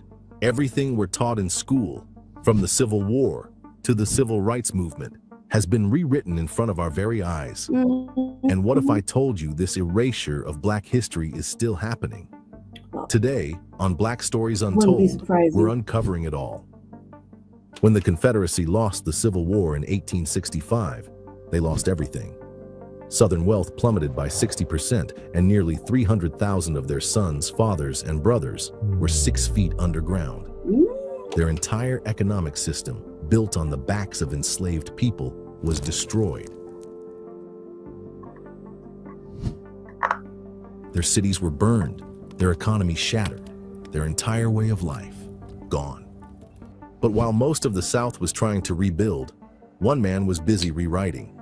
His name was Edward Pollard, editor of the Richmond Examiner, and he was about to write the book that would change American history forever. Hey, hold on. The Lost Cause, a new Southern history of the War of the Confederates.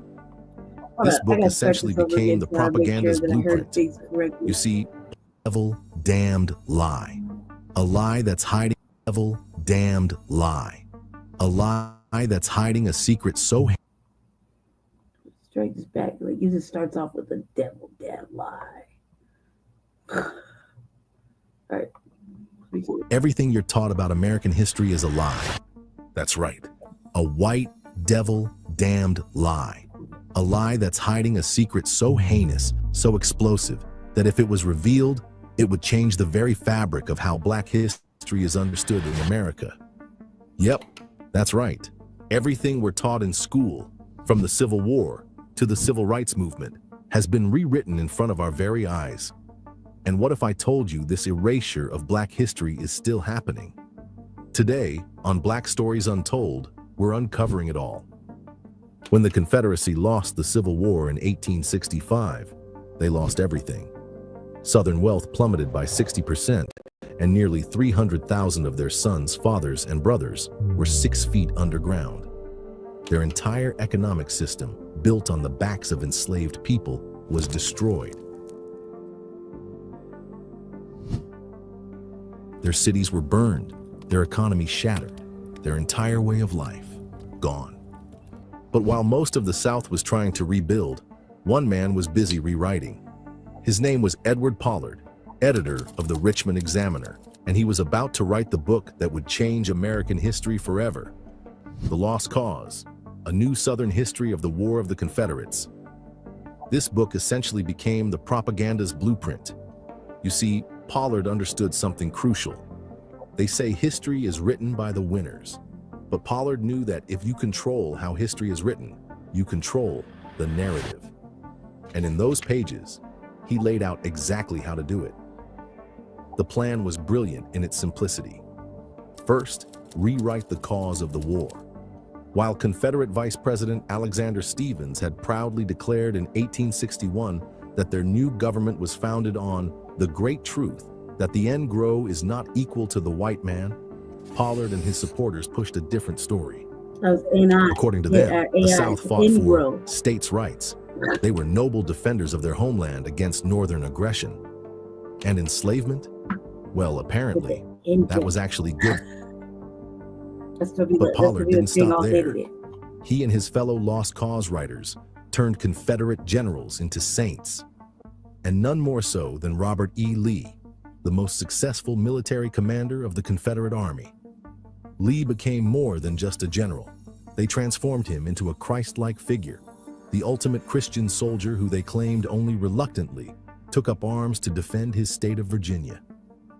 After his death in 1870, they elevated him to almost godlike status, even calling him the Second Washington. Never mind that he led an army against the very nation Washington helped create. Confederate soldiers weren't fighting for enslavement. They were heroic warriors defending their homes against invaders. And the South's defeat? That wasn't because their cause was wrong. No, it was simply because the North had more men, more guns, more resources. They were just overwhelmed. It sounds absurd, right? That the losing side of a war could just rewrite history? But here's the thing. Pollard's book became the very foundation for a systemic campaign to reshape American memory. A campaign so effective that its lies are still repeated today. Because just 1 year after Pollard published his book, something started happening across the South that was truly shocking. While Confederate men were busy writing their version of history, Southern women were about to turn that story into reality. It started innocently enough.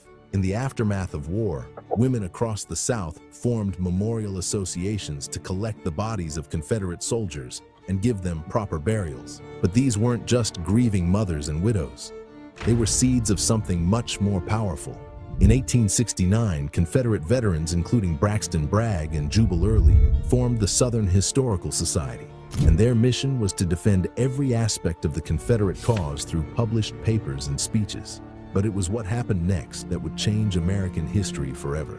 In 1894, a group called the United Daughters of the Confederacy was born. These women had the most insidious plan to control what children were learning at the time. That's right. We all know education has perhaps the biggest impact on kids when they're young. And if you teach your next generation that the Confederacy were fighting a noble cause, what do you have? You have another generation of bigoted, hateful, and ignorant people, exactly the sort of people who would perpetuate an obvious lie. Within just a few years, the UDC had grown to 100,000 members strong. They had chapters beyond the South and across the entire country, and they wielded their power with surgical precision. At the heart of this operation was Mildred Rutherford, an educator and author who created something called a measuring rod for textbooks, a manual that would determine what version of history American children would learn. The system was brutally effective. Any book that didn't match their version of history was marked with unjust to the South and removed from the library shelves. Any textbook that mentioned the horrors of enslavement or the true causes of the Civil War were banned from classrooms. But they didn't stop there. They created the Children of the Confederacy, where young Southerners were required to memorize the Confederate Catechism, a call and response system that drilled their twisted version of history into children's minds. Kids as young as 6 were taught to recite truths about the Confederacy, competing for rewards as they absorbed these lies. They staged elaborate ceremonies where school children were arranged into living glass at monument unveilings. And those Confederate monuments you see in town squares across America, the ones causing so much controversy today? Yeah, the UDC put those there. They didn't just build statues, they placed them strategically in front of courthouses, in town squares, anywhere they could cement their version of history in stone. But reshaping Confederate memory was just the beginning. These women had an even darker, more disturbing goal. You see, after the Civil War ended in 1865, America entered a period called Reconstruction. For the first time, the federal government tried to make good on the promise of freedom, passing the first civil rights acts in American history and constitutional amendments that guaranteed Black citizenship and voting rights. Black Americans seized this opportunity. They were voting, getting elected to Congress, building schools and businesses, and creating their own newspapers. They were living proof that the lost cause narrative was a lie. So the architects of the lost cause did something ingenious. They made sure Black voices would never reach the history books. Remember those textbook guidelines created by Mildred Rutherford and the UDC? They didn't just promote Confederate heroes. They systematically removed any mention of Black achievement. The Freedmen's Bureau, Black congressmen, the Civil Rights Acts, all erased, but they went even further. As Reconstruction was giving Black Americans unprecedented freedom, a group of white Southerners emerged with a mission to take it all away. They called themselves the Redeemer Democrats. Democrats who wanted to redeem the South by returning it to white. These redeemers couldn't be as obvious as they were during Confederate days. No more riding around in masks intimidating Black voters. Instead, they had to be subtle. So they created a two-pronged attack. On the ground, radical groups like the Red Shirts and White League used violence to drive Black voters away from the polls. Suddenly, owning people as property wasn't a brutal system anymore. It was reimagined as a teaching experience, where enslaved people became more civilized. Some lost cause writers even claimed that enslaved people had better lives than British working class people. And here's the worst part. By the time Jim Crow laws were firmly in place, there was no one left in power to challenge those lies. When that wasn't enough, they created new stereotypes, straight from lost cause propaganda, meant to portray Black Americans as unprepared for freedom. These were weapons designed to justify segregation and the complete reversal of everything Black Americans had achieved during Reconstruction. But here's where this story takes an even darker turn. You see, the South was about to pull off something unprecedented. They were going to make the North embrace their lies. From the White House to Hollywood, from college classrooms to children's movies, the lost cause was about to become America's official story. But the most terrifying part was yet to come. You'd think America would reject the propaganda of traitors who nearly destroyed the Union. But not only did the North welcome the lost cause with open arms, they taught it in their schools, screened it in their theaters, and ultimately helped turn Confederate mythology into American history. And here's the most disturbing part. This was endorsed by presidents, taught by Ivy League professors, and celebrated in blockbuster films that Americans still watch today. So how does the winning side of a war end up adopting the sore loser's version of history? The answer starts with a funeral. In 1885, Ulysses S. Grant, the Union general who had defeated the Confederacy, was being laid to rest. Among his pallbearers were former Confederate generals Joseph E. Johnston and Simon Bolivar Buckner. Let that sink in. The man who crushed the rebellion was being carried to his grave by the very men who fought to preserve enslavement. While it was a funeral on the surface, it was actually America announcing that white reconciliation mattered more than historical truth. By the 1890s, Northern public opinion had shifted dramatically. Americans had grown disillusioned with Reconstruction and were eager to move on from the divisiveness of the Civil War. In 1898, President William McKinley made this reconciliation official. When America declared war on Spain, he deliberately appointed former Confederate General Joseph Wheeler to lead the cavalry division. As one historian put it, President McKinley purposely chose ex-Confederate General Joe Wheeler as head of the cavalry division, thereby symbolically reunifying the nation through an ex-Confederate. But this reconciliation came with a terrible cost. To welcome the South back into the national fold, the North had to accept the South's version of history, and that meant embracing the lost cause, a lie that the war was fought over states' rights, not what it was really about, and keeping black people in an inferior socio-economic class. But here's what you might not realize. This wasn't just about healing wounds. There was something much more insidious happening behind the scenes, because for propaganda to become history, you need the stamp of academic approval, and that's exactly what the lost cause got. The American history profession was still in its infancy. The first history PhD in America was only awarded in 1882, and the American Historical Association formed in 1884. These early historians saw themselves as nation builders, writing history backwards as if the United States had always been destined to exist, and the lost cause got wrapped up in all of that. At Columbia University, Professor William Archibald Dunning created what became known as the Dunning School of Reconstruction History. These historians portrayed Reconstruction as a terrible mistake where vengeful Republicans punished the South and incompetent black politicians corrupted state governments. The Dunning School became a powerful tool for white people. Dunning himself was a redeemer whose work gave intellectual legitimacy to Jim Crow laws and the disenfranchisement of black voters. Meanwhile, Frederick Jackson Turner, one of the most influential historians of his time, was actively minimizing enslavement's importance. In 1893, Turner wrote, "When American history comes to be rightly viewed, it will be seen that the enslavement question is an incident in the period from the end of the first half of the present century to the close of the Civil War." Turner told Americans, don't focus on the enslavement. Look west. The frontier, not the plantation, was what made America exceptional. But perhaps no academic did more damage than Woodrow Wilson. Before becoming president, Wilson was a historian who legitimized the lost cause through his scholarly work. He believed the white knights had saved the South from what he called black domination. Think about that for a second.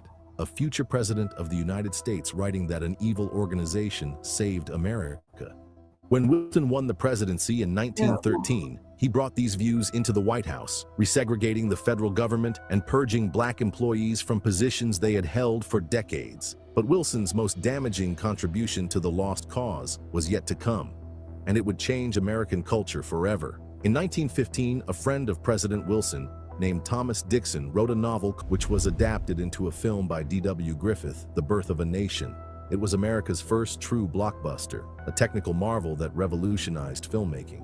It was also one of the most evil and discriminatory films ever made. The film portrayed the white knights as heroes who saved white Southern women from savage black men, who were played by white actors in blackface. Its climactic scene showed triumphant white knights riding to restore civilization to the South. And where was this piece of Confederate propaganda first screened? The place where it can do maximum damage, the White House. The film was a sensation, seen by millions of Americans.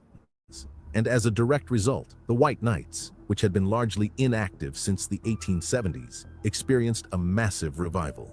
Some of its strongest chapters weren't even in the South, but in places like Indiana. That's right. A single film inspired millions of Americans to join a radical and evil organization. That's the power of propaganda when it has the government's seal of approval. Hollywood was just getting started. In 1939, Gone with the Wind hit theaters. Another blockbuster that romanticized the antebellum South and portrayed enslavement as a benign institution where happy enslaved people were loyal to their kind masters. The film portrayed Reconstruction as a time when the South was ravaged, ignoring the civil rights progress and democratic reforms of the era.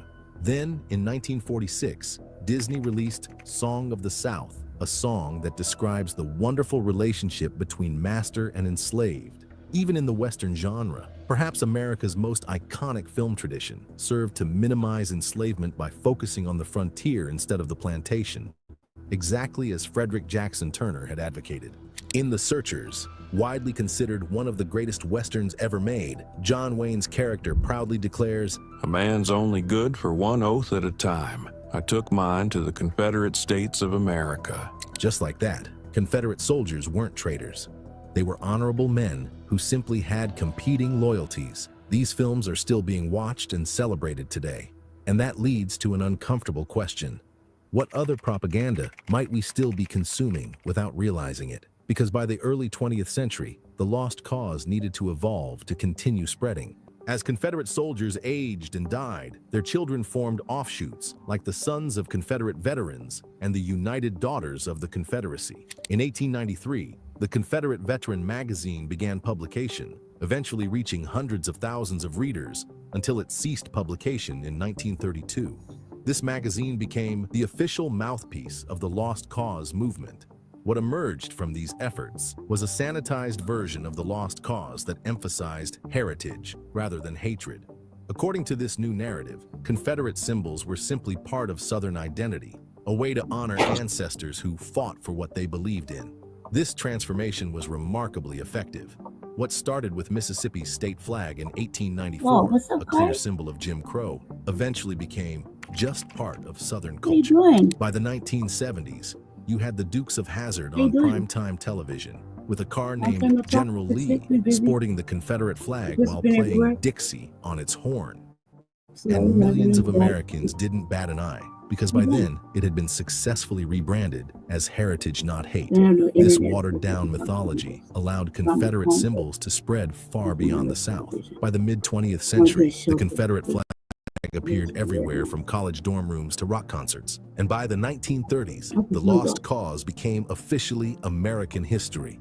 Generations of Americans learned that the Civil War was fought over states' rights, and the Reconstruction was a terrible mistake driven by vengeful Northerners. Meanwhile, they learned almost nothing about the 200,000 black soldiers who fought for the Union, black politicians elected during the Reconstruction, and the systematic campaign of terror that overthrew Reconstruction governments. But the most disturbing part in all of this is that the Lost Cause didn't fade out in the 1930s. It's still with us today. Look around you. That Confederate monument in your town square, the textbooks being debated in school board meetings today, and the political fights over how American history is being taught in schools. They're the front lines in a 150-year propaganda campaign that's still shaping America right now. And what makes it truly dangerous is that most Americans don't even realize they've been influenced by it.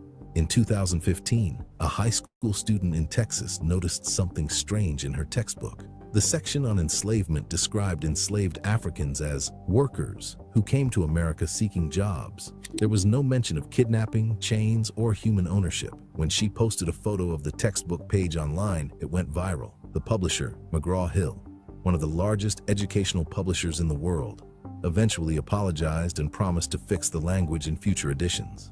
As recently as 2010, the Texas Board of Education, which influences textbook content nationwide, approved standards that minimized enslavement's role in causing the Civil War and required teaching the positive aspects of American enslavement. A 2018 survey by the Southern Poverty Law Center found that only 8% of high school seniors could identify enslavement as the central cause of the Civil War. 2/3 didn't know that it took a constitutional amendment to end enslavement. When students don't understand, they can't understand the racial inequalities that persist today. That's not education, that's indoctrination. So what does it say about America that we have more monuments to traitors who fought to preserve enslavement than to the enslaved people themselves? In 2019, the New York Times launched the 1619 Project, an initiative aimed at reframing American history by placing the consequences of enslavement and the contributions of Black Americans at the center of the national narrative. The backlash was immediate and fierce. Politicians condemned it as propaganda and introduced bills to ban it from schools. Some historians criticized specific claims, while others defended the project's core premise. The same pattern emerges in debates over critical race theory, which is a legal framework that examines how racism is embedded in institutions and systems rather than just individual prejudice. Despite being primarily taught in law schools, not K-12 classrooms, critical race theory has become a catch-all boogeyman for any discussion of systemic discrimination in American history. We're still fighting that same battle that began in 1866, between those who want to confront America's history of racial injustice honestly and those who prefer comfortable myths. The Lost Cause taught Americans that history could be whatever they wanted it to be, that uncomfortable truths could be buried beneath comfortable myths, that reconciliation was more important than justice. And that lesson has been learned all too well. But propaganda, no matter how powerful, cannot survive when confronted with the truth. That's why understanding the Lost Cause means recognizing how historical narratives shape our present and future. When we understand how the Lost Cause rewrote history, we can see more clearly how similar propaganda campaigns operate today. We can recognize when politicians use coded language to appeal to racial resentments, when media outlets sanitize uncomfortable truths, when textbooks gloss over America's darker chapters. We can become more critical consumers of history. The truth is that America has always been both a land of extraordinary promise and profound contradiction. A nation founded on the principle that all men are created equal while enslaving millions of human beings. A country capable of remarkable progress and horrific injustice. It wouldn't surprise me. Do know that it was Jane's driver's license with her real name, but we're still going to be calling her Jane. And so Jane grew up in California, and as far as her relationship with Diddy goes, it lasted for a pretty lengthy period from 2021 all the way up until 2024. And notably, she said who knew Diddy had a new girlfriend?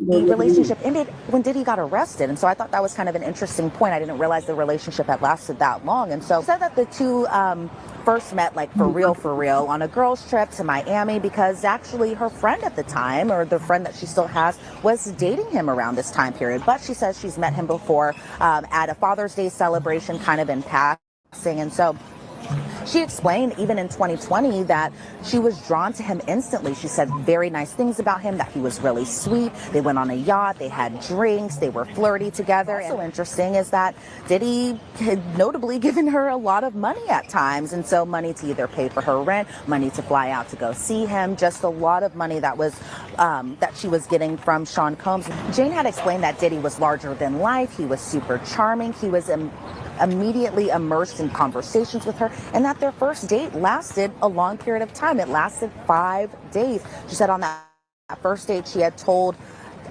Diddy about the relationship she was in with someone who was close to Diddy, and also kind of explained her child's father's relationship and that the two don't necessarily get along, and Diddy said that he didn't mind that. And she said on their first date together that they made lots of love. That's how she described it. During the trip, Jane said that she started to use some types of drugs, including ecstasy. She said she had taken it before, but that Diddy was the one who suggested it at various entertainer or escort was a man named Don, and she could tell that Don and Diddy kind of knew each other. She said she got a sense that they knew each other. Diddy was telling her to relax. She was nervous. She began dancing. Then she took off her robe and Dawn got turned on. And next thing you know, Dawn is coming closer to her, and while all of this was going on, Diddy was watching this and he was pleasuring himself or masturbating. And Dawn suggested that she perform oral sex on him, and Diddy was watching throughout all of this. And so before we even talk about her testimony, she is testifying under a pseudonym, Jane. That's not her real name. The courtroom sketches are actually blurring her face. But I understand in the middle of court today, it came out that what people are trying to find out who she is. They would end up having these hotel nights or debauchery nights or freak off just for not even like an hour or two, not even for 30 minutes, nothing like that. For the lowest, I think, amount she had said was 12 hours, and the longest going for 3.5 days. There are other examples too that could possibly go into maybe force or coercion, that being that Jane had always wanted these escorts, or the entertainers as she calls them, while on the witness stand, to wear condoms, and that Diddy didn't necessarily like that. He preferred that these men would just be doing it unprotected in a sense. And there were times where Jane did seem apprehensive about doing these freak-offs or hotel nights or debauchery nights with certain escorts. So there was one time where she... Yo, it's Big Ant, the spokesman, man. We back. Another edition of Urban Politicians TV, UPTV. Make sure you stay on your pivot at all times, man. Had to come tap in, and where do we begin? And I will have the links in the description where you can watch the clip in the beginning in full from Law and Crime Network as they are reporting live from outside the courtroom in real time and keeping us updated on everything going on with this nasty Diddy trial, as we have to add somebody else to it. As we got Pissy Diddy, we got Nasty Cassie, and now we got Dirty Daphne Joy, which is 50 Cent baby mama. Because when he caught wind of this already, he had put up a picture of him and his son, and then eventually decided to go ahead and add all out that it was his BM Daphne that Diddy been dealing with for a while, and she was the one testifying. Hey, does anyone know who Jane Doe is? I'm trying to research for Diddy Doc. Man, this stuff with Elon and Trump is crazy. He put up the picture of his baby mama. That's who he got his second child with. And Diddy is going through it right now with her, as y'all heard the claims right there. Now, to my understanding, it's already known with them that Diddy and 50 didn't like each other before they even started talking. He was already going at Diddy, and there was already some little issues right there. But this probably here added fuel to the fire. And 50 most definitely is not dealing with her no more. But I was like, just the other day, I was like, when he said he was going to be in the way of stopping Diddy from trying to get a pardon from Trump, right? Even though nobody's asked for one yet. He said he was going to stand in the way. He was going to do everything he could, right? I was like, that's a buster-ass, mark-ass motherfucking bitch-made shit to do. Like, so you don't like him, okay? So fucking what? But get out the motherfucking way. Like, it's up to the fucking white man to say no or yes, right? And we give it about anyway, like fucking hotcakes. Why not, right? It's like, he didn't ask. Nobody's asked, but I'm just saying. They were there, just speculating. No wonder he's being a hoe. No wonder he's acting like a hoe. You know what I mean? There's his baby mama up there. That fucking like, that's crazy. Like that's bold as hell of a Diddy. That's bold as hell. For remember Diddy tried to take him shopping, and he said no. Watch the Breakfast Club. He said no. And Diddy was like, thought you needed some new clothes. Yeah, you know, I was like, it just kind of sound funny, especially when you think about window shopping, right? Come on, like, that's some funny shit. So no wonder he's acting like a whole fucking bitch. He's acting like a straight hoe, like a straight fucking bark. He's a buster. No wonder. It all makes sense now. No wonder he's acting like a straight hoe. That's his baby mama. That's a bold move for Diddy. I couldn't get your dude to go shopping because he'll fuck him, but man, I'm gonna fuck your second baby mama. No wonder. If we always thought that fucking 50 was just trolling, we don't understand now why he's been acting like a fucking old hoe.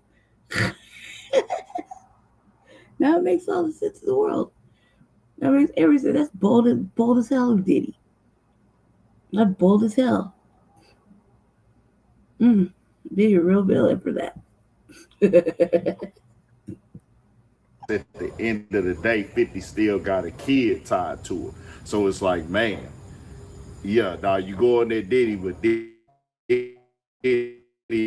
out here, and I don't know if he's doing it on some like, hey, bro, I'm trying to pivot at all times, man. Had to come tap in, and where do we begin? And I will have the links in the description where you can watch the clip in the beginning in full from Law and Crime Network, as they are reporting live from outside the courtroom in real time and keeping us updated on everything going on with this nasty Diddy trial. As we have to add somebody else to it. As we got Pissy Diddy, we got Nasty Cassie, and now we got Dirty Daphne Joy, which is 50 Cent baby mama. Because when he caught wind of this already, he had put up a picture of him and his son, and then eventually decided to go ahead and add all out that it was his BM Daphne that Diddy been dealing with for a while, and she was the one testifying. Hey, does anyone know who Jane Doe is? I'm trying to research for Diddy Doc. Man, this stuff with Elon and Trump is crazy. He put up the picture of his baby mama. That's who he got his second child with.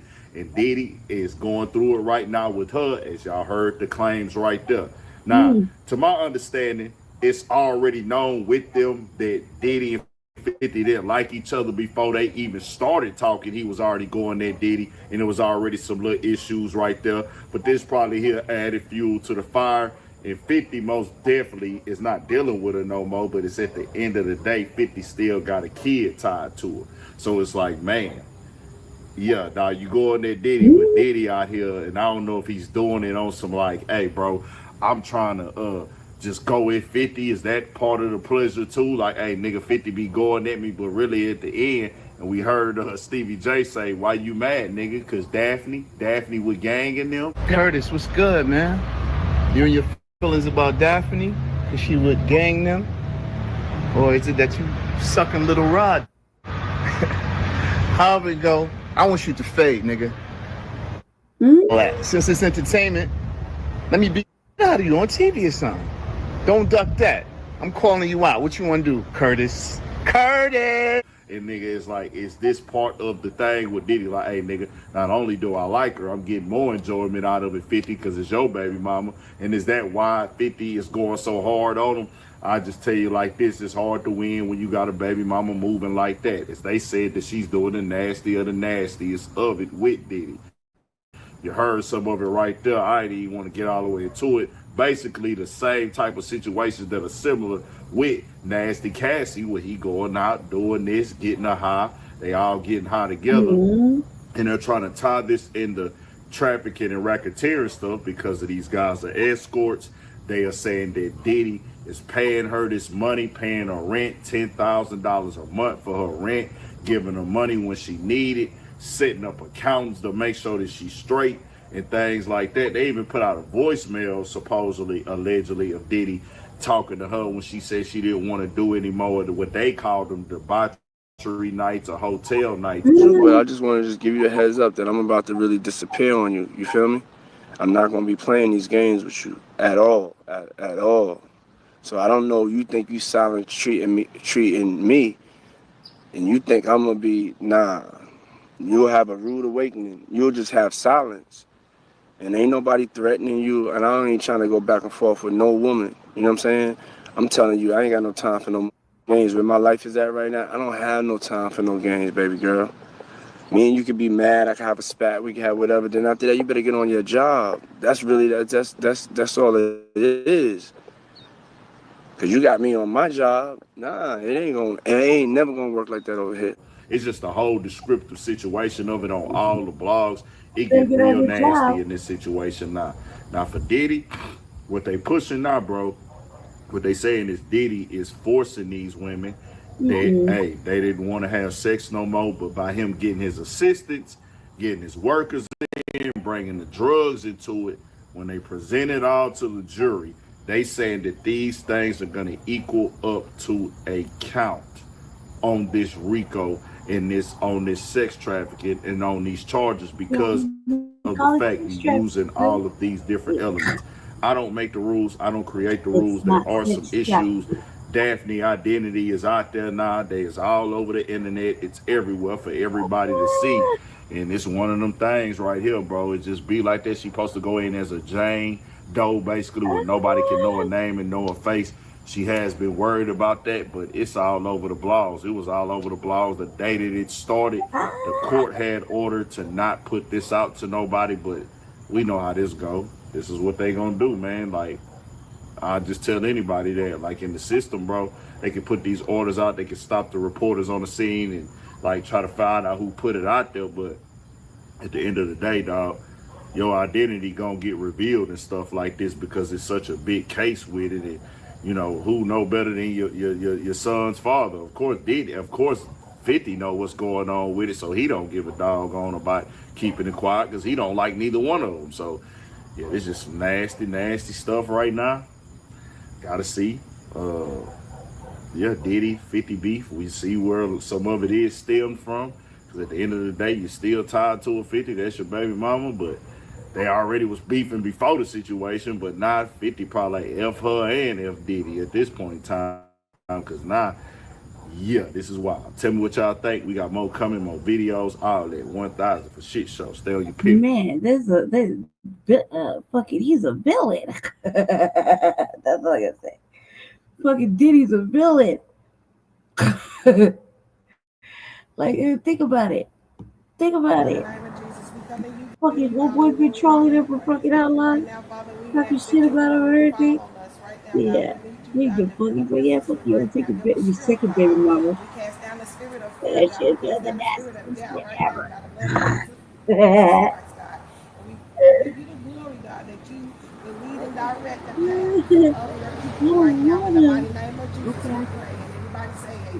Yeah, man. Good tell, right? That's a long time to be with a motherfucker. Who do we gotta say, girlfriend? It's so bad. You never took her nowhere. You never took her to public. You took Cassie. That's fucked up. I can't find the other pass. Call on my sister.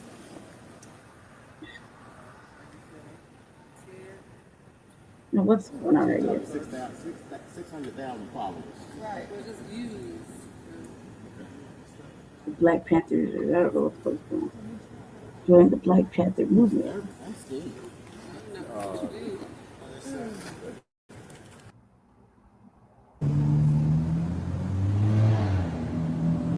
The person, the alleged victim, she filed her complaint that morning, and the police went to the store. So you had no idea? No idea. So when he came in my house, he just started like yelling, like, you know, I just want to know if this is your first time or if you're part of a ring. And I'm like, what are you talking about? And then he was like, were you at the advanced auto park? I was like 20, and like some tickets, but no. So walk us through how you learned about this. I don't know what's going on right here, but you can barely hear it. I thought we could hear it, but we can't hear it. So it's really long. And I'm like, I'm sure this has to do with some sort of case that's going on right now. It was live, like earlier. It was live, and I was like, okay, well, you know what the fuck. A little Diddy thing real quick. That shit was fucking crazy. Let's see real quick. Let's go this way real fast. Yeah, I think I got like 2 more, and then I'm done. And then, you know, tonight is Frontline Black News. I'm just killing time for like another 2 more hours, but I'll be getting off here shortly. So back to this real fast. Wait.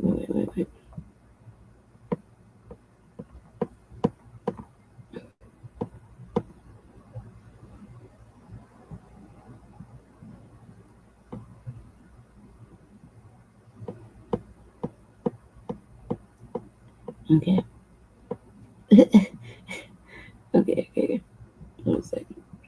Before we get back to the because, you know, they had to talk about that shit. There's a lot of trying to make this case, you know what I mean? It's like, oh my God. It's just getting it's getting to be a much. But goddamn, man, Diddy's a villain. He's a villain. I wonder if fucking 50 is acting like, oh, it makes all the sense now. Makes all the sense now. He's real mad. Before we get back into that. Remember earlier when we was going through the protests that happened yesterday in California, the ICE sweeps, and I was like, I was going in on that too. So this is a little bit more information. Oops. Sorry about that. Drawing harsh criticism from state and local leaders as local law enforcement making it clear they were not involved. Good evening, I'm Micah Ullman. And I'm Cher Calvin. We have live team coverage on this Friday night. Lindsay Pena is in downtown LA. Gil Levis is in the sky. Oops, sorry about that. As protesters march, and State Assembly member Isaac Bryan is standing by in studio with his thoughts on a heated day of action. We begin here at 7 o'clock with Chris Wolf outside the Metropolitan Detention Center with the latest details on the immigration enforcement actions throughout the day. Chris.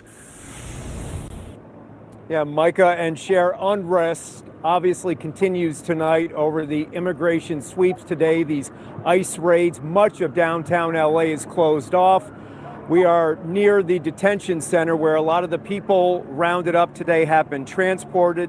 Crowds are gathering all throughout this area and outside the federal building. Law enforcement personnel in riot gear are keeping a close watch on the tense atmosphere. They've been firing rubber bullets and pepper spray for crowd control at times. As I said, we are near the Metropolitan Detention Center where a lot of the people who were rounded up and arrested and handcuffed today were taken. Clearly, the situation has been explosive and chaotic. This is epic play, if you ask me. Tear gas, flashbangs, angry crowds, and heavily armed and armored U.S. immigration and customs enforcement agents marked a volatile Friday in the heart of Los Angeles. Look, during a... You're the quota. The quota's 3,000, right? They're in L.A. They raid like 7 motherfucking spots. You know what I mean? And even the courthouse, right? To pick up some motherfuckers. And all they got was 45 people. I mean, they fell majorly short of their fucking quota for all that. You did? Majorly short. I think it was a failure. Like, they failed kind of, you know? Like, if you're going to hit the Home Depot and shit, like, the donut shot, I mean, you just gotta fuck it up. Like, and you're going to pick up some easy ones already coming out the courthouse doing their immigration shit, you know what I mean? Like, it's kind of like an epic fail. And California is so lit, like, so heavy with immigrants. Like, you only got 45? Like, what? The quota's 3,000 because you failed. A series of immigration sweeps. Agents swarmed into at least 3 locations looking for suspected immigration law violators. The blowback was fast and fierce, with some protesters jumping in front of law enforcement vehicles to prevent them from moving. They did need to bring in some backup here. KTLA was in the air and on the ground during the immigration enforcement firestorm. Footage shows federal agents chasing people in the parking lot of a Home Depot in the Westlake district, not far from downtown Los Angeles. Individuals often gather at home improvement stores looking for temporary work opportunities with customers. Another raid unfolded at a clothing store along Town Avenue in the Fashion District, where agents hauled off multiple workers in handcuffs, loading them into vans, as other agents in riot gear clashed with onlookers in what could be described as a tense standoff. Immigration rights advocates joined the showdown, using megaphones at times to speak to garment industry workers, telling them to avoid signing any paperwork or speaking to federal agents. The activity is the latest roundup in the Trump administration's unparalleled crackdown on illegal immigration. Another ICE raid Friday targeted what appeared to be a clothing warehouse or possibly corporate headquarters building in the South Los Angeles area. Since this happened today and no one was notified, will this happen again tomorrow? Will it be next week? Will it be next month? It's that sense of uncertainty, fear, and anxiety that is created in our city. I know when they were having the little thing that I showed earlier, they mentioned her name. They were like, boo! And I was like, that's that anti-black racism right there. You know what I mean? We know why they were booing. When this happens. Back here live where CHP officers have shut down the 101 freeway through this area. This is Aliso Street and Los Angeles streets. Again, a very tense situation continues over today's immigration sweeps. Mayor Bass says she will be meeting with immigrant advocates and the LAPD chief next week to formulate a plan of action moving forward. We will have much more on this breaking and developing story throughout the night. We'll be back with you at 10 and 11 or as needed. For now, reporting live in downtown Los Angeles, Chris Wolf, KTLA 5 News. Thank you, Chris. From the ground to the sky, Gil Labus overhead as protesters march following today's ICE actions. All right, Gil, how does it look out there? Looks like they're starting to dissipate just a little bit from earlier. Yeah, just a little bit, and they backed away from the building itself. because the federal officers that are inside the building came out with some pepper spray, some rubber bullets, and some pepper rounds that were firing at the crowd as the crowd were throwing items at those officers. You can see that there's a lot of tagging going on, a lot of items that were pushed to that entrance. So this is the back entrance of the Roybal Federal Courthouse, and you can see the group here in the street. They pushed back quite a bit. Let me come up to the right here where Chris Wolf was just a second ago. As I zoom in here, you can see this just happened. This is LAPD's field force here that has shown up, and they have responded because of a help call from those federal police that made a call out when this first started. Now, we did see several rounds of pepper balls being shot at the crowd at that point, the crowd running back away from the building being tagged at that point, and then we still see these protesters throwing items into that entrance area, and when they do get close, we do see the federal police coming out and using their pepper spray to spray at the crowd. That's the latest overhead up in Sky 5. I'll send it back to you in the studio. All right, Gil, thank you. From the air to the ground, Lindsay Pena has reaction for us tonight. Lindsay. Yeah, that's right. We're just down the street from where Chris Wolf was. We're on Temple, around the corner from the federal building, and we were actually at that rally and then subsequent march a little bit earlier. Let's go ahead and take a look at some of that video. You just heard a description of what ended up happening during the march, but most of that rally was peaceful. A lot of people coming out in support of those who were taken into custody during the raids today. We were actually able to talk to one woman who says her husband was one of those people. He was taken into custody at a Home Depot in Westlake. Now, she tells me she was able to see him for just a few minutes earlier today. She had to tell her 2 young daughters their father won't be home tonight. I explained to her when we picked her up from school with my sister, you know, that I've been talking to her every day about this, so she kind of knows. I told her I don't know what we're going to do, but we're going to be okay, you know. We don't have a big family, but we have my sister, my brother-in-law, and, you know, with that, we're going to be okay and stick together and try to get him. If he is able to get released here, then that's great. If not, then, you know, work hard and try to see how we could keep the family together. All they're doing is putting food on their table and making this economy work. And so what we saw today and throughout the country is a government that's putting federal agents in military gear against residents of this city and cities throughout the country. That's how it's happening. Now, during today's raids, SEIU President David Huerta was injured and taken to the hospital. Union members that we spoke with out here say he is still in federal custody. Now, we were also able to talk to one of the local assembly members who represents this district today, and he tells me that he is outraged about what took place here in Los Angeles. We'll hear from him later tonight, as well as more from that mother who is waiting to see what will happen to her husband. For now, we are live in downtown LA. Lindsay Pena. Look, this has been going on for a minute. Hey, don't they watch the news? What happened to a day without Mexicans?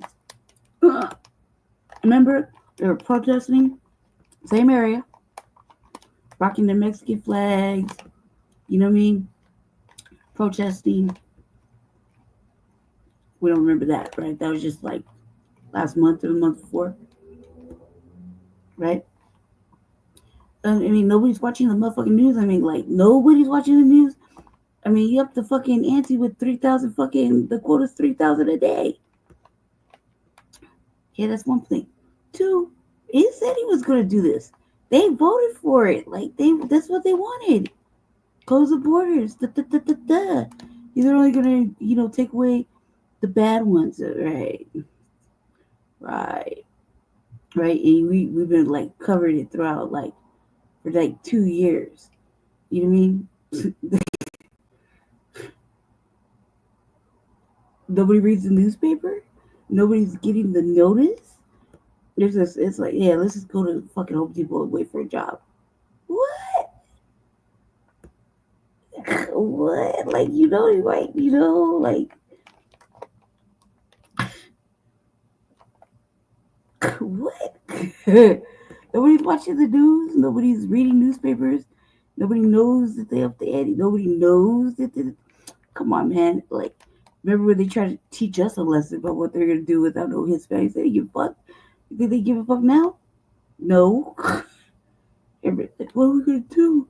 Oh my God, are we gonna keep the family? Do they care when black people get arrested and they just get separated from their family? That black people are like tears, like, I don't know if my husband's coming home, man. I don't know if he's gonna get bail. But he never gets bail, right? Or the bail or whatever, because they always crucify black people like to the worst shit.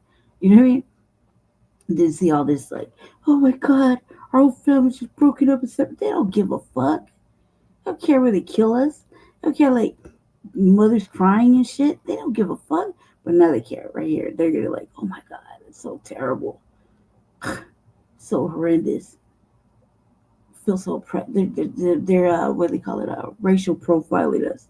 Racially profiled us. It's not racially profiling if they knew where you're at. It's not racially profiling if you're standing there waiting to go get a job. You can't get one any other way. You know what I mean?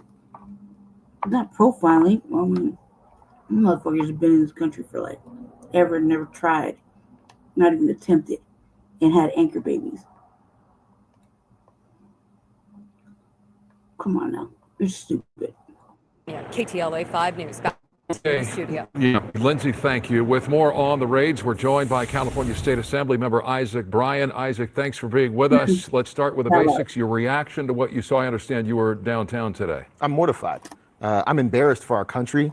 I'm ashamed for our federal leaders, and I'm hopeful still, because Los Angeles has rallied together. The people of California are rallying together. In times of crisis, we hold each other, and this is a crisis. It was a crisis that didn't have to happen. The federal government is deciding to act tough on the people of Los Angeles instead of solving the tough problems that are being created by their economic insecurity. One of the people detained, a friend of yours, you actually posted on X that David Huerta was detained this afternoon, and he's a friend of yours, like you said. Tell us a little bit more about him. What happened? We understand he was also injured in the process. What went down today with David Huerta, who is the president of the SEIU local? Yeah, David Huerta isn't just a friend and mentor to me. He's a friend and mentor literally to thousands.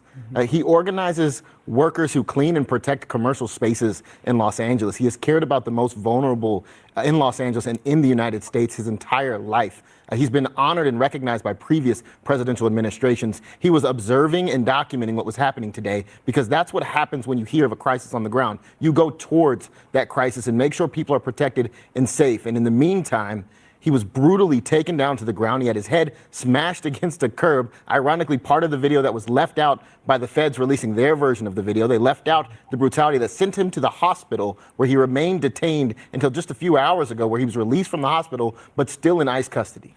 U.S. Attorney Bill Asaley of the Central District, which includes Los Angeles, has indicated on social media that David Huerta was actually blocking access to federal agents trying to carry out the raid. And that precipitated all of what you described. First of all, I think is this dude black, or he's fucking like, maybe he's half and half. Other way, so what? So that brother that over here that they got locked up, yeah, she found out some shit too. She's been doing that too. She thought she could seek sanctuary. Well, she even had a whole family. You know what I mean? Crying tears. Come on now. You know what the fuck you never even tried. You know what the fuck you did wrong.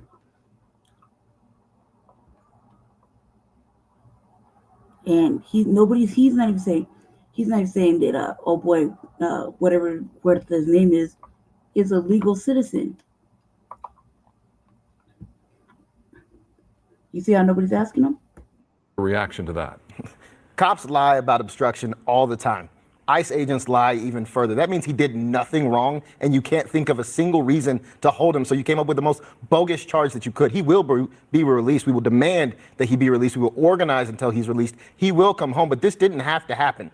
And I don't know what the state of his health is after being slammed to the ground like that. This did not have to happen. This is wrong. We have to do all that we can to push back. And I'm praying for the 45 other people who have been detained unjustly. And we have no idea what kind of bruises they had, because they're not influential labor leaders, but every bit as much important to me and all of the people in the streets of Los Angeles right now. Yeah, you posted on X, again, you're very active on X today about this, saying that when they come for Los Angeles, that's when we stand up and show what true solidarity looks like. So talk to us about what solidarity looks like and what is your call to action for people watching. I think it's kind of crazy that they would execute this kind of raid in Los Angeles the same day the president is talking about withholding our own tax dollars from us, right? Instead of helping the 1 in 8 Americans who live in California, they're demonizing our state and attacking our people. That is when we rally together. We rallied together after the LA fires, and during the fires, we provided mutual aid. An American.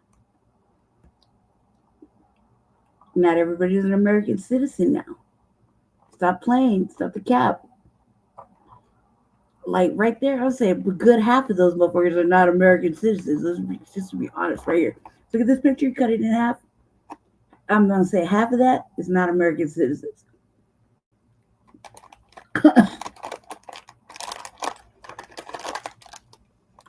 Like, oh my God, they took my dad, they did this, they did that. That they're not saying, here's this ID and paperwork. He's nationalized.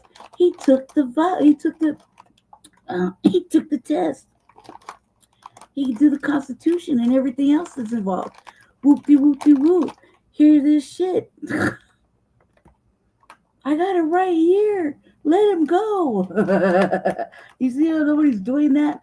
And they have plenty of time to go home and do that. Call somebody, hey man, I need you to bring his shit. Oh my God, he got picked up. He's an American now. He's been an American for 10 years. He did the Pledge of Allegiance and whoop-de-whoop-de-whoop. You see how nobody's saying that, right? You got this motherfucking sellout trying to fucking, we'll organize and we'll protest and whoop-de-whoop-de-whoop. Know how good that shit's gonna do. You know what I mean? A lot of your shit, so he's doing obstruction, they're gonna teach him a little lesson in there, right? But nobody's saying, oh, while you were in the hospital, we decided to run your motherfucking fingerprints, and okay, well, now we see that you've been, you came in the system, you got nationalized, you're now a citizen. Oops, shoulder shrug. Well, don't get in the way next time. Get the fuck up out of the hospital. Right? No. Y'all know they're saying that? They're saying anything like that. Aid and resources for people who need it. Now seeing our brothers and sisters unjustly detained, terrorized, and scared, we will step up. We're tired of seeing our kids in our schools detained. We're tired of being afraid. If all you have to do is attack folks at Home Depot, then you're not doing a great job of governing this country. You also called this brutality, saying that if you're black or brown, you are the target of this administration. Mayor Bass saying today the raids were spreading terror. Is that a type of fear-mongering that may not be the most beneficial right now? No, it's calling them out on a lie. They said they're going after criminals. But there are no criminal charges against even folks like David Huerta. Obstruction, that's the criminality from a guy who's on the Epstein files, according to his longtime friend Elon Musk. Don't be petty, ho. Don't be petty. That was a whole ass comment right there. Don't be petty. Obstruction is a misdemeanor. Still a misdemeanor. It's like jaywalking. Don't be petty. Don't be petty. It's still a misdemeanor. Okay? Like, you're the Epstein file. Don't be a old petty asshole. You're not going to make your point that way. Obstruction is still a misdemeanor. But nobody's saying, we're advocating so hard for old boy, but he's not saying he's an American citizen with actual documentation that proves that. I'm just saying, he's over there selling out and fucking kissing ass. And to be technical, they're acting like they've been profiled, like they're being targeted and racially profiled. See, in California of all places, like, come on, cuz. Normally, like, come on, cuz. Like, stop it. Stop it. Racial profiling and targeted. There's real criminality happening in this country. It's not the everyday people who are working to provide a meal for their family, working to try to build the American dream that we've promised to those who have needed safety, refuge, and asylum around the world. This is pathetic. This is not strength. This is weak. We can do better. You just mentioned the administration saying that they are going after criminals. This, as an AP poll in April, found that 46% agree with the president's handling of immigration, and less than half say the deportations have gone too far. So, your response to the president? You can't have both. You can't have him shut down the border, and that's what he campaigned on. It. Everybody's like, yeah, we don't want them here. God damn it. Like, it's real serious shit. Right? And then say, oh my God, you're going too far. You're breaking up families. Tom Holmes said, everybody can go. You, your wife, your baby. You know what I mean? You're breaking up families and sending you motherfuckers home. Some of the worst ones, right? So, yeah, they're supposed to be picking up criminals, but you can't fucking really know what a criminal is nowadays until you pick them up and fucking run them, right? And those poll numbers. Well, sounds like a majority did not agree with the president's decision, unless 46 is more than half, and I'm getting my math wrong. This president is switching. American people wanted the border shut down. I believe that's what happened. And them motherfuckers that are outside protesting right now voted for him too. Voted for him. Let's not forget that. Policies every single day. There's nothing consistent about him other than his Twitter fingers will be working, and he will attack anybody who criticizes him, even folks who have donated hundreds of millions to his campaign. But we also know that he will chicken out of any serious policy discussions. We have work to do, but that work starts in everyday communities. It starts here at home, and it starts in the communities of Los Angeles. You see a live picture now of the Roybal Federal Building. We have been describing protesters that were trying to gain entry into what looks like the ground floor parking area. They were met with less lethal rounds. LAPD was called in to provide assistance for the folks there, the federal officers at Roybal. What do you make of what you see here? I mean, a large number of the people that were here trying to get in have since dispersed, but your reaction to what you're seeing here? This is what fear-mongering looks like. This is ginning up a crisis to justify the harm that you want to inflict on California. You want to take the $680 billion that Californians pay to the federal government and withhold it from us. We already subsidize many states across this country. We pay $680 billion. We only get $600 back. They are after us, and they want to justify it. And that's why they are terrorizing the people of our communities. We are here in Los Angeles, deemed a sanctuary city, California, a sanctuary state. This does not look like that right now. But how does that clarification play into what steps are taken? I have never known sanctuary to be a bad term. That is where you go for refuge and safety. It's a religious term at its core because you were always allowed to go to religious institutions in times of crisis. That just means the people of LA have a right to be safe. And our state and our city will do everything they can to keep them safe. I am sorry, Los Angeles, that your city leaders and your state leaders, we could not stop this federal administration from terrorizing us today. But we will come together and we will fight back. There's graffiti on the walls there. I don't know if you've been watching the minute by minute of all of this. What's your reaction to what we're seeing there in terms of defacing federal property? And by and large, this was peaceful, but there were a handful of people there that were threatening something less than peace, at the very least. What's your message to the folks on the street that are still out there tonight?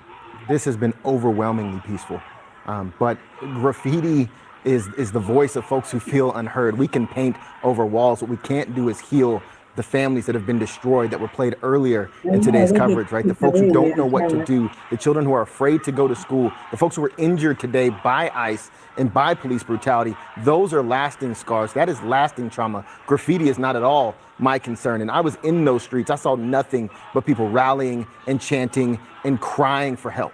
Your final thoughts as Back to that breaking news we've been talking about all night. As you can see there, federal agents blocking protesters from a parking lot. And Mike, is this the same parking lot where you said that ICE agents were actually gathering? Yeah, it is, Pat, and right there, thanks, Oliver's pushing in on it. We already had one protester get pulled out by federal agents and taken into custody. So this person was in the line that the federal agents were trying to push everybody back from. He, there was a bit of a struggle. They grabbed him out of the line, threw him down, and now he is in handcuffs. So that's at least one person that's been detained. Ollie, let's go back and look at the rest of the crowd. So this is a parking lot where we believe that federal agents were staging. We don't have any reason to believe right now that they were about to conduct another operation. From our perspective, it looked like this is where they were staging some of their heavier vehicles to be able to do security around the federal Roybal building as well as the Metropolitan Detention Center.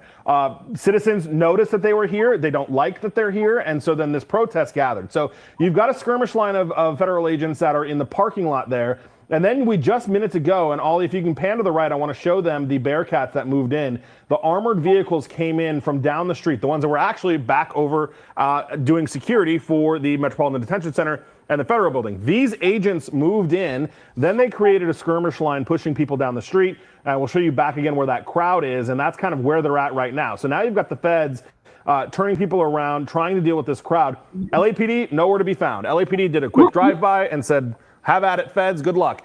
You got the LAPD helicopter overhead. That is the only assistance that's being lent right now. But as of this moment, this is an entirely federal operation. And you have this crowd that has grown in size now into the street. And now you've got federal agents trying to push them out of the way. And you've also had people taken into, at least one person already taken into custody by the feds. So, and they can do whatever they want, obviously. Yep. You know, LAPD said they would be there if they needed their help in terms of traffic and to ensure safety.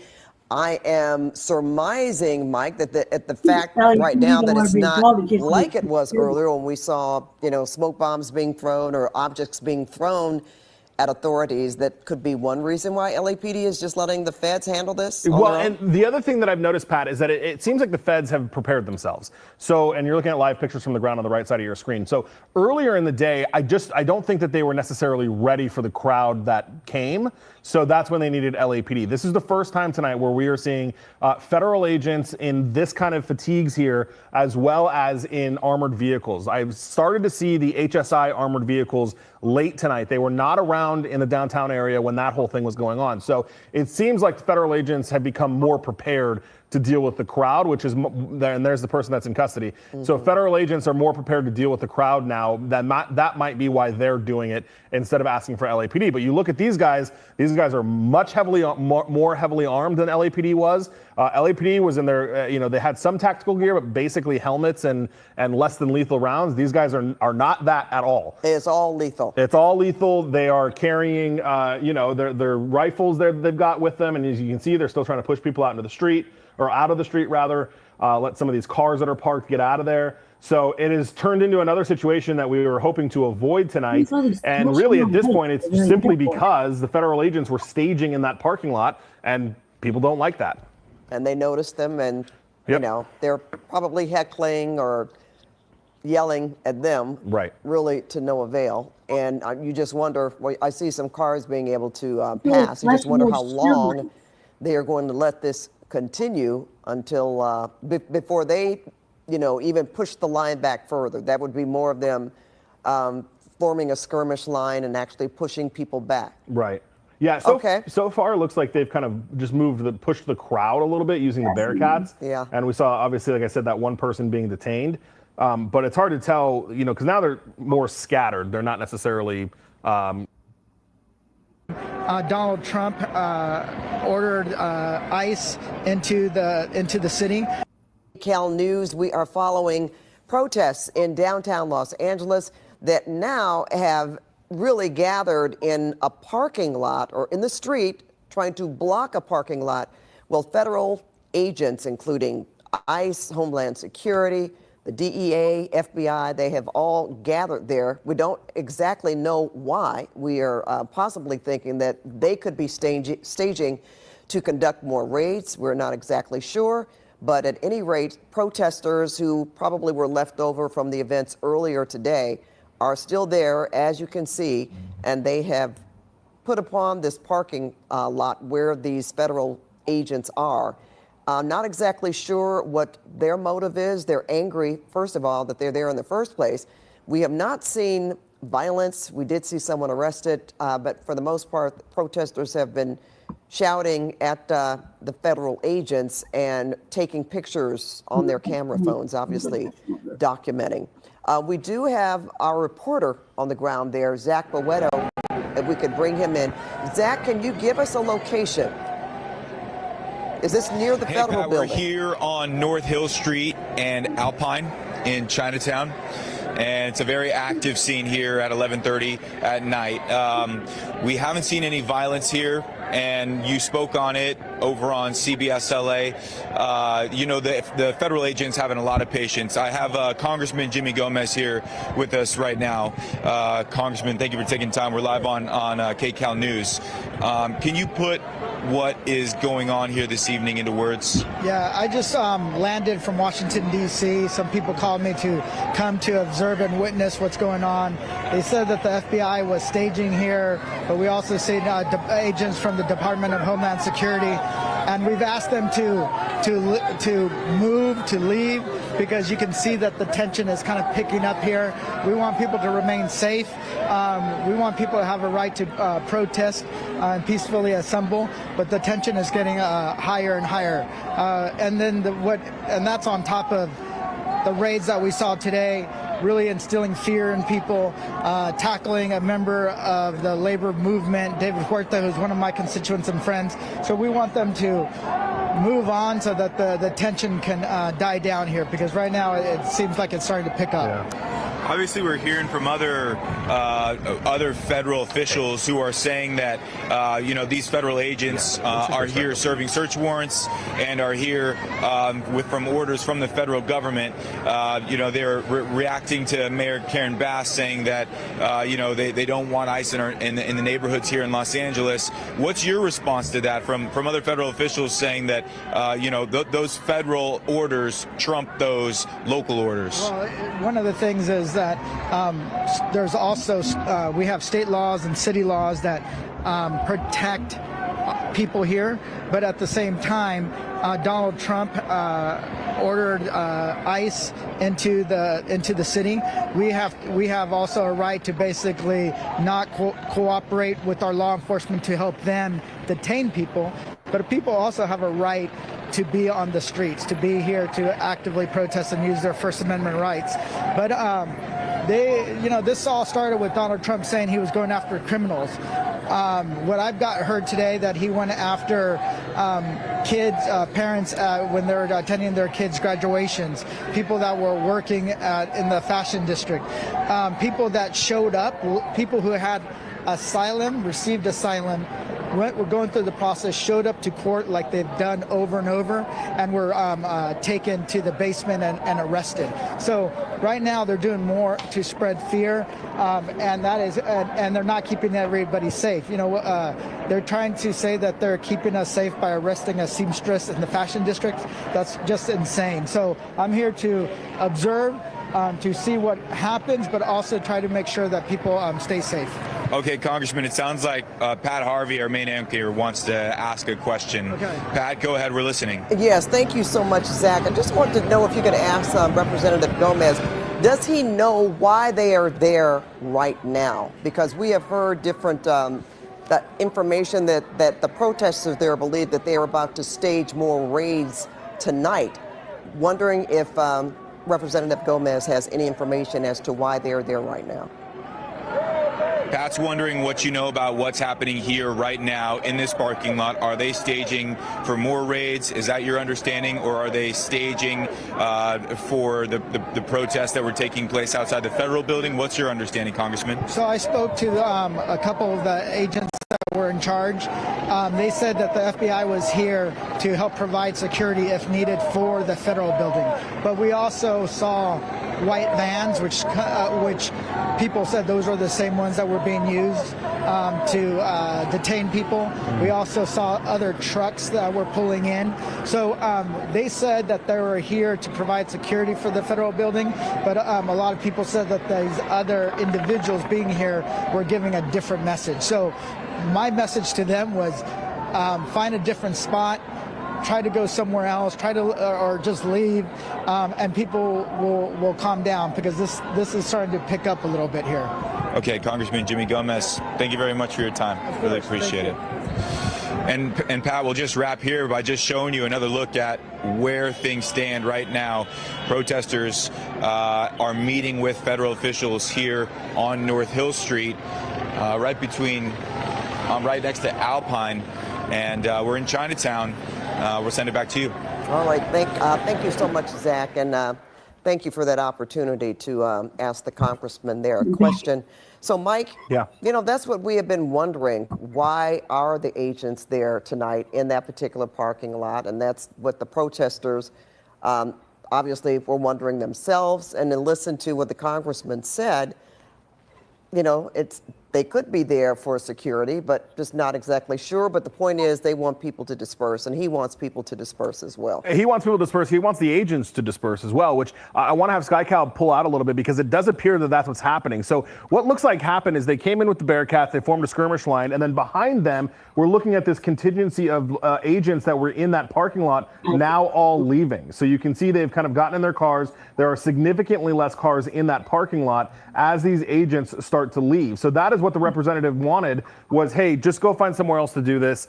Just diffuse the situation. The protesters are obviously very passionate about this. So it does look like, at least for now, that the federal agents are leaving this parking lot. And I'm going to ask Oliver to give us a kind of a wide shot of the parking lot, Pat, because I can tell you that earlier it was full. Almost every spot in the lot was full with some sort of federal agent and federal vehicle. And you can see it is significantly downsizing as we look at kind of the line of cars working to get out of the parking lot. So it looks like those federal agents came in, wanted to create an opportunity for these cars to safely exit the parking lot.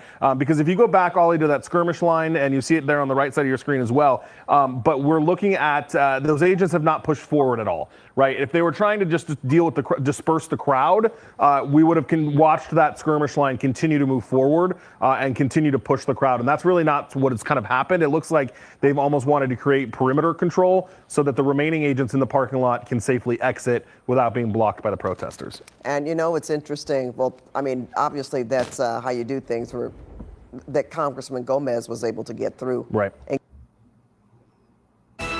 We're watching breaking news as it unfolds. Widespread immigration raids here in LA. Good afternoon, everyone. I'm Annabelle Sedano. And I'm Michael Brownlee. Federal officials have detained multiple people at different locations at the center, a downtown Los Angeles clothing store and its headquarters just a few blocks away. That's where we saw authorities taking several people into custody, crowds gathering in protest. The LAPD was called in for backup. The U.S. Attorney for the Central District of California, Bill Esley, was here on our set when these raids first started. He spoke exclusively to us, saying other locations would be part of these raids. Here's what he had to say to our Conan Nolan. There's a nationwide effort to enforce our immigration laws, and there's a step up in enforcement. This is part of that effort. The particular raids you're referencing, my office prepared search warrants for particular businesses where there was probable cause that they're using fictitious documents to employ people. And those warrants were signed by a federal judge, and they were executed on Friday. Would you say that there's a lot of that taking place, not just in California, but I mean in terms of downtown, but in the farm fields of the Central Valley? Well, unfortunately, these laws haven't really been enforced for a long time. The prior administration did not enforce these. We have filed just this year 500 felony cases for illegal reentry. The prior administration didn't really do that at all. So you're seeing a step up of enforcement across the federal government on a lot of areas and laws that just were ignored. And we have live team coverage and expert analysis. We begin with NBC4. Lolita Lopez, she's live in downtown LA. Lolita. Yeah, and much quieter scene, much calmer scene out here. We're seeing the back of the store in question. That is ambiance there, the clothing manufacturing store that was at in. Federal agents came in, led by the FBI, going through to look for what it appears to be undocumented workers that were working inside here. We want to show you video from earlier, about 2 o'clock or a little bit earlier than that. We saw units closing off this section of road when there was advocates out in the middle of the street protesting what was going on inside and chanting, telling folks not to sign anything, not to listen to anything. At the same time, we saw federal agents coming in full what appeared to be SWAT gear, heavy machinery, and then throwing what folks tell us was a tear gas. Take a listen to someone who was in the middle of that experience. like a couple people that were just like crying profusely. Yeah, tell me what happened. Honestly, it was starting to get pretty aggressive, and people were pushing. They were pushing back. They're trying to open the gates right now, and I don't know. I guess they threw tear gas to open up the space. And did it catch you? Yeah, it caught a lot of us. There was kids, there's dogs, there's elderly people too. Yeah. And this all unfolded earlier this morning at about 11 this morning. We were here for several hours on the other side, which is Town Avenue, is the store's front entrance. That is where advocates were there too, banging on doors, trying to figure out what was happening inside, including the family of loved ones who say that their fathers were inside the building and had worked here for several years. Take a listen. I don't really know much. They just called us, telling us know that ICE was here, and I came, I saw him, but they haven't let me speak to him or nothing. I asked for a card, for their number, nothing. They haven't told me nothing. He's an undocumented person, but let me tell you that he does more to the country, more taxpayer, more profit to the country. He has not committed a single crime compared to those felons that are out there still released by a bond. And this man, he has not committed a single thing, still has given a lot to the country, and is still targeted for some reason. Very shocking scene for many people, not just those loved ones who did not know what was going on inside with their relatives, but also for business folks out here who have been doing business for many, many years, including with this particular business owner, and have said that they've never had any problems. They know the folks that work inside here. As we bring you back live, we're showing you the back entrance. This is where we saw vans moving through what appeared to be people inside and taking them to an undisclosed location. It's not clear where they were headed, but again, as you see behind me, everything is much calmer than it was just a couple of hours ago. We're live downtown. Lolita Lopez, NBC4 News. All right, Lolita, thank you very much for that. And we just heard from LA Mayor Karen Bass. Here's what she had to say about today's events. Reaction is outrage. Outrage that this has happened. Of course, what happened here, I think, was probably the worst. There were a number of locations where ICE raided today. And, you know, to me, when these things happen, it sows a sense of terror in the community. It's bad enough that it happened at this location, but the way this goes and spreads throughout the community, then people are not sure where they're safe. Now, we saw the LAPD respond to at least one of these locations. The department told us another agency requested some backup. That's right. NBC4's investigative reporter Eric Leonard is tracking that from our News Operations Center. Eric. Hi, Annabelle and Michael. Well, the LAPD has had a policy for decades that prohibits officers from playing any direct role in immigration enforcement. The rationale behind that is the LAPD says it relies on the people who live in LA, whether they're in the U.S. legally or they're unauthorized, to cooperate with local police investigations. And for that reason, the department steers clear of any kind of immigration enforcement. LAPD Chief McDonald sent out a statement a little while after all of this developed today to reinforce that. It says, since 1979, our policy has barred officers from initiating police action solely to determine a person's immigration status. The department remains focused on critical issues like crime reduction, enhancing public safety, and improving the quality of life for all Angelenos. But even far beyond that, the LAPD says that officers are prohibited from taking part in any other kind of investigative efforts alongside federal agencies or not that would be involved in direct immigration enforcement. The chief continues, I want everyone, including our immigrant community, to feel safe calling the police in their time of need and know that the LAPD will be there for you without regard to one's immigration status. The LAPD, again, saying it was called out there to provide some crowd control, which is something that has happened before when there have been federal law enforcement actions around Southern California. Anecdotally, the number of those federal actions that seem to be related to immigration enforcement have increased. Just this week, dozens of criminal prosecutions in LA federal court relating to people who are allegedly in the U.S. illegally as criminal prosecutions, something we haven't seen in many, many years. Back to you guys. All right, Eric, thank you very much for that. And joining us now live is immigration attorney Alma Rosa Nieto. Alma Rosa, what should people know if a raid does happen at a place they work at? We know this is an ongoing immigration enforcement operation. Yes, the first thing is that they do have rights regardless of status, pending cases or no case at all, no status at all, which is obviously to remain silent. Many people want to speak their way out of this, and unfortunately, when a counsel comes in, it's obviously sometimes harder to represent them because they've spoken and stated a lot of things that they shouldn't have. So that's the most important thing. And of course, record, take names, badges, and all in case there's anything that is irregular that can be brought up in court if they have a right to go to court. You know, undocumented immigrants hear the word or term sanctuary city and they think they're safer than most. What would you tell them after what has unfolded here today? Unfortunately, the word sounds very nice, sanctuary, and people think that that means that ICE cannot come in. It only means that the government, the city or the state cannot cooperate with ICE and turn people over. However, it doesn't mean that they are protected or shielded from an ICE raid like this one. Alma Rosa Nieto, what happens next? Well, hopefully some people have proof that they've been here for at least 2 years. That's the kind of key magic word. If they've been here less than 2 years, they're subject to expedited removal and can't see an immigration judge and will be sent out of the country expeditiously. But those that have been here more than 2 years, which my advice is always to carry documentation proving receipts and utility bills that you have been here 2 years or more, then they can request to see a judge and maybe be released on bond or on OR, means on own recognizance. And then they can be in freedom while they're pursuing a defense before an immigration judge. You know, talk about the unintended consequences of what we're seeing here unfold today.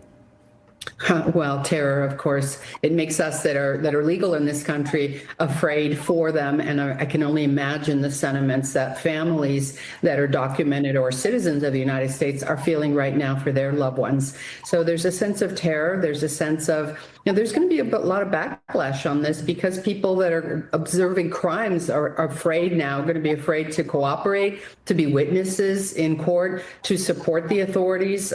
This is all, it's a platform that has supported one another to have the city we have. And unfortunately with this, people are going to be afraid to go to the market, to send their kids to school, to go to the doctor, and let alone cooperate with authorities. All right, domino effect. Alma Rosa Nieto, thank you very much for your time today. Yeah. And our coverage of the widespread immigration raids continues on our website, NBC. Well, that's that, family.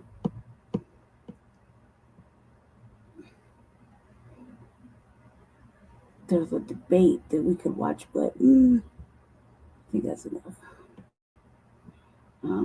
Gotta get off Jesse's computer before he wakes up.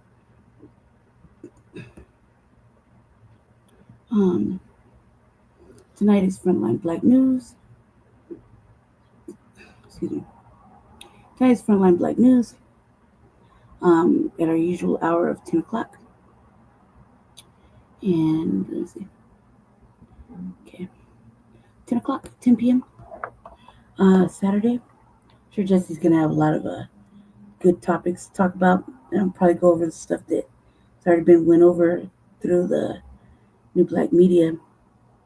Recommend everybody go check out Afro Elite, Black Alpha Network, Press for Black Truth, Dwan B.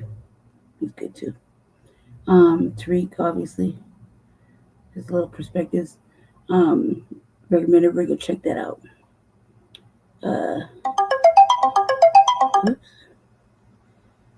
Go check those out, catch up. I'm sure that Jesse and Spock are gonna have something good. I'll probably be with them. Well, most likely I'm gonna be with them, but I'm trying to find a chair so they sit next to them. It's gonna be hard because we're at my house. So join us tonight for Frontline Black News. It's Saturday. And at 10 p.m. our normal time. Thank you for watching the RVA with me. Thanks for hanging out. I would have caught you up on the Diddy thing, but I've gone down here quite long enough. And I gotta start getting ready for my day too. It's supposed to be hot instead of rainy. It's been rainy like the last week, so anywho, stay black, stay dangerous, as usual. I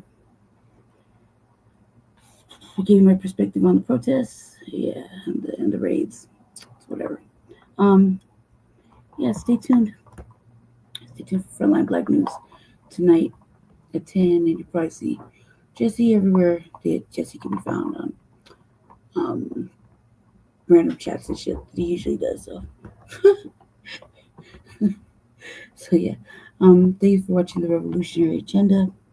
And I gotta fix this thing real quick. Yeah, I wasn't paying attention. Yeah, thank you for watching the Revolutionary Agenda. Hope you had fun. Hope you could hear me. Thanks for watching all the. Thanks for hanging out. Hopefully I'll have something funny to tell you later, but I doubt it. Probably won't see me till next week again for the RVA, unless something traumatic happens between now and like Sunday morning, Sunday afternoon. I doubt it. So you probably won't see me till, I don't know, Monday City Council shit or random videos that me and Jesse are going to be doing. We're going to be terrorizing the city a little bit in a good way. Shouldn't use that word. We're going to be giving them a hard time, but a smile. Anyway, so stay tuned for Line Black News tonight. Usual scheduled hour, 10 o'clock. And yeah, have a good day. Stay black, stay dangerous, stay favored. Yeah.